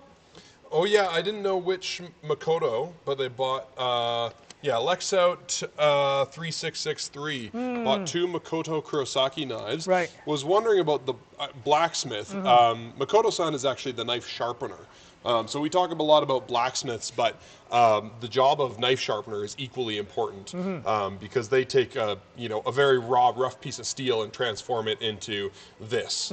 Without the knife sharpener, you just have a paperweight basically. Yeah. And often the Makoto-san, he gets it from various different sources. Yeah. And so we don't really know who he gets the blades from. Yeah. But not every knife maker is, wants like name recognition. Like there's a lot of people out there that just do it as a trade. Like to them it's the same as being, a welder, which is a very important trade, but maybe not treated with the same reverence as knife makers. Yeah. And so they show up and they forge what they're asked to forge. Yeah. I'm sure, the Makoto-san does ask for a little bit more specification, like cladding, clad with this type of steel. Yeah, this is pretty unique. This one's very unique, right? Like this one here has got the coreless Damascus in the core with the stainless steel outside, and it's not something that you see them every day. So And how about Makoto-san as like a maker? Like if we're not talking about the blacksmith here, we're talking more about the knife sharpener. What's special about him for the people at home? So I think the several things, right? He chooses very unique materials to work with. Something like this, the Coreless Damascus, VG7, that matter. And he sharpens it very thin. Like it's almost like every knife he sharpens is like really like a laser type of stuff. So yeah, it's going to cut really, really smoothly through like dense veg and stuff like that. In that same line? Yeah. Let me check. Was that the one that they got? Yeah, they got that one. The Cayenne, yeah. That new Cayenne is really cool. Yeah, it's really cool. There we go. Yeah, that's a great pairing. Yeah. Such good looking knives, Yeah. and that coreless steel is so. If you're a Japanese knife beginner, Japanese knives, most of the ones we get are made with a hard core steel in the middle, and then there's like a softer steel. Like if you think of, here we go. If this ruler is your hard core steel, then there's a piece of softer steel on either side, right? Because hard knife steel is fragile. So if you drop your knife, it could just like break in half if it's just one hard piece of steel. And so they laminate a softer piece of steel onto the outside of the core steel, right? Now there's this type of blade called coreless knives that we started to see pop up in the last 10 years, where they basically take two really hard types of steel and they forge weld them together, and they create like a layered steel, a Damascus steel. And the idea is that those two steels will wear a bit differently. You can actually see it if you look close up here. You've got two different types of steel with all those little like wavy lines. So the idea is they'll wear at different rates, and you'll end up with an edge that has almost like microscopic serrations to it. And what he's gotten done is just laminated softer steel over top just for the hell of it, because it looks really cool. So you don't usually see knives with a Damascus core like that, but they're pretty cool. Okay, Crotori. Mr. Let's see who we got here. Oh God, M. Rasgutwin. Yeah. That. So yeah, one of the about Crotori knives. So yeah, the Crotori knives, as we mentioned a few times today, we went to visit him in this fall in September. They're located in this area in Tosa, or the Kochi Prefecture. They are famous for their forestry, fishery, and all other stuff. Cool. So they make blades for the primarily industry, right? Mm-hmm.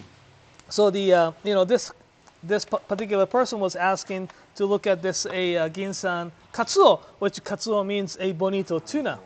Oh, it's Adam Gore. Yeah. Oh, hey Adam, how's it going? Hey. Send me some tartare. It's delicious. Mm-hmm.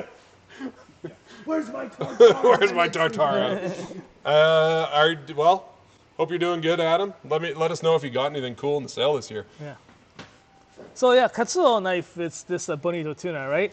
This is a slicer as well as a filleting knife. Right. So if you look at from the spine thickness is about 4.8 millimeters here. Right, that's quite thick. And tapers it down, not too thin either. No, it's pretty thick overall. So it's pretty thick, and the edge is really nice and thick. So they are designed to do the filleting of you can cut it like this way to open up the belly, and you can do that stuff.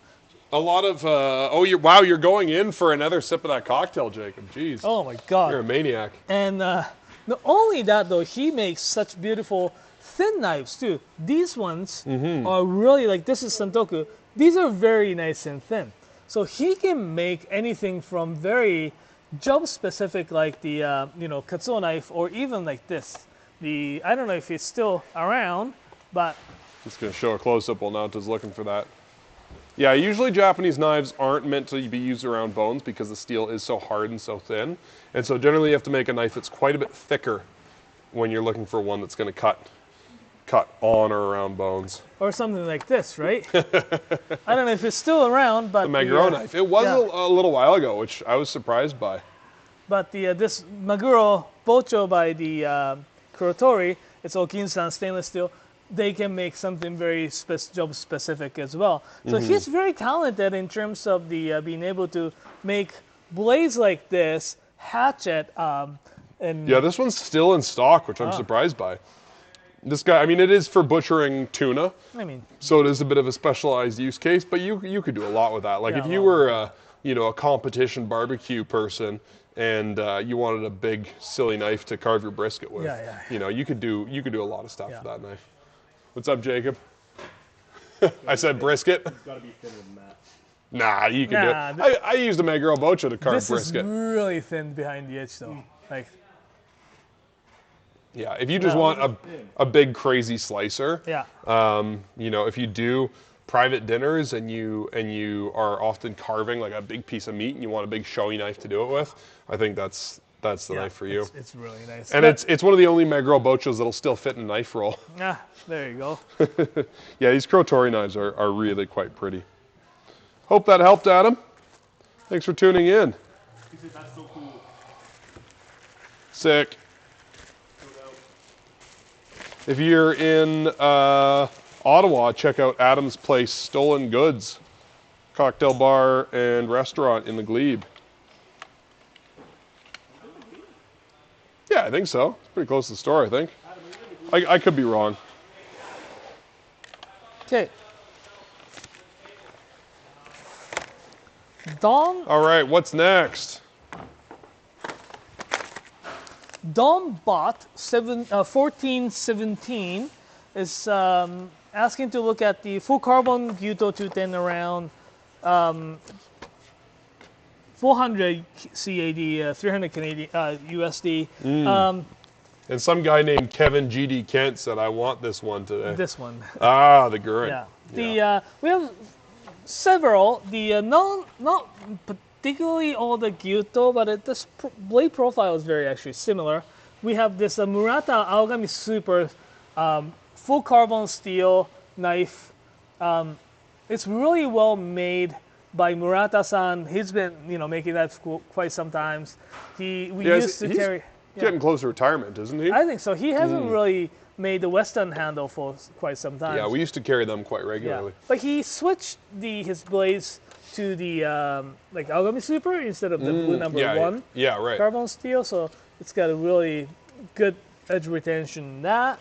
We have something, it's a Fujimoto, blue carbon number 2, but it's got really cool handle. Yeah, I love that This custom handle, Fujimoto, Kurochi forged. Again, really nice thin edge here. Let's get close up on that handle too. Look at that. I love these custom handles we got this time around. These kind of, I don't even know what color that is, like kind of fuchsia, reddish, pinkish. Mary would know what color this is. She went to art school. Looks like a burnt brick.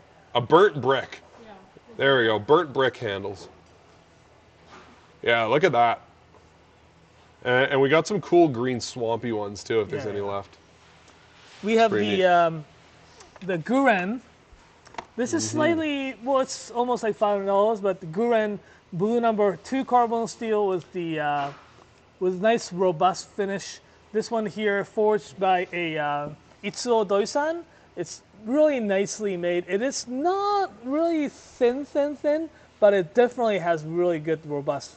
And also, it's actually pretty thin behind the edge, so it does really, really good. It's a good balance of like rugged, but also quite sharp.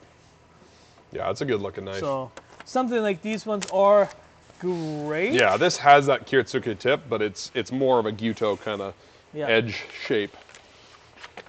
All right. Oh yeah, somebody asked about the Tojiro Reppu. Yeah. Have you cut with these yet, Naoto?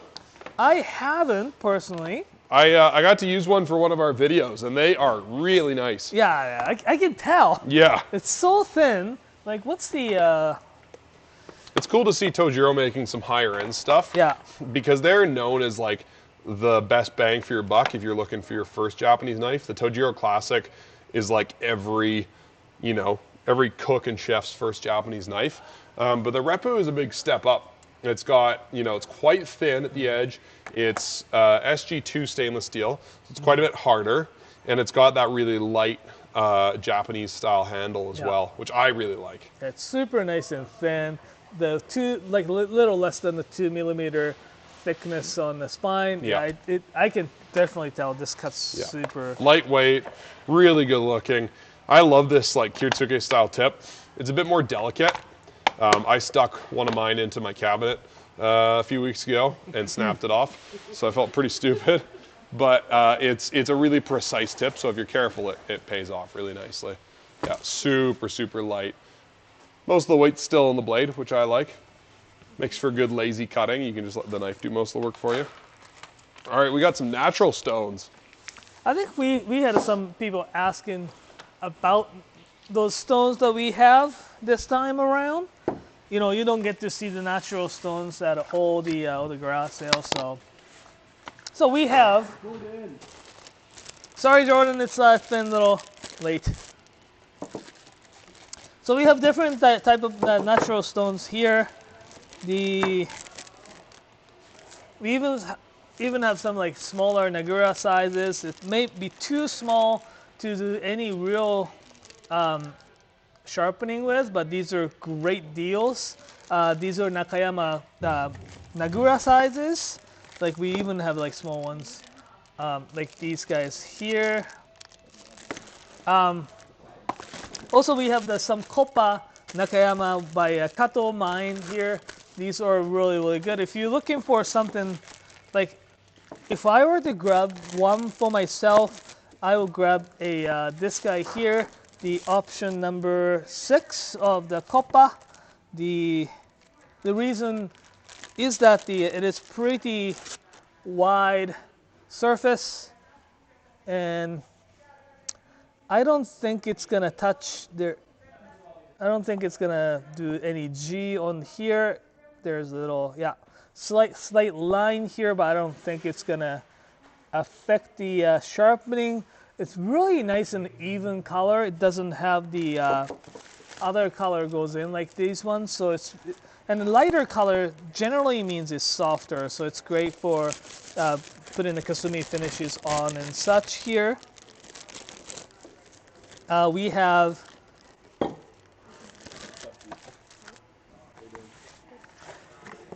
Ohira and Atago. Ohira mine here is great.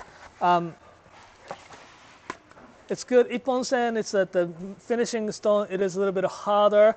The color is a little bit darker than these guys here. It means it's slightly harder than these guys. You can finish your edge with the finishing stone. These are great. As well as this Atago. Atago mounds usually considered to be slightly softer mine. This one probably, I have to double check, but it could be a little bit harder than regular Atago, but it's also still really great stone to finish the edge with or the kasumi finish. We also have this last one here. It's actual Nakayama stone from a Kato Kozan from the old, like quite some time ago, because it's got their actual signature of Maruka right here. Maruka Shohonyama is I guess the stamp of legitimacy. It's a $2,000, but it is like one of those things that you will never see them ever again. This stamp is out of it is out of circulation and everything. It's really nice and light and super even Nashiji finish. So this one here is a. I think that one's sold apparently. Oh yeah. Yeah. Oh good. What's the benefit of using natural stones over synthetic stones? Natural stones, as you work more, I don't know if you heard what the question was. What's the benefit of using natural stones? several benefits. Not all. Natural stones, something that everyone needs, I don't think. But natural stones are great. One, it gives you a lot more milder edge finish, so that the instead of getting really spiky, it's like bitey edge, natural stones will give you really mild, like smooth edge that actually, like say when you're cutting into the raw fish, sashimi and stuff like that, it cuts it very smooth in between the cells, as well as the something like this one, you probably can finish your bevel with, making really nice finish, the even kasumi finish and such. And something like the knives that you use it for push cut, like say chisels, planers, katsuobushi, I guess bonito slicers, these will do really, really good because it doesn't, edge will be much more round or milder. I guess someone right behind me is ready for something. Yeah, it's wheel time. It's time to spin that wheel again. Focus the camera. Focus the camera. Trying. I'm pushing the button. It's not focusing. Doesn't like me. There you go. There. Woo, there we go. All right, we're good. Hi, everybody. How's it going? Are you having a good garage sale Monday? Let's go spin this wheel. Ready? What's it going to land on? Are we going to get wiener water again? All right. No way. It's clearly rigged. Clearly rigged. That means was not spinning on it. purpose. That landed on wiener water again. All right, let's give it another spin. I think it. Oh my God. I don't feel like throwing up again. All right, stickers! Woo! Let's give away some stickers. You missed it landing on wiener water again. All right, let's go find some stickers. What do we got? Let's get some stickers. Let's get some, oh yeah, here we go. Let's give away some Sasquatch stickers. All right. How's it going, guys? Oh, God. Oh, yeah? Knocking stuff over. Is it a fancy stuff now? This costume doesn't want to stay on. How's it going, Avery? It's going great. What are you packing up? Somebody bought this Gecko Yukarasaki petty with a green custom handle. Oh, sick. It's my lizard knife. You picked that one? Yeah. So I hope you enjoy it. That's awesome. Yeah. Well, congrats to the person who got that knife. It's, oh, there we go. Okay. Well, that person gets a Sasquatch sticker. Wow, Woo! so lucky. All right. Who else gets a Sasquatch sticker? Oh, try not to knock anything over here. How's it going, Nolan? Someone got 2 of these. They're beautiful and they're amazing. They got 2 of those. Yeah. Oh my God, that's awesome. Yeah. All right. 2 Nagara steak knives. Give him a Sasquatch sticker. All right, Tiff. What are you packing up? I'm packing up a set of Tojiro repus. Is that 3 repus? Yeah, that's 3 Wow. repus. All right, that person deserves a Sasquatch Woo! sticker. Yes. All right. How's it going, Diana? Kevin. It's great. Oh, yeah. Here. There we go. Thanks, Nolan. All right. Well, great work, guys. The warehouse crew is here packing up your orders all day long.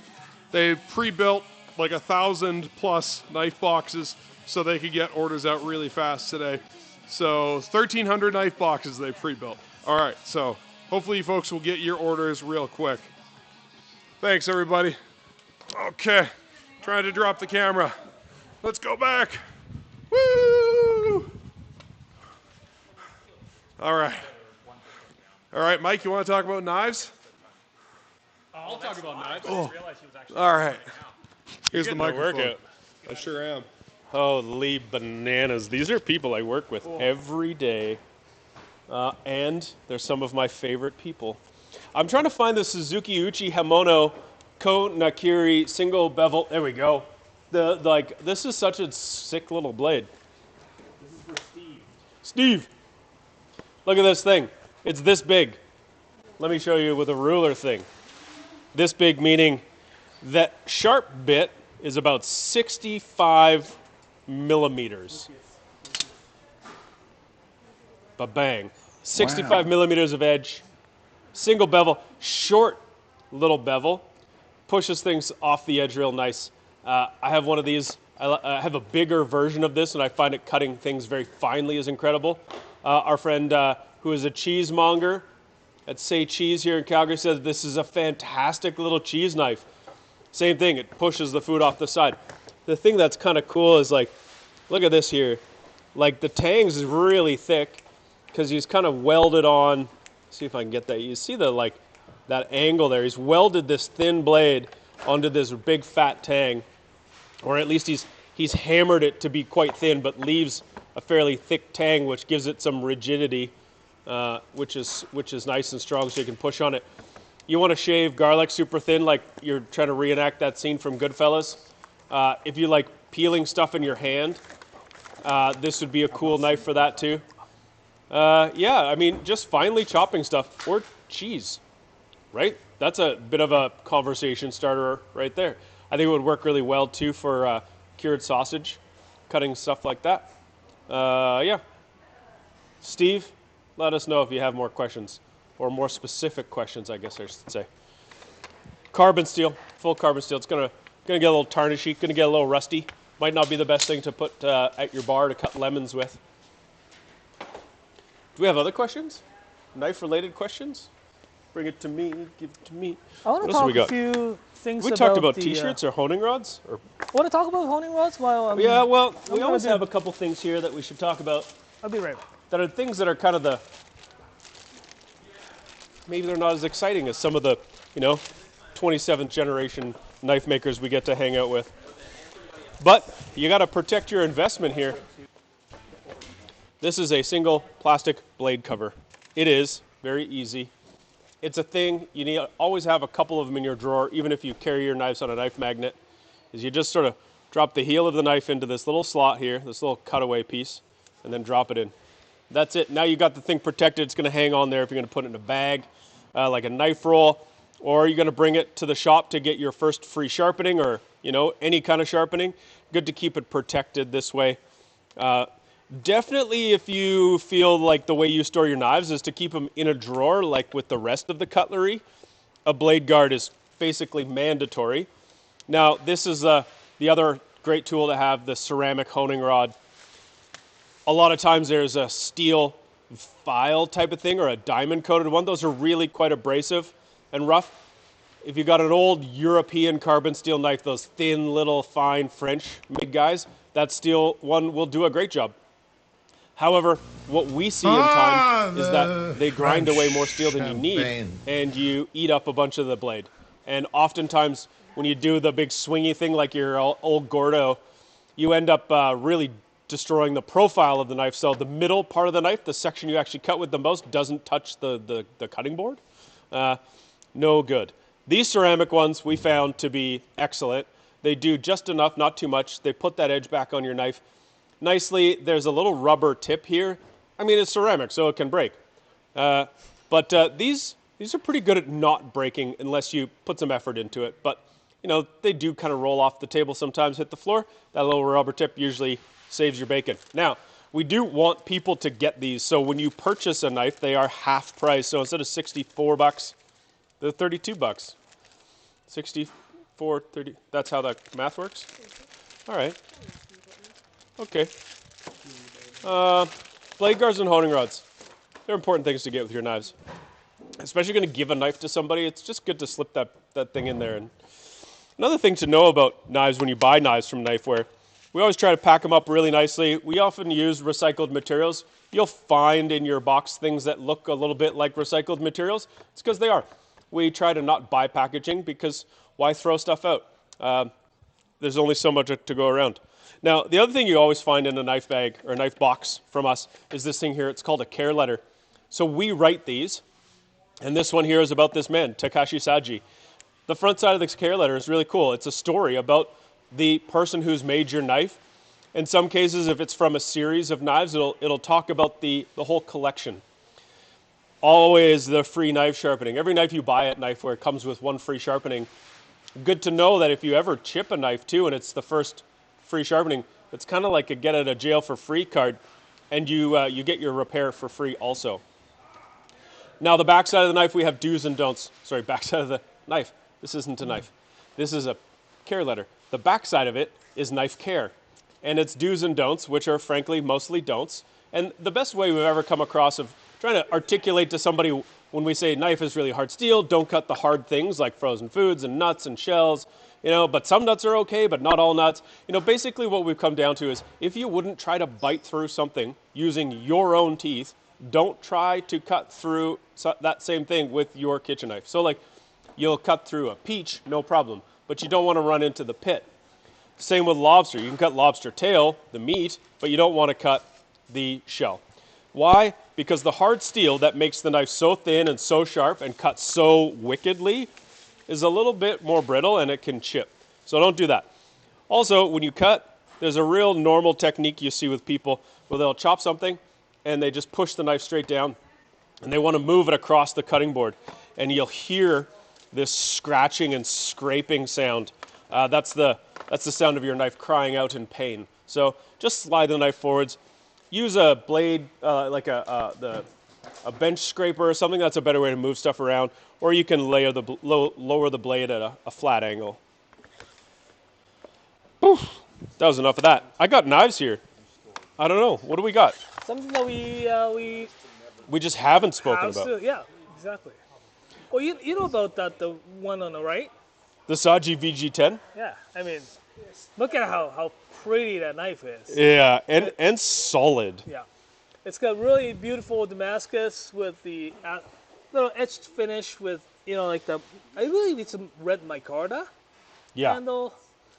And a nice feel. I really like these handles. Mm-hmm. They just feel really good fit in my hand. Solid.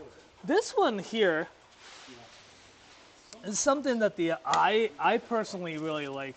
It is a Torok Sakai Aogami Damascus, but the last time when Jacob and I were in Sakai, we actually went to visit this blacksmith shop, which is Ebuchi-san, which he can probably do that thing. Yeah, Jacob's been making some really sweet videos from his trip, so let's. Yeah, I think it's running right now. But Ebuchi-san is the small workshop in Sakai. He's very talented. He can do a lot of cool stuff, including those double bevel knives. We have the line of the towa is actually forged by the Ebuchi-san. Mm-hmm. He's very talented for single bevels, double bevels, as well as some honyakis, which may be coming pretty soon. How old is this Ebuchi-san? He is relatively young. He is in, I think, late 50s. Okay. So we'll be seeing Ebuchi-san stuff for a while. Yeah. Cool. Little bit of thing about the Ebuchi-san's blade, though, it's especially the double bevel knives, it's a little bit thicker.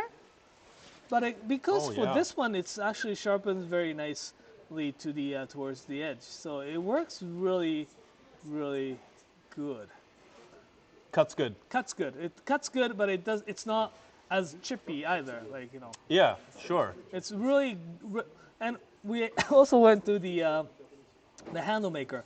This is this handle is made by this company called Kanakugi. We went to see. It's super cool. We didn't have time to make a video out of it yet, but we took some footage from the Kanakugi-san.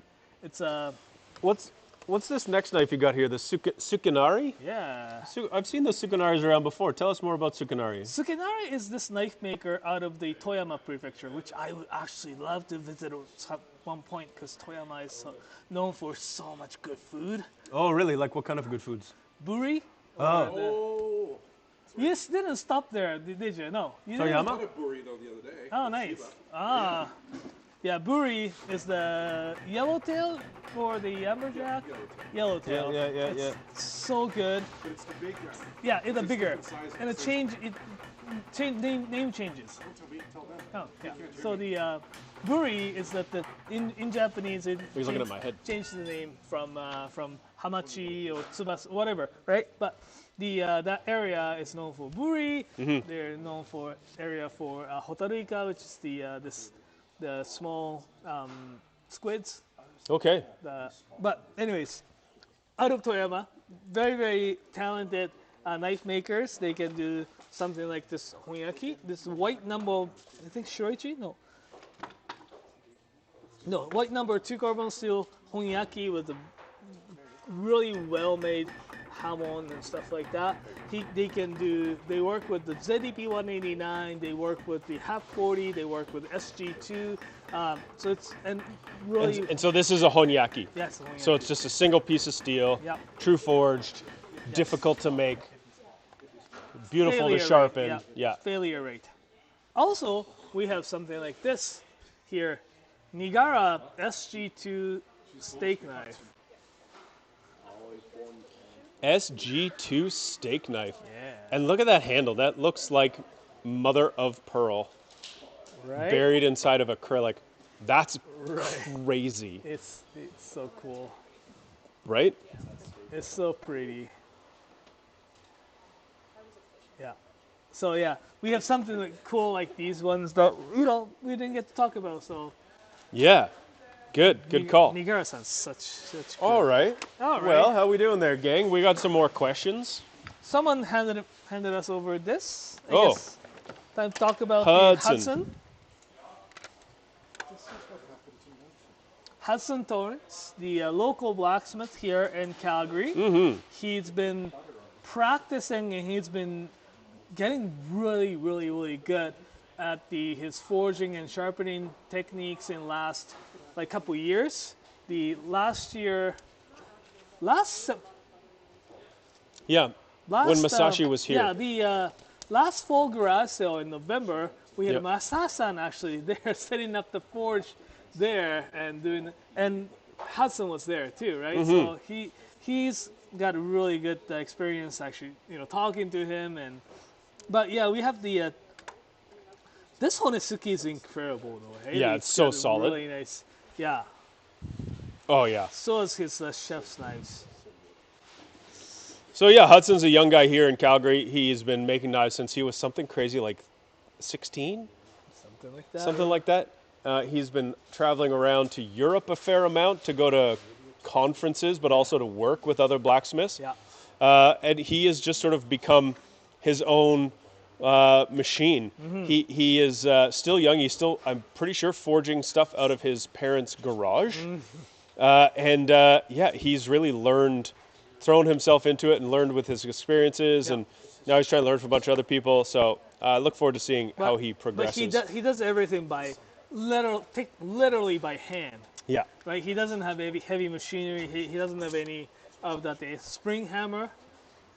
No. It's crazy. It's crazy how thin of the edge that he can get with that hand hammering. Awesome. Now we're back to some answering questions. Oh, nice. This is a great knife. I think it's a name. Another damn downhiller. Looking for a paring knife with more height. Currently using 135 millimeter. I have a I don't know if you still Well, this have Kuratori is a really nice knife because I couldn't even find that the other day. not only does it have this height to the blade, the choil kind of extends out, but it's got a little bit of a longer handle. So I feel like when you have a longer handle, you can also, you can choke up on it and you can do nice fine cuts, or you can pull your hand back like this and you can cut through larger things. Maybe you're not going to be spending a lot of time, but you can make it do a lot of stuff. This also has a nice fine tip. It's stainless steel. It's a very, very nice knife. It's beautiful, mirror finished. So Ginsan steel is a stainless steel that's similar to white carbon.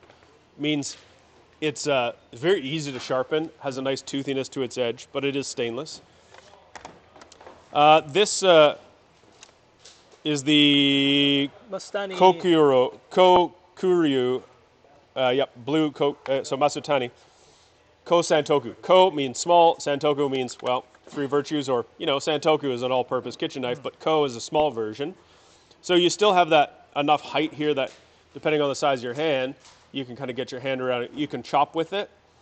So it's sort of like a tiny gyuto or a paring knife on steroids. So that gives you a bit more height. Now, the Nigara VG Strix is a great option.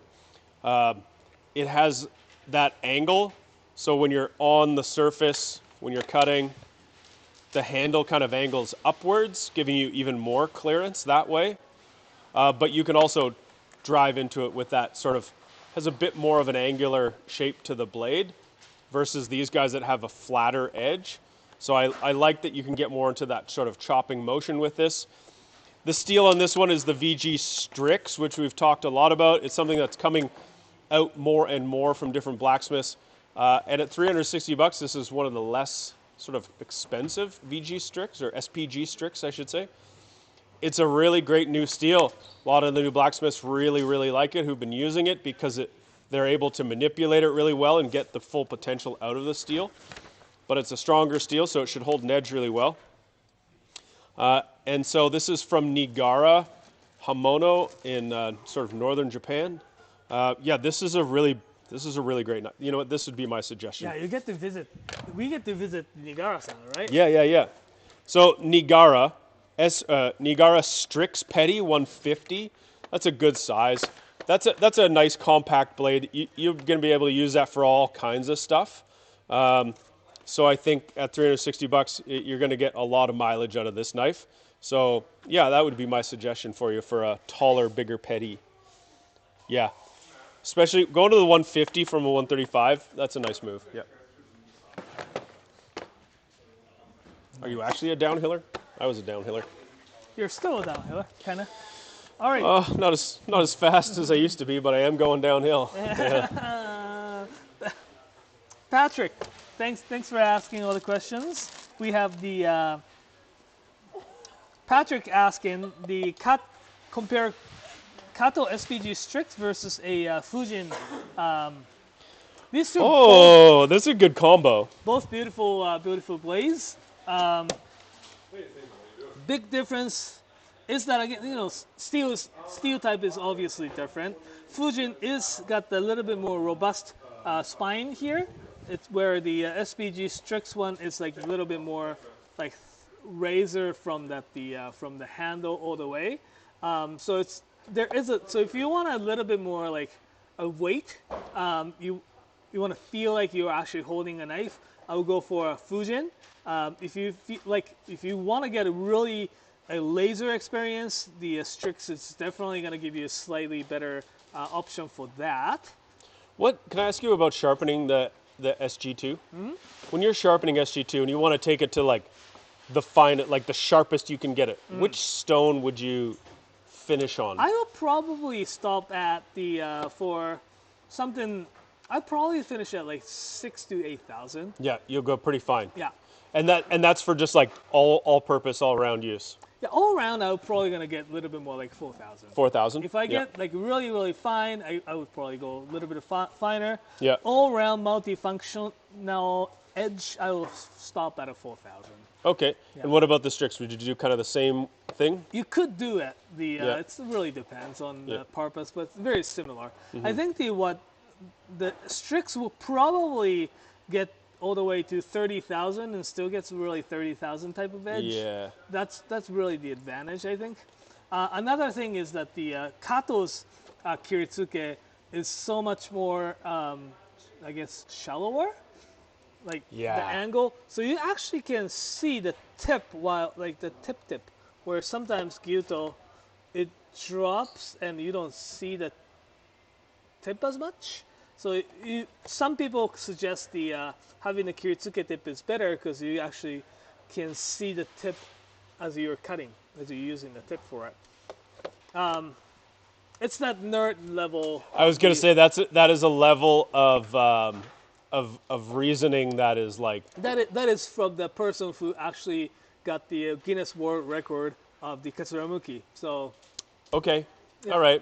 That's real. Yeah, that's real, right? That's the type of nerdiness that comes from. And you wouldn't want to stand in your own way, right? Of not being able to cut to world record level Katsuramuki, which is a cutting technique that you likely use Yes. all of the time at home. And on a Tuesday night at 5:30, when you want to be out the door by 6:30 to go do whatever you're doing, you're probably looking for that type of accuracy on your knife skills. Clearly, you Yep. want this Kiritsuke. But yeah,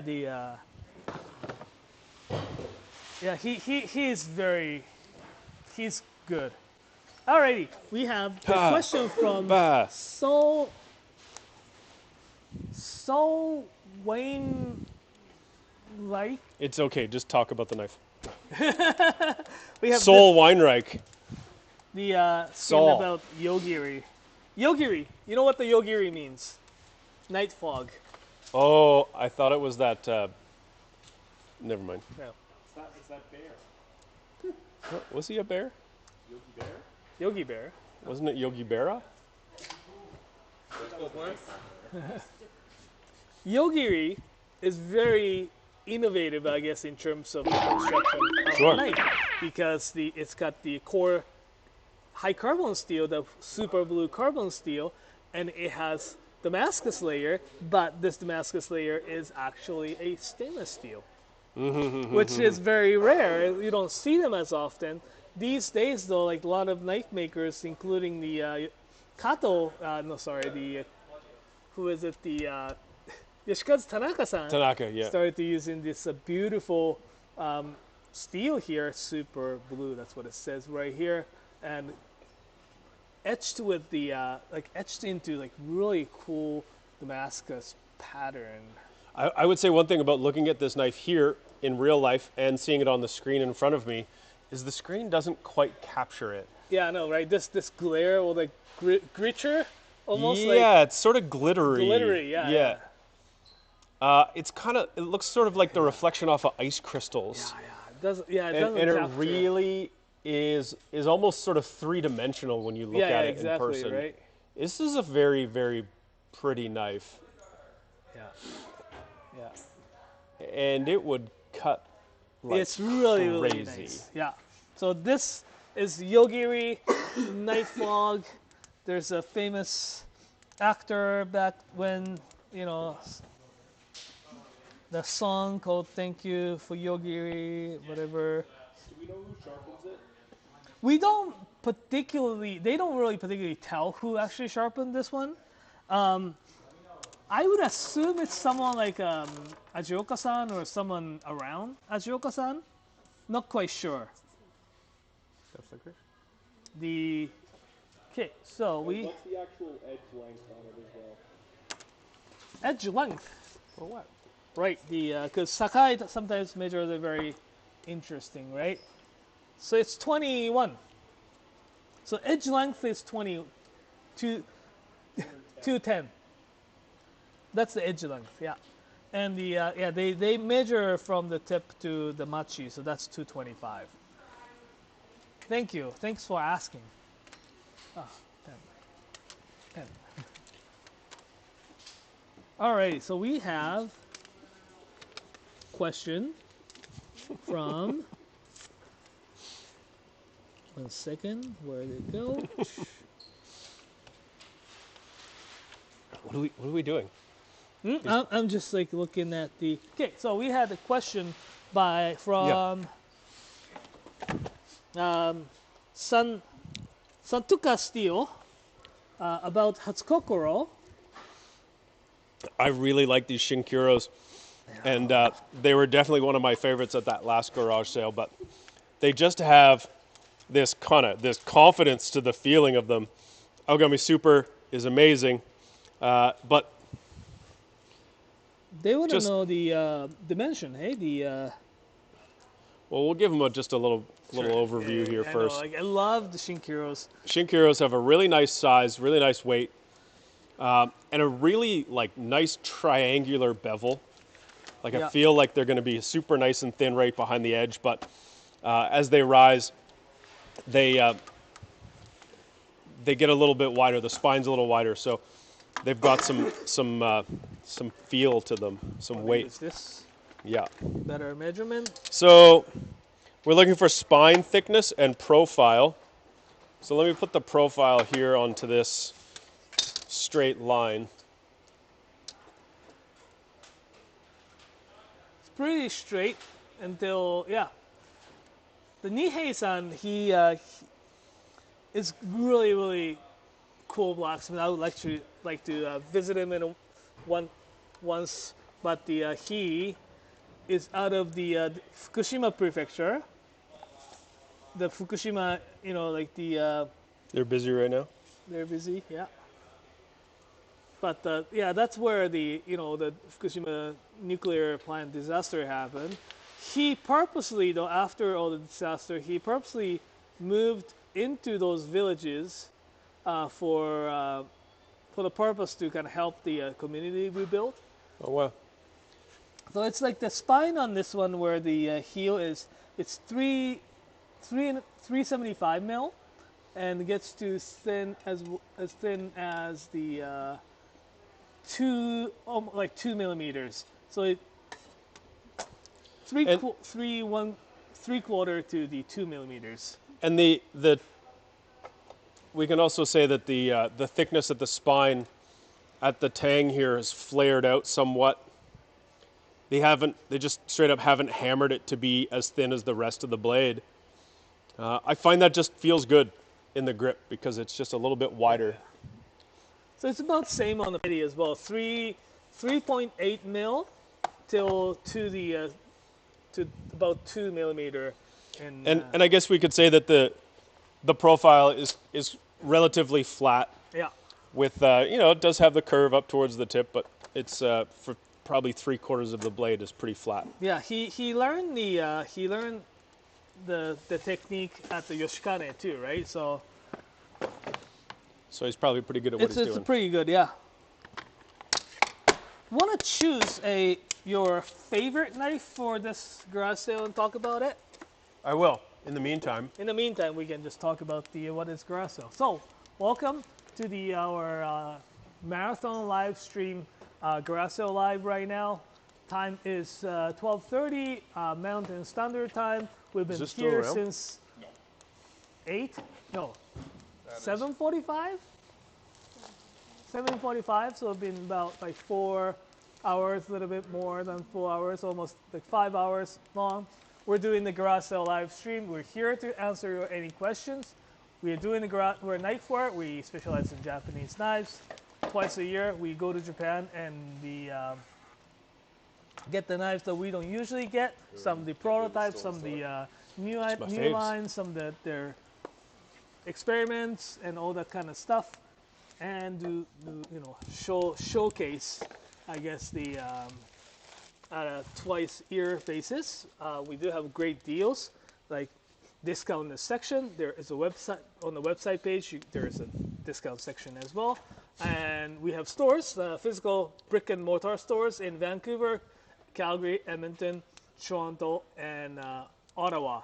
All those stores are now open. They open till 6 local time. So check out there. If you live in anywhere close to our stores, go check them out because they do have their own exclusive stock at the stores, and they're not available online.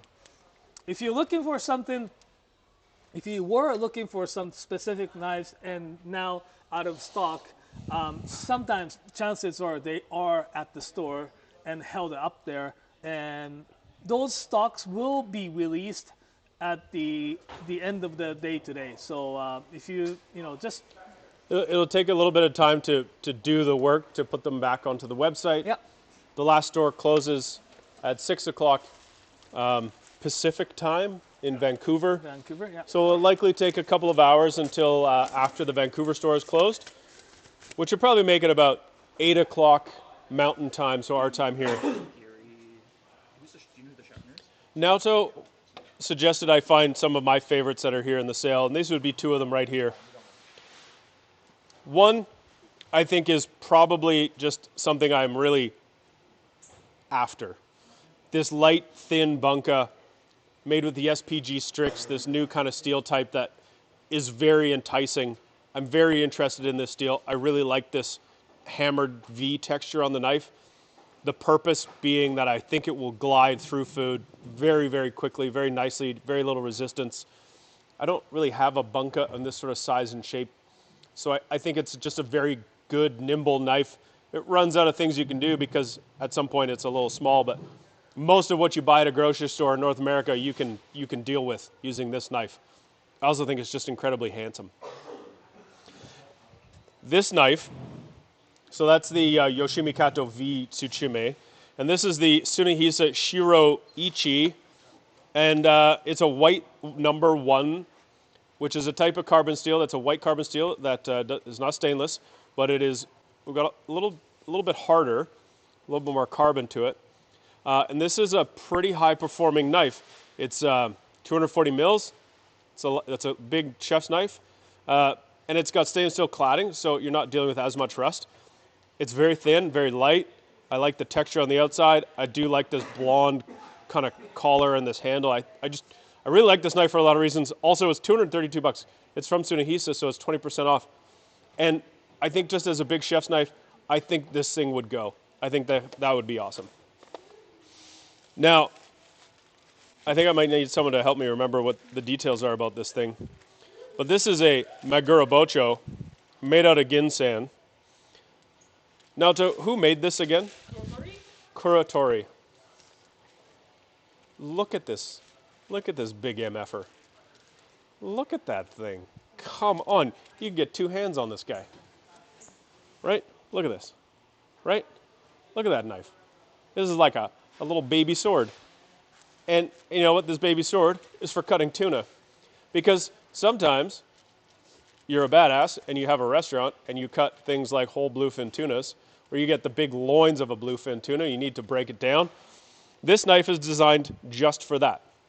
It has this little hollow down the center, so it doesn't get bunged up, but also it's double bevel, so it's not a single bevel, which makes it a little bit easier to use because it's going to go straight. When you're using a double or a single bevel knife and it's got the flat side on one and an angle on the other, it doesn't cut straight, so you have to learn how to use that knife. But this thing is the Kuratori Ginsan Maguro Bocho? Maguro Bocho. Maguro Bocho. Big tuna knife. And then we've got this very cool thing sitting here on my left from our man Ken Kagura. We've had Kagura knives on and off. More on when I first started, but a little bit more off now because he's older and retired and spends more time fishing. But he does now and again like to show back up in his forge and make some cool things, like this little baby Tanto. And this thing is exactly what you think it is. This is like a little samurai sword, which is called a Tanto. Made as traditionally as you possibly could get. He folds the steel himself, so he often will purchase steel, old steel shovels. He'll take steel from the shipwreckers that are down the beach from him, cut it all up, fold it together, and put it on a cladding of something. I think he's got blue number 2 in this one. But look at that thing. Look at that. Look at that. It's crazy. I can't believe we still have that. Right? I can't believe you haven't bought it. Don't tempt me with a good time, Mike. That's your kind of thing. It sure fucking is. I got my favorite. I also have a mortgage to pay. No, this is like pesky homes and 2-3 mortgage clothing payments. and feeding children and Yeah, what a load of shit. I got my favorite. You talk about your favorite. yeah, let's hear it. My favorite is like these guys here. The little wide range, you know, like we have this Ichie. Ichie SLD is great, but this Bunka shape, Yeah. yeah, this is so cool. Like the Ichie is this like, I think it's type of prototype maybe. I'm not sure if it's like coming out as like the regular lines yet, but the this is SLD core. It's got a really single piece of copper goes right in the middle here, and it's super thin blade. This gotta perform really, very, very nicely. This is really well made. Like this, look at how beautiful it looks too. This one here is It's flashy. and it works. It works kind of flashy. It's flashy and it works. And I have to Right? Yeah. I have to mention about this. Oh, yeah, so, yeah. every time, right? the Toa made sharpened, forged by the Ebuchi-san, but the sharpened by Masaya Shimizu-san. He is as far as for the single bevel goes, he's one of the best one in Sakai right now. He started his own workshop pretty recently. He has sharpened knives for Nenohi for a few lines. He and Nakagawa-san got together and creating the blade for Nenohi now. He is how he sharpens the bevel is really nice and even. The back, like, it's really hard to capture on the camera. It's hardly there. Yeah, I know. It's like thinner than hair. Uraoshi. It's like super well done. Another one is the Suzukaze Ono knife. It's the knife maker, actual manufacturer behind the Shun knives. Shun regular classic and Shun Kaji are made by Ono knives, and this is their kind of the take. They basically started making their own knives with the techniques and skills that they have. And unlike other knife makers in the Seki, where you have to ask some processes to be hand over, they make everything. Like they're saying, like they still have to buy a wood, but everything else they do in house. So it's like quality control is great, right? And the fit and finish, how thin behind the edges. I love how tall this knife is. I like everything about this actually knife here. It's really good knife. A little underrated, I guess, like because how it looks, I guess. Another one here. It's the as a Ginsan. The Yamawaki Hamono is the knife company in the Osaka. They make beautiful blade. That's where this Shimizu-san learned the skills from, and they have their resident sharpening workshop and sharpeners working for the Yamawaki. They do great job on the mirror polish. That wait until his mirror polish is sick. But he learned all the stuff from this Yamawaki. And this Ginsan, and also this back. This may be actually sharpened somehow by the Shimizu-san as well, because this was the one that was probably sharpened when he was around. Anyways, I can't promise that. I'm just saying. But it's got a little. They call it the shiai. Yeah, just to. It's a decoration, but apparently it's to get the blood through. And some of the swords have those, right? Sure, yeah. But it's kind of beautiful piece. It's got a little bit of curve to it. Yeah, that's a really beautiful knife. It's beautiful. So yeah, we have these my favorites. Cool. All right, we got any more questions over there, Nathan? We got some. A couple more. A few more, yeah. Yeah, we'll give you guys a pizza break pretty quick here. Yeah. Well, the Jackie is probably ask us to talk about Sadamasa as a company. Oh, interesting. It's very interesting because the Sadamasa is this knife maker in the Nagano area. It's a little bit. There's a big lake called Lake Suwa, and the south part of. It's not particularly. It's not specifically Suwa, but in that region, that's where they are situated. I would actually love to visit, but we haven't been able to. But this knife company has been around quite some time, but they weren't really into producing their own knives until actually current generation of this younger. I think it's going back to its own root. I think they were blacksmith and knife makers before, but they stopped producing their own stuff for probably a few generations maybe. But this current generation, the young knife maker, blacksmith, and brothers actually, that sharpener and the blacksmith is brothers. Sharpener and blacksmith are brothers, and they started to. Oh wait, no, the blacksmith and sharpener are the same guy, and the brother is doing more of the company sales type of stuff. Okay. Anyways, so they were kind of going back to their, I guess, roots, and start producing their knives. So they're learning a lot of skills from other knife makers, but because they're not close to any like knife making regions, they've developed their own kind of unique style of knife making. Yeah, I like this style. I just think this is a great knife. Very, like, especially this petty, tall heel, pointy tip, curve sort of blade, sort of geometry. Yeah. Like, I think it would cut really nicely. Yeah. And it's got enough sort of girth and weight to it. I think you could push it through some stuff if you need to. Yeah. Right? It's a solid blade. It's a solid blade. I can totally see. All right, you guys go take a pizza break. My turn. Your turn. Yeah. Okay. Okay. Okay, these guys are going to take a pizza break.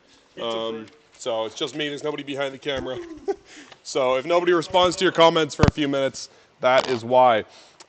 We have got a question from LandFam3646 asking about the Moritaka Deba, asking if it is left-handed because it didn't say. So as you may know already, most Deba knives are right or left-handed, and typically right-handed. It's a single bevel knife, which means it's got a bevel on this side and it's flat on the back side. It's a very precise type of blade for cutting fish. This is what's called a yo deba, and the prefix yo, Y-O, in Japanese means Western. So you'll often see this style of handle. Let's see if I can find a yo handle. This would be a yo handle, like a European style, Western style handle with the rivets and the full tang. And so you'll see yo deba, which refers to a Western style deba, which means sharpened on both sides. So as opposed to being single bevel, the Moritaka Deba is double bevel. And like pretty much every double bevel knife we sell, it's ambidextrous. So you can use it left or right-handed. Chris Lord out in our Ottawa store, I believe this was one of his first Japanese knives, was the Moritaka Deba. I could be misremembering that, but he's left-handed, and it's quite hard to get your hands on left-handed single bevel knives. They tend to be expensive, and not a lot of makers make them. When you're a right-handed blacksmith, which pretty much all the blacksmiths are, it's a lot easier to make a right-handed knife and a lot harder to make a left-handed knife. So they don't make very many of them, and they tend to be more expensive. This guy, if you're left-handed, is going to be the way to go. We do get questions about right-handed knives a fair bit, and most of the knives we sell are ambidextrous, but it's worth asking when you're a lefty. So if you're looking for a Deba, the Moritaka Yo Debas would be the way to go. Moritakas make great stuff too. They've been in knife making for over 730 years, so they're pretty good at it at this point. Just okay. Just okay. I have two knives from them, and they rock. Okay, we have got no more questions at the moment. So if you have questions, pop them in the chat. We'll be live for a bit longer here. Can you tell us about your outfit right now? My outfit. All right, so I finally got myself a tracksuit at Costco because they had them for 40 bucks. So the top's over there because it's hot back here. And this part, I guess, is probably what you're wondering about. This is our newest Knifewear shirt designed by Mary. She drew her version of the Akira bike with, I don't know if you can see, but there's like Tojiro and Nigara Hamono and Nanawa, Ryusen, Haryuki, all these Japanese knife brands on the bike. And hey, look at that, it says Knifewear. So you can buy these in the front print. There's also a back print, which has like a little Knifewear on the front, like that. And then this whole big thing on the back. And you can grab either of those online or in store for 30 bucks. We have pretty limited sizes. We did it by pre-order, and then we got a few extras of the medium and large, so there's not a ton in stock. But if you're one of those kind of middle sizes, then we should have something for you. We got a few of the bigger ones as well. All right, fit check done. Time for knives. These are three of my favorites that I can't believe they're still in stock. I think this guy's still in stock. This is that like rope pattern Tsunehisa. It's a really, really pretty knife, and it's got a bit of a patina to the steel too. It's got a little bit of a bluey greeny tinge. So we've got like that hammered kind of cable pattern on the face of the knife, and then we've got really pretty Damascus up on the bevel. And just a really simple burned oak handle. Really elegant. This is a really great gift knife. I would say of the whole garage sale, this is one of the best gift knives. It's stainless steel, which means it's going to be low maintenance, which is what you want when you're giving a gift. You don't want to give somebody a puppy of a knife that's like really high maintenance and requires a lot of care and attention. It's got a really pretty look to it, which is also really important because you want, like, the second that they open that box, you want them to open that box up and go, oh my God, look at this beautiful knife. It's so pretty. I love you so much. And you want them to get excited about it every time they see it and want to cook with it. And that's what that knife is going to do. And then you want a knife that doesn't break the bank. And so for this guy, like if it's somebody that you like, you know, $176, it's 20% off. That's a pretty great gift knife right there. My next one is one that I would get myself. I love me a Gyuto. I like these kind of skinnier styles of Gyutos. They remind me of some of the classic French chef's knives, like Sabatier's. And it's just really pretty. It's got a really flat edge, which I like. Not a lot of curvature to it. And I'm not a big rock chopper kind of person. I tend to slide my knife forward and back more. And that flatter edge is going to make a cleaner contact with a flat cutting board like that. And so you're going to get really, really clean cuts of this guy. It's really pretty, so you're going to want to keep an eye on it to make sure you don't scratch it up. But I just love the look of this knife. That copper Damascus, or not really Damascus, but that copper layering between the cladding steel and the core steel is really quite nice too. And then we've got this stabilized wood handle, quite a tough option if you're looking for a wood handle. It's a little more on the rugged side. Really nice dyed burl wood. It's got a bit of heft to it, like there's a good amount of steel up on the spine of the knife. And so it's got a really nice kind of blade forward balance. It's not super duper light, which is good because I don't really like really light knives. And it's just so shiny, look at that. And then lastly, I just bought one of these because I heard we weren't going to get them anymore. This is not technically part of the garage sale, but these are more or less discontinued. These are butcher knives from Daniel Hilgenberg, also known as Silverthorn knives. He makes a really kind of, you know, short, kind of thick, flexible, but not too flexible boning knife, and they're just phenomenal. He does a really, really excellent job, but he is moving. Last we heard he's probably going to leave the US, and so he's moving maybe to Europe. He hasn't decided yet, but he's just looking to kind of get away from life and change some things up. And so he is not going to be making knives for a while, possibly ever again. We don't know. But for the time being, this is the last that we've got from him. I think the order that we got is more than half sold out. So these are going to be gone for good pretty soon. So if you're looking for a really great butcher knife, grab this guy. I'm tempted to get a second one just because I like it so much. I annually like to break down a side of pork at home and make sausage out of it, and this is a really, really nice knife for breaking down a pig. Okay, what else do we have? How's my Red Bull doing? Oh, can somebody top up my Red Bull for me? Thank you. Delicious. All right, maybe I need a Red Bull and hot dog cocktail. Did Nolan make any hot dog Jaeger? That might be the better option because I feel like all the spices would mask the dogginess. It's already pretty bad. It's just worse Amaro. Let's be honest. Jägermeister just wishes it was Amaro. Okay, Dean is asking, how does the Moritaka Deba compare to the Hanasuki? Well, first things first, the Hanasuki really tapers up. It's really got this triangular shape. And so this tip is kind of like I like to compare it to a scalpel. It's very, very precise. I wouldn't say this tip is not precise, but it drops down more. And so I feel like I have a little bit less knowledge and control of where the tip is when it drops away from my finger like that.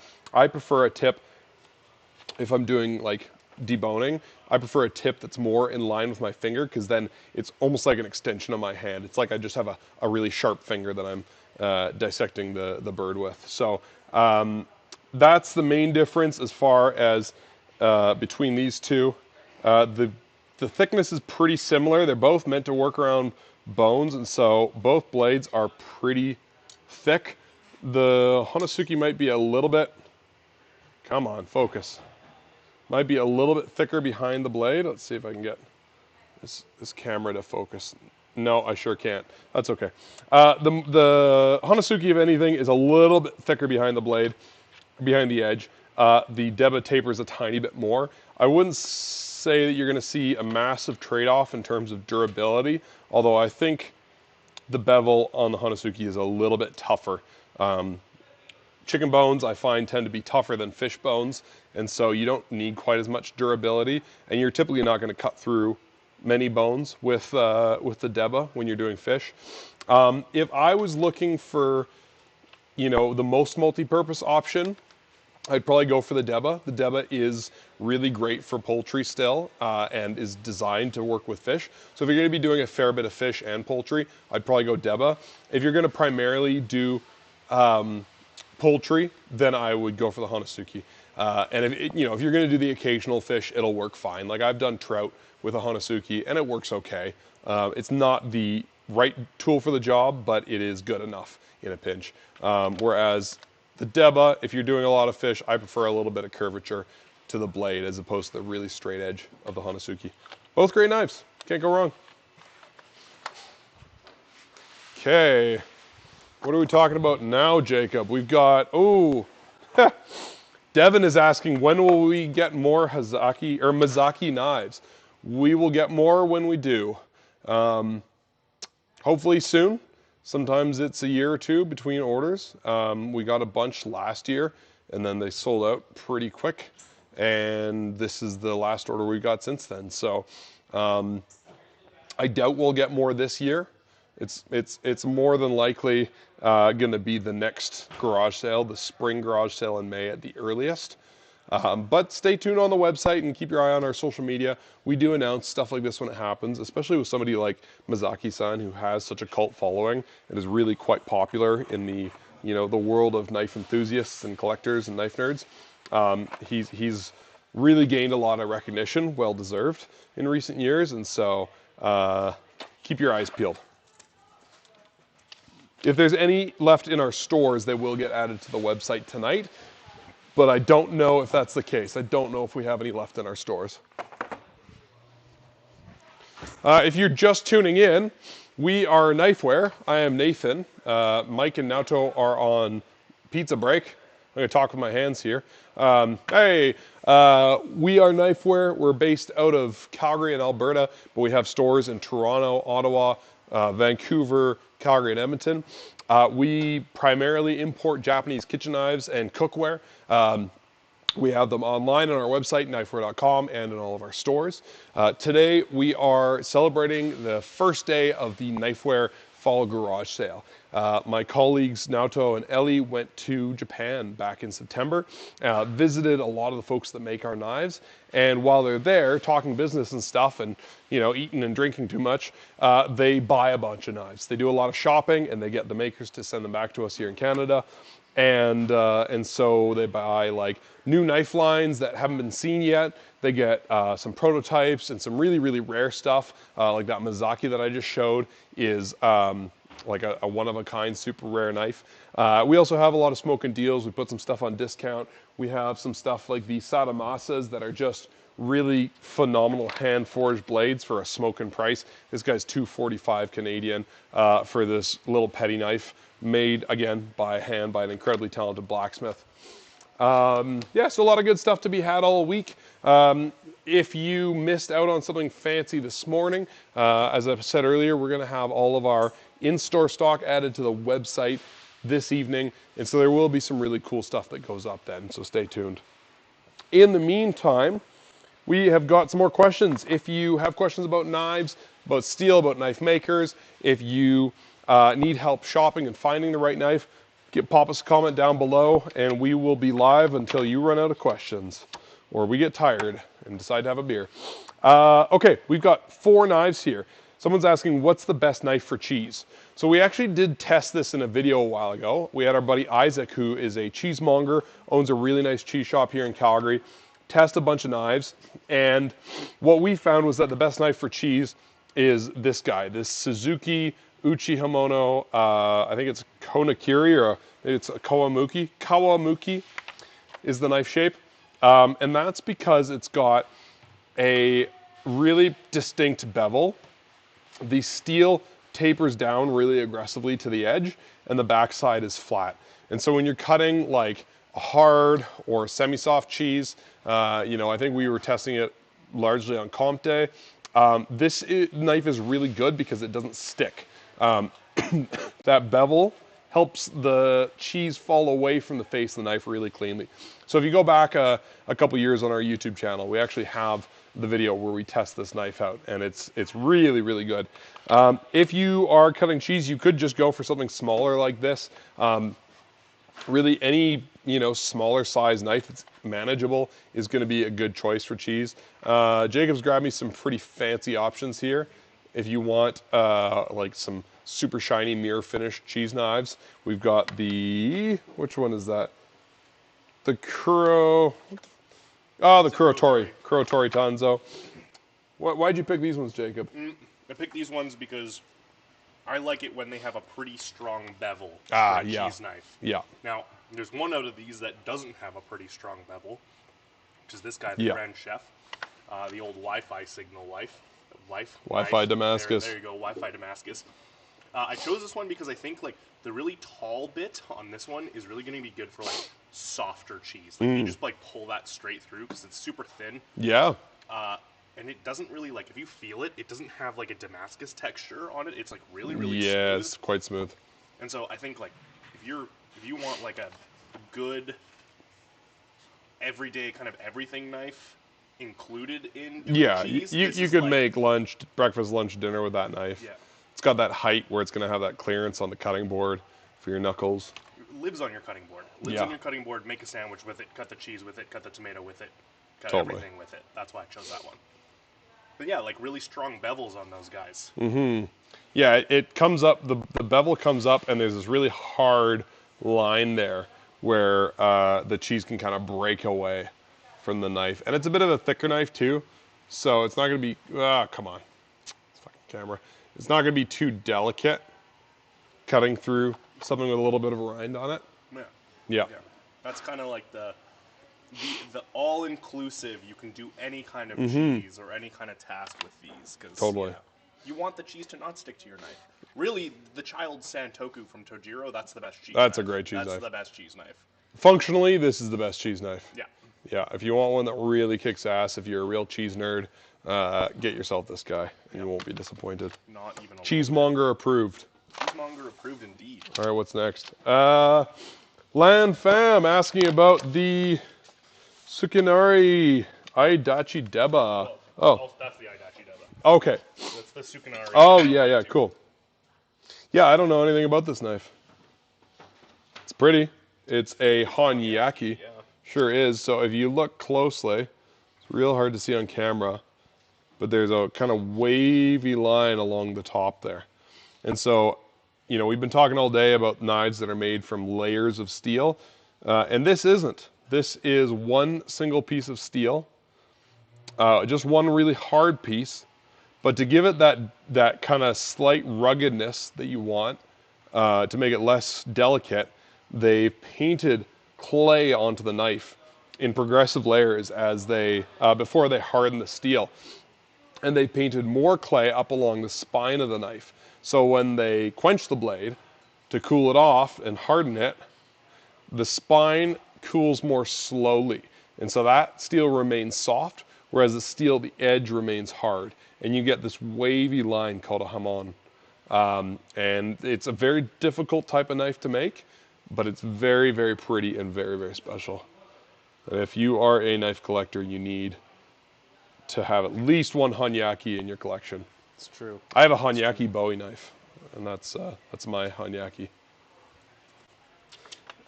And then this It's just a really crazy deba. If you're hacking up really big fish, like a halibut, this is the knife you want. It's big, it's beefy, the edge isn't too thin, it can take a bit of a beating. It's just wild. I love that it kind of looks like a shovel. If there's any Warhammer fans out here, this is definitely the Death Cores of Krieg kitchen knife. It's a combat shovel here. Yeah, I'm pretty sure you could butcher a tuna and then dig a ditch with this thing. It's wild. I love how like unapologetic the handle is. Just a piece of oak slapped on there. Pretty cool. I genuinely thought it was a shovel the first time I saw it. Yeah. Like genuinely, I picked it up and I went, "Oh, this is taking product photos of it and going." Nah, man, that's straight up like I thought it was because we have those little knives. What are they called? The shovel knives. What are they called with the rulers? Hori hori. I thought it was like a fancy hori hori, but it's super not a fancy hori hori. All right, Dean. SK4 Hanazuki, if we have it. We do have it. Here it is. It's SK4. It's made by Sunihisa. It's 20% off. It's awesome. I like this one because they kind of changed up their handle a little bit on the SK4, because a lot of times if you see like Hanazuki Marus have like a flat handle that has no kind of grip to it, and I'm always worried that my finger's gonna slide. Yeah. But this one actually has like a real actual handle. A real handle. Okay. See you later. I'm the host now. I'm not supposed to be up here. Oh, thanks. But yeah, this is a great Hanazuki. SK4 is a carbon steel, so it is a little rusty, but you know, you take good care of it. I genuinely think you would have an issue breaking this knife. Like this, the SK4 is so ridiculous. It used to be a tool steel, so it's really hard to break. It's really hard to break. Devin is asking who's the blacksmith. It's a Sunihisa knife. So Sunihisa, let's just talk about Sunihisa in general for a second. Sunihisa is not so much a blacksmith. It's a company that makes a whole bunch of knives, and most of them are factory forged. The factory forging process isn't really something that's like, oh, you know, this like not one person. It's not just one person who does the whole thing. It's a whole bunch of people. And when we say factory forge, like factory forge here in Canada or the West in general, is very different than factory forge in Japan. So factory forge for them is, here's 10 guys, they all make the same knife, but they're still making them by hand. Some of them are pressed and cut out of sheets of steel. Some of them are not. Some of them are actually just, you know, like hand done, like roll forged, things like that, which is me saying jargony words. What really means is that one person isn't making the whole knife, so we can't tell you the name of the specific blacksmith, and then somebody finishes it by hand, sharpens it, all that kind of jazz. So Sunihisa, we get to buy and sell Sunihisas at a lower price because they get to sell them to us at a lower price. Simple as that, right? Because it's not just one dude in a workshop, you know, making one knife for every 4 hours kind of thing. Like they get to pump out a whole bunch of stuff, and so we get to, you know, put 20% off on them and sell them to you for a great price, and they're still awesome, and they're still pretty handmade, just not as handmade. You know what I'm saying? There you go. That's my thoughts on Sunihisa. Tetsuhiro, I'm handing this to Naoto because I don't know anything about this knife. I know nothing about it. I'm just... Do you have number 1 or number 2? What microphone do you have? Here, 1. You take this one instead. Okay. I'll be as loud as Mike. Oh, Nick. Hi, Thanks Nick. for asking. Alrighty, so we have Kanko Tetsuhiro. You know about this knife? You know about this knife? Oh, I do know about this knife. You know I totally lied to you. Yeah. You know about this knife. Well, Tetsuhiro is this knife maker in the Sanjo. Unlike other knife makers, like you know, like handmade knife makers, they are more of the little bit more mass production. But in the last couple of years, they have been actually making really, really good quality blades with the very thin behind the edge. This Kanko series is this SG2 core with the beautiful and bit of texture Damascus on the outside. Look at how ridiculous. Look at how Works ridiculous really, Damascus really is. beautifully. Yeah.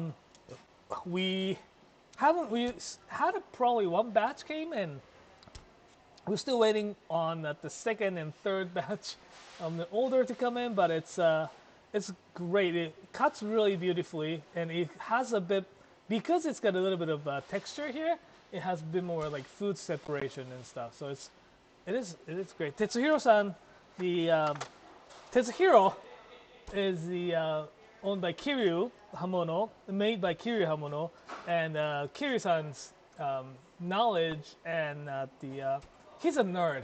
He's a knife nerd, so he knows like a lot of like stuff. He applies to his knowledge to the knife making.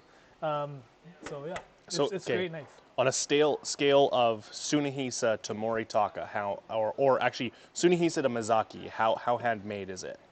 Like, is it kind of right in the middle there? Because I was just explaining like how Tsunehisa like kind of is more factory stuff, so everyone kind of understands that now. It's probably closer to Tsunehisa. Closer on that side, but like still a little bit more in the middle. About the same. I think. About the same, Yeah. like pretty factory, Yeah. pretty factory Yeah. forged. Oh my god, I can't speak. But Tsunehisa's also, they actually go through lots of hand manufacturing process. Like they actually go through this wheel.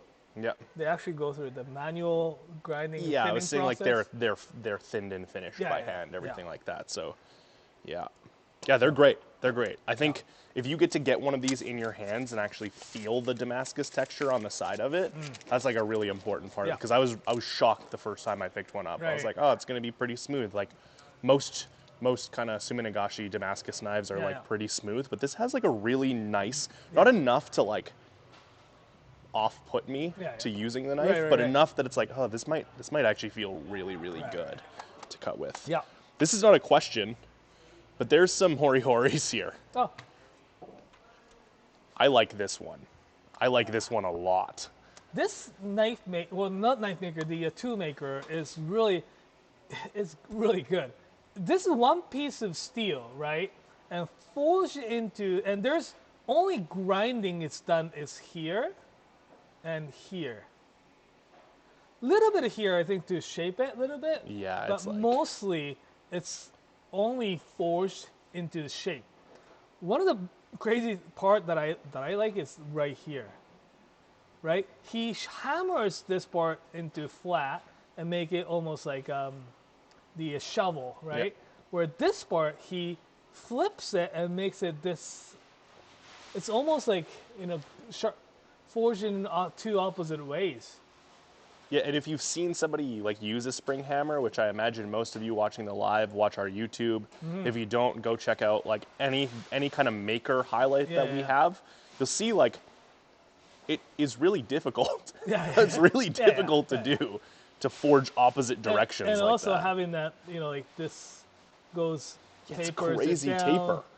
and pretty even here. Yeah. He's really, really skilled blacksmith for sure. So yeah. Yeah, it's pretty impressive. Yeah. And then this is kind of like the standard Nisaku hori-hori, you know? Nisaku is like really well known for his hori-hori. The we don't call, like Japanese don't call them hori-hori. Hori-hori is probably invented by someone, someone in North America maybe, or Europe. They call it the leisure knife for some reason. But I mean, it makes still sense. Like, or Sansai hori, it has the measurement of how deep transplanting stuff. This comes really, really handy. It's got inches as well as the millimeters. I don't think it's accurate. I mean, it's fairly accurate, but I mean, gardening is a lot of times not an exact science. Well, I need to know the basic kind of very close to. I need kind of a close measurement. Yeah. But like, this is your garden knife. This is exactly what you use for fairly gardening. sharp and cutting the root with the serrated edge. Yeah, it's the one size fits all of garden tools. I would definitely use it to transplant my raspberry bush. Yeah. Because you have to cut the root very nicely, right? Smart. So those applications, these are a great tool. Although it is a little bit colder now in Canada. Yeah, it's freezing. It's not gardening time It's right not now. gardening time at all, but Hey, you can plant garlic. You can plant garlic, right? You can plant your things for next year. yes. Plant your stuff for next year. Yes. Yeah, but yeah, I guess. Anything? What were you guys talking about? I'm gonna grab some of my favorites. Okay. Because we haven't talked about my favorites yet, and God knows I love a Kobayashi, but there's no Kobayashi in this sale, so. Did you grab that? Oh, Yeah, of you course did. I Oh, yeah. grabbed that. Of course I did. Yeah. Now I want to pick one more here. I need to pick a Nakiri because I'm a big Nakiri guy. What do we have? Where are some cool Nakiris? And you're gonna tell me about them so that I don't, so that I probably end up buying one, and then I don't seem. Oh, man, Like I don't if know you're what I'm gonna grab talking the about. Kiri, you're gonna have to grab this guy. It's true. I do have to grab that one. So that the, you went to visit people. It's true, and they were so kind, so awesome. Yeah. Should I So- run and grab my little knife that I bought for them? Maybe not. No, it's But we okay. don't We don't need to. It's covered in like tape, glue, and stuff right But now. I I don't want to mean, show like people that. it was good time, right?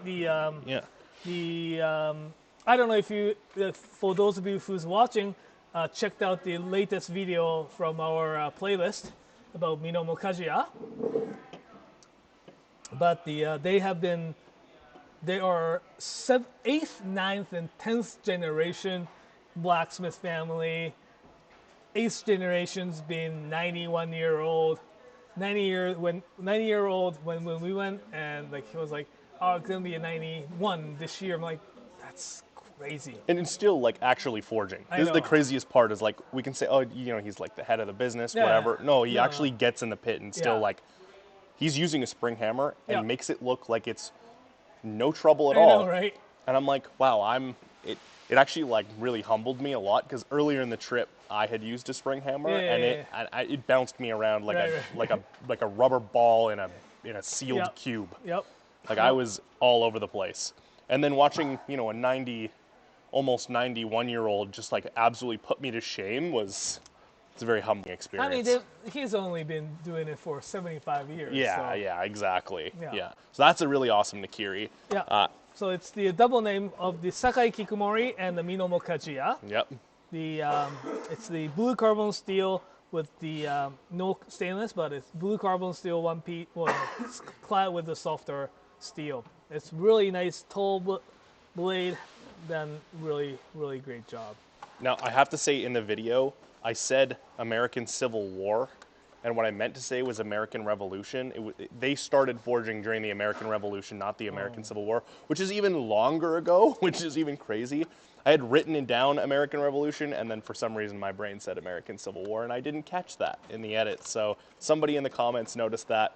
I apologize. I'm Canadian. You can voice over. Yeah, I'll just slap a voiceover on it. But these ones, Yeah. I chose this one, and Naoto knows why, and we've talked about this a little bit already. But I, as a Kobayashi fan, I really like these like, crazy thin stainless steel knives that seem to never lose their edge. I've had mine I have a set of Kobayashis. I have all of them except for the petty knife. I need to get the petty knife. I know people have yelled at me about it already. And I love them because they're so thin. They're like the definition of what we call a laser beam. And this is like the closest thing that we have in this sale to how a Kobayashi feels. And I remember picking one of these up for the first time and going, oh man, I'm gonna spend money this garage sale. I was hoping to keep it all in my wallet, but I don't think that's gonna happen. If any of these are left at the end of the day today, I think one of them's for sure coming home with me. Because they're just beautiful and they're thin. And they're fairly smooth for a Damascus knife as well. Like they don't really feel super textured, but man, oh man, is it ever something. Like they feel like they have such an insane geometry that I think this is like right in my wheelhouse. Yeah, this is fantastic.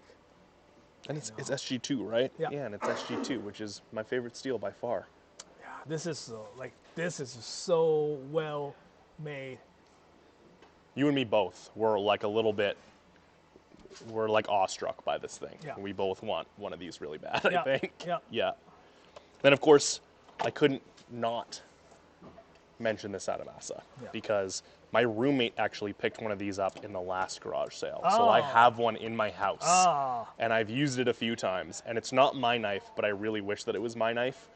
And every time I use it, I go, I should have just bought it for myself. We'll see how many leftover there may be after the. And also, just so you know, mention, we did get quite a few as. I don't know if I should be saying the exact number we received. You don't need to say the exact number, but we got quite a few, so we hope to still have some for online store at the end of the day. Send it out to the stores, and hopefully at the very end of today, and when the stock comes back in online, hopefully we'll have one or two satamasas. Hopefully. Now we never know because. As people have been commenting in the chat, they're like, "Oh, there's some satamasas, and I bought one." Because everyone wants one, right? Yeah, like as soon as you see them and the geometry of them, I think any nerd is kind of looking for a knife like this, and their price point is just like insane for what they are. So, yeah. And then of course I had to mention the Strix because, as a person who said SG2 is my favorite steel, it's basically just like a direct upgrade. Like it's just like a better version. And this is a Kato knife, right? I love Kato and his story and everything like that. I think that he's a fantastic blacksmith who like really chose to be involved, right? Like chose to be involved in it. And anyone coming out of that area of Japan is usually pretty good at discussing with their peers around them what they can do and what they can do better. And so I think that like this community of making better knives is very, very strong, and I think it's very evident in this knife just how strong that community is, and like that they're all kind of improving what steels they use and their techniques, and it's just very cool. I think of like, I said this on Friday, but I think of like the tractor running this over, the tractor tracks running this over. And I think that's awesome. I think that's great. Yeah, you could even see it goes like this and it comes back here. Yeah. Yeah, like it looks like they just ran over it with a tractor track and then sharpened it from there, which is hilarious and also awesome. Yeah. Awesome. I think we had some questions came in. This is a question that I think you are the most qualified to answer because we do really love everyone at Hotto, including the people that are no longer at Hotto and have gone on to their own things. So we actually was fortunate enough to be able to visit him.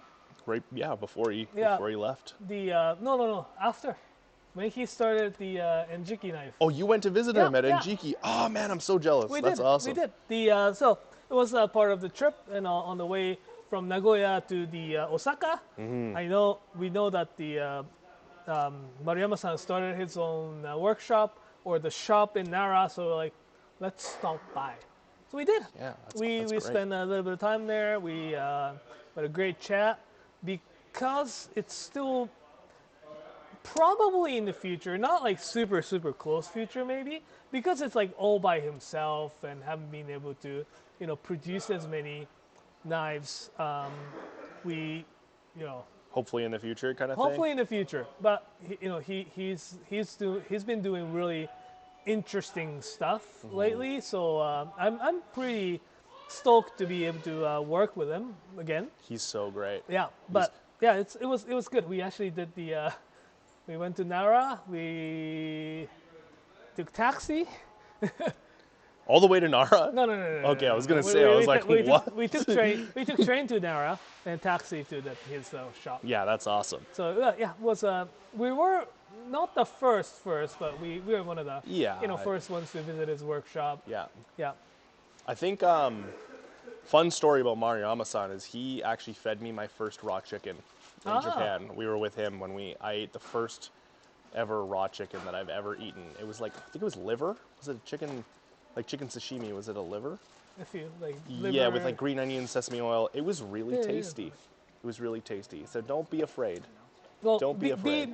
Be cautious. Be a little bit afraid. Be worried. Be a little bit afraid. Because the trip before, they took us to this raw chicken.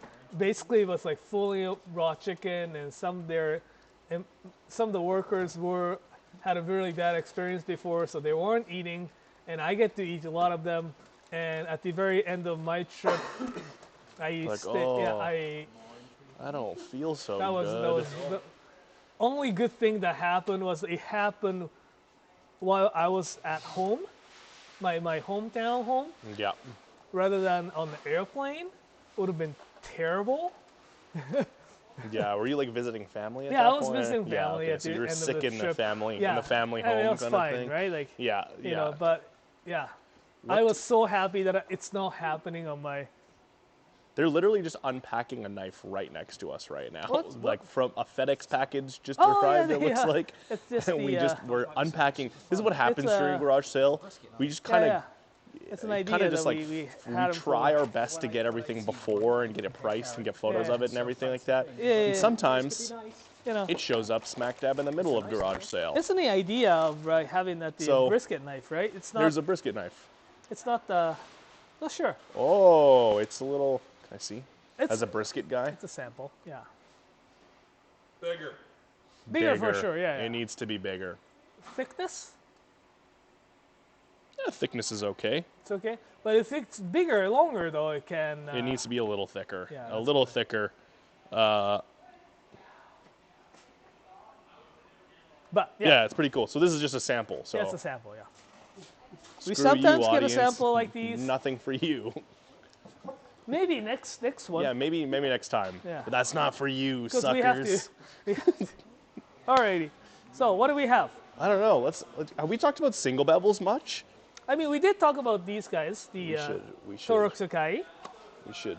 the Ren. Yeah, sure. Who have we not talked about that we have highlights of right now? We talked about Ibuchi. We talked about Shimizu. We did a Minomo. Well, we should probably. I mean, we were just talking about them though, Yeah. so maybe we'll skip that one for now. Yeah. We should talk about Nakagawa. Do we have anything Nakagawa? This is a Nakagawa. Yeah. There you go. Want to just run the Nakagawa clip? Yeah, Mary, can you run the Nakagawa? It's on the stream deck over there, and it just says Nakagawa. Is it running? All right, Satoshi Nakagawa. So Satoshi Nakagawa, he is, well, a blacksmith out of the Sakai, right? He's really talented blacksmith. He can do anything from anywhere from the forging carbon steel, forge welding steel, stainless steel, high-speed powder steel. He can do honyaki on the white, blue, all those type of stuff. He has two workers kind of help. No, I wouldn't call it apprentice, but the workers working at his workshop. And this Ren series is the so Sakai Kikimori Ren is produced under forged mainly by Nakagawa-san. Yeah. But the sharpening process they've gone through some that the younger apprentice or the sharpener. Oh, cool. So they try to.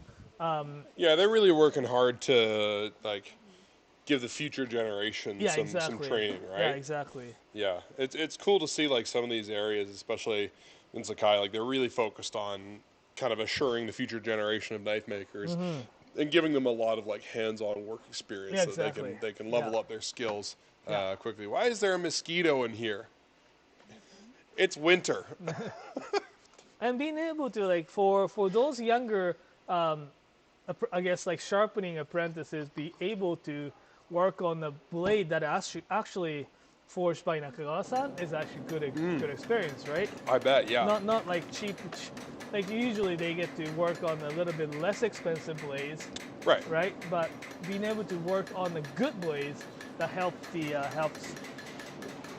Yeah, I imagine there's a big difference in the raw, unsharpened knife from Nakagawa-san versus somebody who's just making cheap and cheerful stuff. So that's got to be good work experience. Yeah. Yeah. We have this Nakagawa Damascus here. Mm-hmm. That's so nice. We're still rolling that clip, hey, Jacob? Yeah, 20 seconds. All right, cool. We'll show you this in a So, sec. yeah, this one here is so nice. It's Algami #1. Like this stretch, like that stretches to the sideways. This is very Nakagawa. And how Also, does he do that? You know?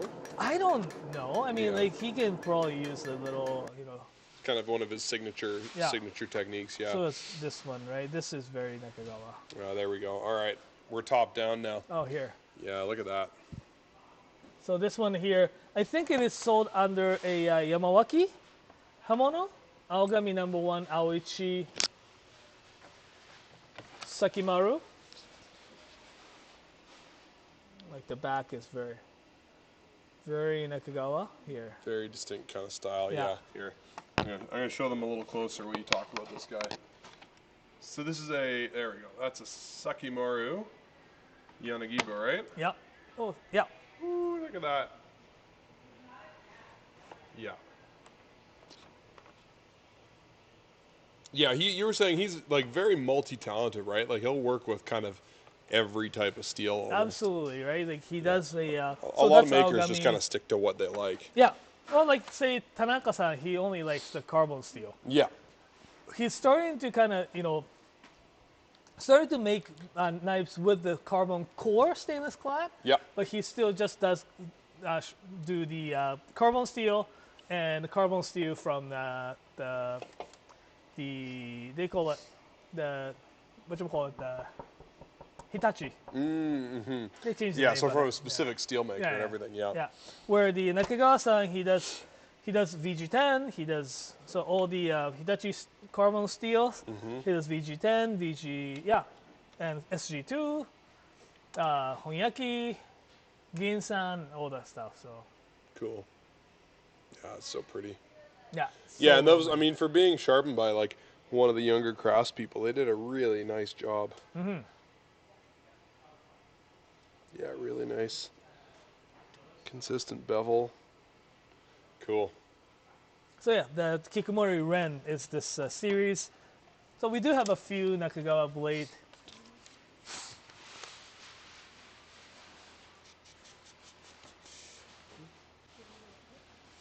Well, if you are just tuning in, this is the Knifewear Fall Garage Sale 2025 Kickoff Marathon live stream. The sale started today at 8 a.m. Mountain Standard Time online, 10 a.m. in store, but it runs all week long. We've got new knife lines, we've got some really rare stuff, some of which is still available. We've got some smoking deals. If you're looking for get your Christmas shopping done early, or you just want a great knife for yourself and you don't want to pay a ton of money for it, this is a really great time to do that. We're live kind of all day today talking about the knives that are in the sale, answering your questions, helping people shop if you're kind of wondering between one knife or another. If there's a knife that you bought and you want to see it on stream before we ship it out, the warehouse has already shipped out quite a few of the knives that went first thing this morning, but we might still have it. We might be able to show it to you. So pop your questions in chat and we'll keep going until you're all out of questions. In the meantime, we've got Randall Brown was asking about Anru Hamono. Randall, was there anything specific you wanted to know about them? Anru Hamono is in Takafu Knife Village. That's in Echizen, right, Naoto? Yep. We have and it's started by Katsushige Anru-san, who is now retired. And the company's now run by Takumi Ikeda-san, and that's his nephew, right? Yeah. Yeah, he's extremely talented. He was actually a rugby player before he got into knife making. He's a big dude, and just phenomenally talented. He was forging the blades at Anru Hamono for quite a while before he took over in, I think it was 2022. And so he's been the main man behind the scenes for quite some time now. And so when they made the changeover, it was a very natural transition. He's continued to make many of the same lines they make. We've got a couple of Masakage lines from them, and then they make something like this Tsuchime line as well. This is Aogami #2 carbon steel, so really nice and sharp, really nice to sharpen, good edge retention. It's clad in stainless steel, so it's relatively low maintenance. It's only the couple of millimeters at the edge there that you'll need to worry about rusting, as opposed to the whole knife. Really smart way of making a knife, right? You take really good carbon steel, you put stainless steel on the outside of it, and so it means that your maintenance is significantly reduced because you don't have to worry about the whole face of this knife here rusting. Really great kind of like mid-weight knives. They're not too thin, not too light, but they're definitely not heavy. And they've got this Japanese style wah handle, this really nice rosewood handle, and that puts most of the knife's weight in the blade, which is a style of knife that I prefer compared to like the heavier Western style handles, because it lets the knife kind of drop through the food more on its own. Yeah, lovely. Naoto has grabbed some random stuff for me. I have no idea. I think these are the I can't believe it's not sold out.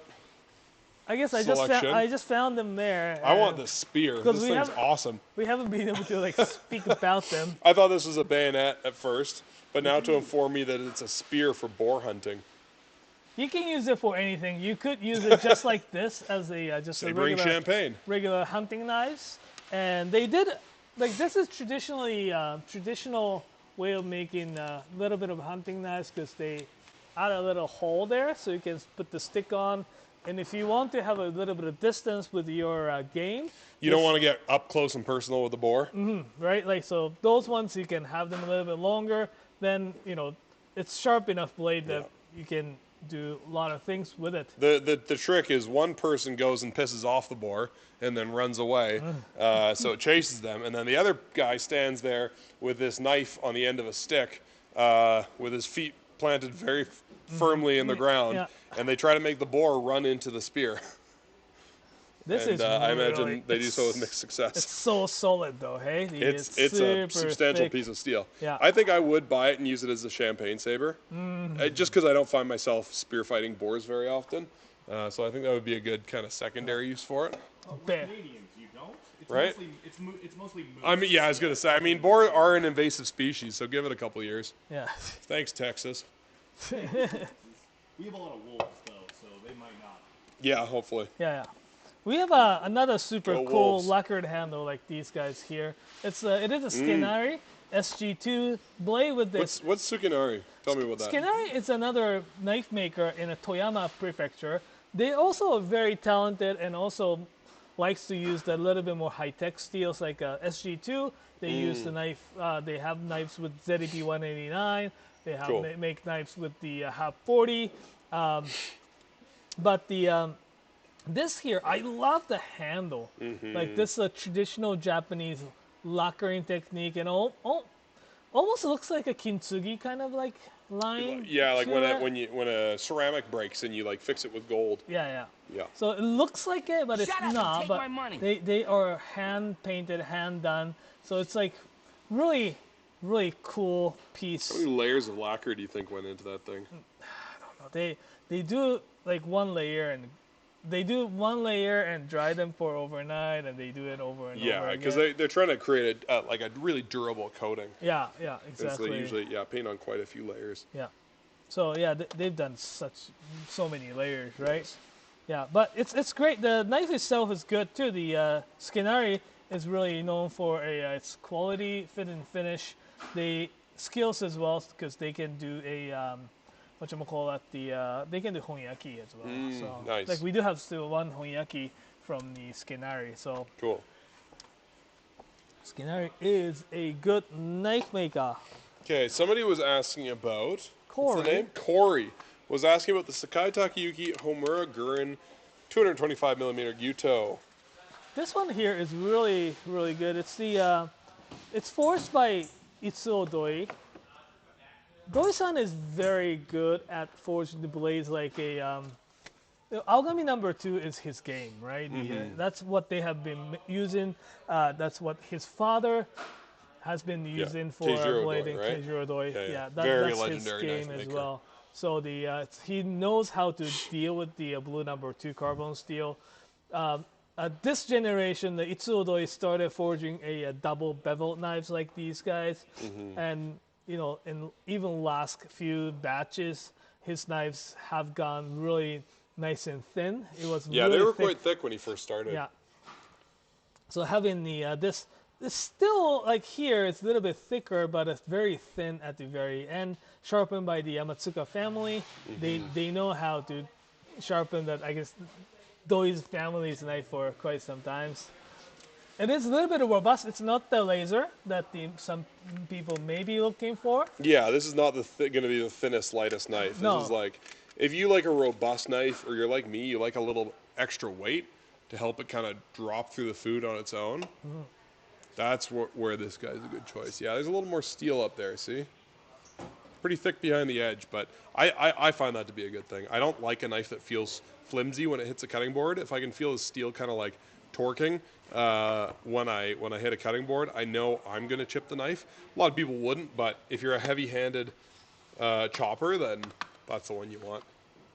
I didn't know steel could torque. Bruh. You're fired, Jacob. Switch the cameras. Thank you.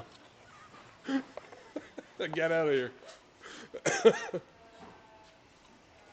All right. We're in hour 6. Almost, yeah, it's like hour 6 of our live stream. The questions keep coming, and they don't stop coming, so we're going to keep answering them. Okay. Can I just talk about these knives? Give her. All right, so we have these knives here. One of my favorites in this this fall garage sale. We have this brand new kind of line of knives called Ichie. It is named after the Japanese saying of Ichigo Ichie, means a one meeting in the life kind of stuff. So this one here is called Ichie, and Ichie is based off of the knife lines and knife lines, or the knives that you may only see them once. It could be some prototypes, could be some not sampled prototypes for something to be. This one here, Ginsan, with very unique grind and the sharpening, or something like this SLD core with the very beautiful copper layer here with a beautiful tsuchime. Something like these ones, it is really well made knife, but you may not see them ever again. You may, but you may not. So something like these ones, if you see anything like Ichie, that's what you're looking at, and they are great quality. Oh, this is so pretty. Yeah. So, okay, so Frederick Bundgaard was asking about a Hado, Nakiri, or Santoku, and we don't have either of those. So here's a Bunka instead, which is kind of like a bit of both. This is the Hado Shiosai, which means sound of waves. Very shiny, very pretty. Hado makes really incredible knives. They take either blades that are machine forged like this, or they take blades forged by Yoshikazu Tanaka-san, and they sharpen them. So they're just a sharpening company. But sharpening is a very large part of determining how well a knife cuts. And the cool thing about Hado is they make these bevels that are very tall compared to a lot of other knives. A lot of steel between the edge and the face of the knife. And that gives you a very gradual transition from the edge up to the thicker part of the steel, which means the knife is going to glide through food very smoothly and very cleanly. And these just feel so insanely sharp when you're working with them, especially when you're cutting dense vegetables. They're incredible. Jacob, do we have that Hado clip? Yeah, absolutely. Yeah, let's play that. So Naoto and Jacob visited Hado back in April to see their workshop, and that was right around kind of this transition period where the original master sharpener from Hado, that was Maruyama-san, right? Yeah. Where he was sort of retiring. He decided to open up his own knife shop and just sell knives that he's sharpened. And so he's kind of going off on his own, and he's left on really good terms. And so his former apprentice is now the head sharpener at Hado. And so it slowed production down a little bit, but they're back to making really incredible knives. And yeah, they just do phenomenal stuff. They've got a very different way of sharpening. Their knives look very different compared to a lot of other blades, largely because of that really tall bevel. But it just means that their knives cut like crazy, and they've got a nice amount of weight. They're pretty thick up along the spine, but that really gradual transition from the face of the knife down to the edge, that bevel, really means they cut smoothly despite their thickness.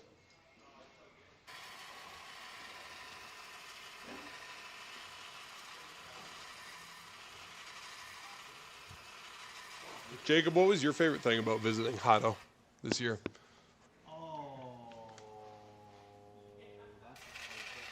My favorite part about visiting Hado is that we ride bikes together.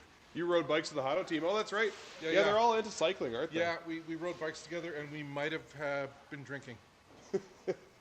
Sounds about right. I think it's how organized their shop is. Yeah, they've got a pretty clean space, eh? So well organized. Yeah. Their systems are like. Yeah, they're just really cool folks. They and they're a very young team of makers too, right? Like Mario Yamasan, they basically paid for him to go and apprentice and learn how to sharpen knives, and then he started the Hado workshop, and they've slowly been kind of building up this team of younger knife sharpeners, and so they've got they're not held by any specific traditions. They're just making the knives that they want to make the way they want to make them, and they've been really successful. Like, people really, really love their work. I have one of their knives currently, and I'm sure I'll have more in the future because they're just phenomenal. Surprised that this was still here. Is it still in stock? Apparently, so this one here, the Hado Kuzilla, looks like a Kujira or the. We might still be playing a video there. It's the blue #1 carbon steel, stainless Damascus on the outside. It's got signature sharpening of the Hado. It gets really progressively wider. Yeah, at the yeah. tip. I love how crazy the But still, because it's a little bit thicker piece of steel here, it's still slightly thicker at the spine. It gets really nice convexity right here as well. So it's not the most delicate edge. One of the youngest guy. It's not the youngest, but one of the youngest guys working for Hado, Tsuda-san. Yeah. Tsuda-san. Awesome. He's so awesome. He's awesome. And also, we went to the same university. What? Tsuda-san and I. I don't know how many people I know that, in the knife No kidding. makers that went to the same school. Just two. Oh, so pretty. It doesn't happen all the time. And this, it's so weird. Hado It's not made Calgary, these ones just before Mario Yamasan left, right? Yeah. So he may have had a hand in making these. Yeah. This may be his last batch of Hado knives. Yeah. Yeah, now he's got his own little knife shop. It's not like a Calgary went to I went to UC. It's not we both Tsuda-san and I went to this university in the remote area of Shimane. Yeah, and right. What? What? That's awesome. Because even from my high school, there were only two guys went to the. No kidding. So it's it's so rare to see guys from the same. Cool. Anyways, no, that was just weird. Well, we got any more questions, or are we done for the today? How are we doing? All right. Well, thanks everybody that tuned in and hung out. This was a super fun morning. It always is. We got some really incredible knives this time around, and it's a real pleasure getting to talk about them with these guys. There's still great stuff left. Yeah. I think. How do they get the finish on the high bunker that you just shoot? This one here? Yeah. I believe this one here, the finish on a spit. Both of them. This one here, so there are ways to make this color or the kind of contrast, right? I think this one is done by the sandblast. So they put the steel or sand or glass beads or something to get this softer steel part a little bit more cloudy and keep the hard part like this. I did notice, I sharpened my Hado Sumi Bunka last year, and they sharpen really nicely. They're really fun to sharpen, and it was very easy to get a nice Kasumi finish on my Hado knife. This one here, where traditionally... No, just grabbing something to show us. Maybe. I think they changed the method to sandblast. Traditionally in Sakai, they do this called the hongasumi finish, where so this one here, done by so-called hongasumi finish. They put the little metal piece right here, and they basically polish it with the with like a little bit of abrasive. Like a handstone kind of. And What about that wagon wheel thing they have at Hado? It's like that wood wheel. Oh yeah, that is to work on this part. Ah, I see. Yeah. Cool. Yeah, kido. It's called the kido, or the wood wheel, and that's that they put a little bit of abrasive and work on that. So this is kido, Okay. and this Cool. is hongasumi. Cool. Yeah. Well, yeah, thanks everyone for tuning in. Yeah. The sale runs all week long until November 9th, Sunday, November 9th, Yeah. at the end of the day. There will be more stock added to the website from the stores tonight, sometime after 6 p.m., but we don't know when exactly. Probably after 6 p.m. Vancouver time, once that shop closes. Yeah, probably like you were saying, like 8 Mountain Standard Time is probably a safe bet to check back on the website. But keep an eye on it. Yeah. If there's a knife you had your eye on, just keep an eye on it, and or email. If there's one you really wanted that you missed out on, shoot us an email, tv@knifewear.com, and see if we can help you out. Are we going to do this again on Thursday? Yeah, we're going to be live at 2 p.m. Mountain Standard Time. We might have some late arrivals right now, Tom. You can't get enough of us. We'll be back. Yeah. We'll be back. And if not, we'll just be here to help you find, great gifts and good knives for yourself. Yeah, we always have lots of questions to answer that are about the things we have here at the garage sale, but other interesting questions about knives too. So it's always a good. Yep. Maybe we'll good make time. Nolan drink some of his own horrendous concoction. Oh yeah, let's leave Nolan's it. turn with the hot dog water. Yeah. Yeah, I think so. It's only fair. One more Good question. God. Yes. One question. Question from Rook3118. All right. Give me a couple of unique knives to take a look at. I have a standard arsenal. I'm looking for some specialties. Oh, unique knives. Okay. Well, another question that's asking for natural stones. Okay. Yeah. Everyone's rolling into questions right now. God damn it. All right. Give me that top-down camera. I'll go first. Boom. Nigara folding knife. That is not your typical kitchen knife because it isn't a kitchen knife. It's pretty. I like this handle. It's I think that's G10. Don't really care. It's nice looking. It's got a cool pattern to it. The blade is SG2 stainless steel. It's a beefy knife. It's got like some real chonk to it. Nice pocket clip there. Smooth. Very satisfying open. Yeah, that's the one you want. Get a pocket knife. How about you, Mike? I got an SG2 mother of pearl handled steak knife. Although I do think this Saji. Oh, SG wait. You're sorry, thanks. unmiked. All right, say that again. This okay. First of all, SG2 mother of pearl steak knife. This Saji, I believe this is an SG2 Tsujihiki, but this thing is taller, thicker, and a little bit heavier. I want this knife super bad. Or just this crazy slender Kurosaki Tsujihiki. They want the shovel. They want to see the shovel. The shovel. I got you, Deva. Oh yeah. Here we go. Yeah. I already have it. So, Aidachideba, made by the Fukamizu Hamono in the Kagoshima prefecture. It's so rustic. I love I know Kevin was mentioning that, he will change the handle. No, but I think it's fantastic. It's just got a really cool look to it. It almost looks like a Taiwanese tuna knife. It's got a little carve, so you can use the tip to open up the fish with. There's gonna be a little bit of rip. It's great. It's so unique, and it's totally different from what we've ever seen it before. So it's like something super cool, right? Someone wanted to know about natural stones. So we have a few natural stones left, both in Nakayama mine, made by the Kato Kozan. Kato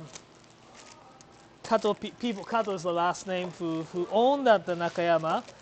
It's great. Some of them got a really nice thickness to it.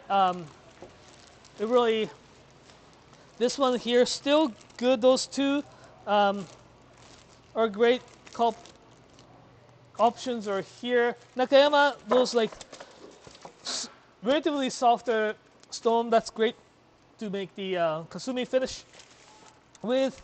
We have Ohira. This one here is probably really good. This is going to be really good to finish your edge with, like making it really nice and smooth, like stray razor. I would like Ozuku is probably the best one, but this Ohira Ipponsen is probably good to finish your stray razors with as well. Atago, also this one here is super nice and big, 30 type. It's all full length. It's really nice. It's going to give you slightly softer than Ohira. You can probably use it to make it a little bit more kasumi finish, as well as to finish on your put the edge back on and make it really nice and smooth. Someone was asking about gift knives, and I kind of narrowed down to these three. This Kokuru Matsutani Fiji 10 Santoku, $156. If that's the sort of gift budget, if you're trying to go for a budget end of things, this is a really amazing, awesome selection from Matsutani. Or I think the Kato Black Damascus is the other thing. It's on the other end of the spectrum at $500 for the Santoku SG2 powder stainless. Beautiful. A gift that I'm thinking about getting myself is this white #1 core with stainless clad Tsunehisa Gyuto. With the 20% discount that we have on the Tsunehisas this week, this knife is $232. That is a wicked, wicked knife. That is the Tsunehisa Niju Hachi. And Naoto likes this guy because the A10 steel with this very unique finish to it with this rope or cable sort of Tsuchimi Damascus. And the A10 steel is a really good steel, actually. It is really good steel. Good look. It's a knife that once you get it and every time you go and use them, it's like, oh, it's actually super cool. You know, it's got the really cool Damascus pattern to it. And it's a nice texture on the blade, too. So I think I'd say Tsunehisa Sanju Shichi. Shichi 7? 7. Wow, look at me. 37, I know. Look at you go. But yeah, something like this is going to be a great gift idea. Yeah. Want to talk about Tsujihiki versus? So, Tsujihiki, long, slim, not as high as a Gyuto.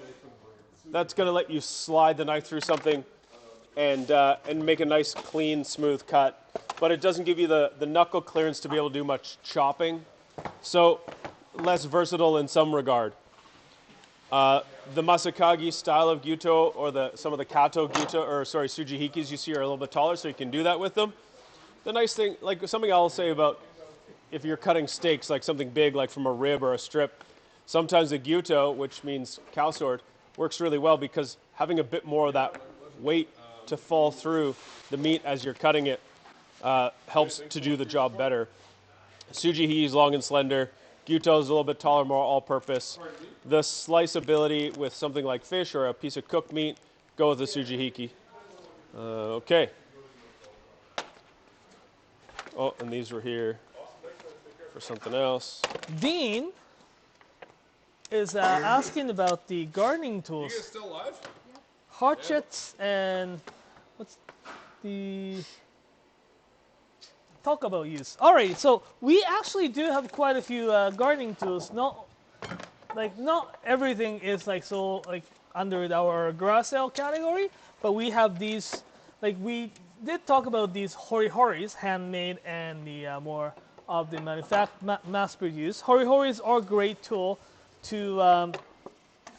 Hori-hori is a great tool for a replanting, transplanting, those kind of stuff. We do have these guys, the Toyama kit shears. These ones are great, like snips or the Oh yeah, the pruning, like pruning shears. Yeah. So just use it to like a little bit of a thicker. Those are very strong. I have a pair of those and can cut a piece of a branch like the thickness of my thumb with those things. If you want to do some little bit more finesse work, we do have these pruning shears as well. These are great to do the leaves or small branches. It's nice if you're working on something that's a little bit tighter or bushier. The narrower tips are easier to kind of aim in on something. Yeah, something like these. We do have hatchet. Excuse me. These are Tsunehisa hatchet. It's SK carbon steel. It's a really nice. I have one of these at home to use if bring it in my camping set. So I have the regular whatchamacallit, the axe as well as the hatchet, because again, just like in hand, it's like really easy to do small stuff. These are not necessarily the gardening tools, but we do have these as well. And there is a category, I think, on our website called the gardening tools. So you can go there and try to find the whole bunch of stuff there. There. Suzuki Uchi Hamono Nakiri. Someone's asking for it? We have it right here. Yeah. I think this knife's very cool. I have one. If you want to shave stuff very finely, this is an amazing knife. And it's, it's got the single bevel nature where it's the beveled only on the one side. So you can cut very finely and very accurately, but it's not a very thick blade. So I find when you're using something like a Yusuba or Deba, where the blade itself is really, really thick, it has a tendency to curl. This one, not so much. And that's because this whole actual piece of steel is incredibly thin. So a little bit easier to use than some of the other single bevels while still giving you that super razor thin, very precise cut. All-purposey, does a lot of good stuff for everything. But they do have this really kind of funky raised bit at the spine just to give it that rigid strength because it's so thin. A little bit like a razor blade, that one. Okay. Sheboygan John. How does the copper age in each year? What I would say is that the copper is going to get patinaed, so it gets little different colors, slightly darker-ish. So you probably won't be able to keep this really nice copper color, but I think it's going to be beautiful. The minute you cut through something acidic, it'll clean it up. Yeah. If you use, if you have a copper pot, you can clean it with salt and lemon, and that citric acid will strip a lot of that oxide layer off of the copper. There's no coating on it here, so it's going to behave the way copper does. Copper is an element, so it's copper, right? And it will tarnish. It doesn't. It's not going to go green like the Lady of Liberty, but I think no. I think that's if you were to expose it for an incredibly long time to a lot of salt water and heat and pull in the elements, maybe you'd see that happen. But as you wash the knife and wipe it off, you will just wipe off some of that oxide. So it'll probably be a little less shiny over time, but I mean, that's part of the cool factor, I think. Yeah. Corey's asking Doi Gyuto 225. Oh yeah, that Doi Gyuto is pretty cool. Yeah. Aogami number 2. It's a little bit more robust. It's not the razor. It's got really nice convexity here too, so it's gonna cut very nicely. It's not gonna slice them into the potatoes or the yams real as smooth as some of them, but it does still will do really, really great job. It's very unlikely that edge chips, so it's a great workhorse for sure.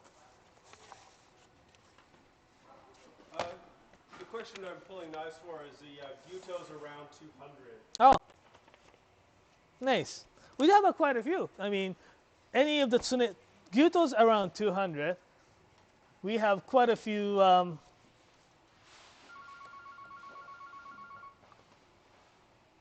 This one's good. The sort of 4 here. there you So go. a couple under 200, a couple over 200. The city nieces are a smoking good deal, 20% off. I guess we don't have. I really like this Algami Super stainless flat knife.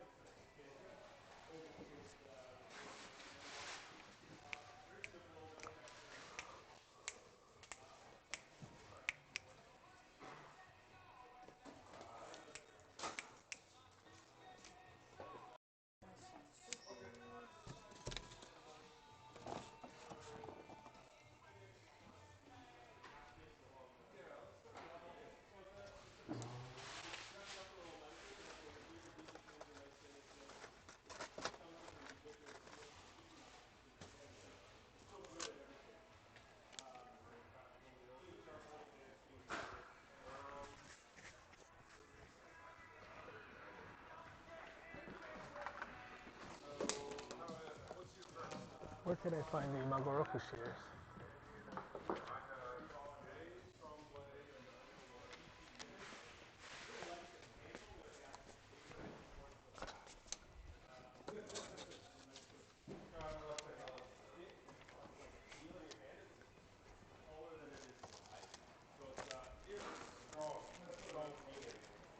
This is the Sakai Takayuki VG10 series. So super nice blade and cool handle. That's $230. But this one I think is really worth looking at. It's $289, so it's getting above there, your budget. But this is blue number 2 steel, clad with stainless, made by hand by our friend Ikeda. He's doing a really great job, and he gets better all the time. The way he hammers out the knife, the way he's got this distal taper, it sharpens flatter up at the front, so you've got a thinner knife at the front. So it's when it travels through food going forwards, it's less like the front of a boat pushing things apart. So not only is it tapered from the spine down towards the edge, it's tapered from the front of the knife towards the back as well. So that's like a nice little detail that you wouldn't necessarily get in any of these other knives, but when you're getting a knife handmade by Ikeda, it's $289. This thing will last you a long time, probably your whole life. That is a very, very worthy knife. So this is the Anryu, A-N-R-Y-U, Aogami Tsuchime. That's a kick-ass knife. It's $289. Oh, what are those? Dean is asking. I guess we did have the this Magoroku, the carved shears. So this is kind of cool kitchen shears. It has the serrated or actually little jagged edge here, so that it doesn't slide. Say when you're trying to cut the crabs and stuff, it doesn't shoot the crab off. And it doesn't do what to the crab? Say like you want to try to. Oh, it doesn't like spit out. Yeah, it shoot off the. Super nice and smooth. It's got the really. Oh, those are from Kai. Yeah. So how much are those? Those are great. It is. I already have 3 pairs of shears at home. I know, right? But you should get these. Yeah. It goes like smaller space and stuff as well. It does Kai. Do you know what those would be good for? Cleaning shrimp. If you ever had a devein shrimp. Oh. When I worked at Kitchens, I worked with one guy who showed me this great trick. We had to devein a whole bunch of shrimp, and so we went over to the first aid kit, and we took out the scissors that came in the first aid kit. Yeah. Because they have this little flat thing on the bottom arm, so it doesn't cut through your if you're trying to cut clothes off. Yeah. It doesn't stab the person. Right. Also, doesn't stab your shrimp. But it's that curve there that would get in. Right. You'd be able to. Yeah, that's a super smart knife. You can cut they're cutting a roasted chicken on this too, and a pizza. Pizza, get a so many uses. Good Neapolitan pizza, and or a bad one. I bet you would cut a bad one as well as a good one. Yeah. But I mean, I bake really bad ones. Well, it's because you're not Neapolitan. I know. I want to be. But Seki Magoroku is this like Kai is this really big company making a whole bunch of different blades, right? So. Okay. Separable and. I think we just had like the power round of questions there. We said we're going to leave, and then everybody started coming at us with questions here. So. They love you.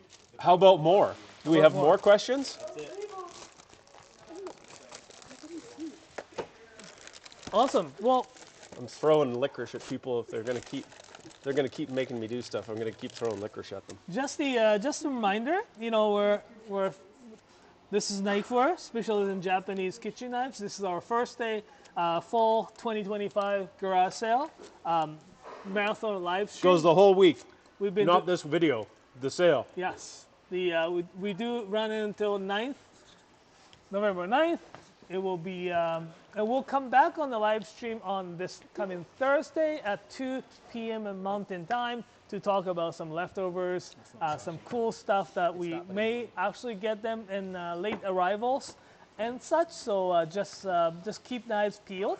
As we said earlier, the stocks at the stores are kind of hidden from the website sales, but they will come back up in the on the website after they close. So probably like 6 p.m. Pacific time, maybe. Bit later than Bit later. Closer to maybe 8, 9 Mountain Time. Yeah, but keep an eye out.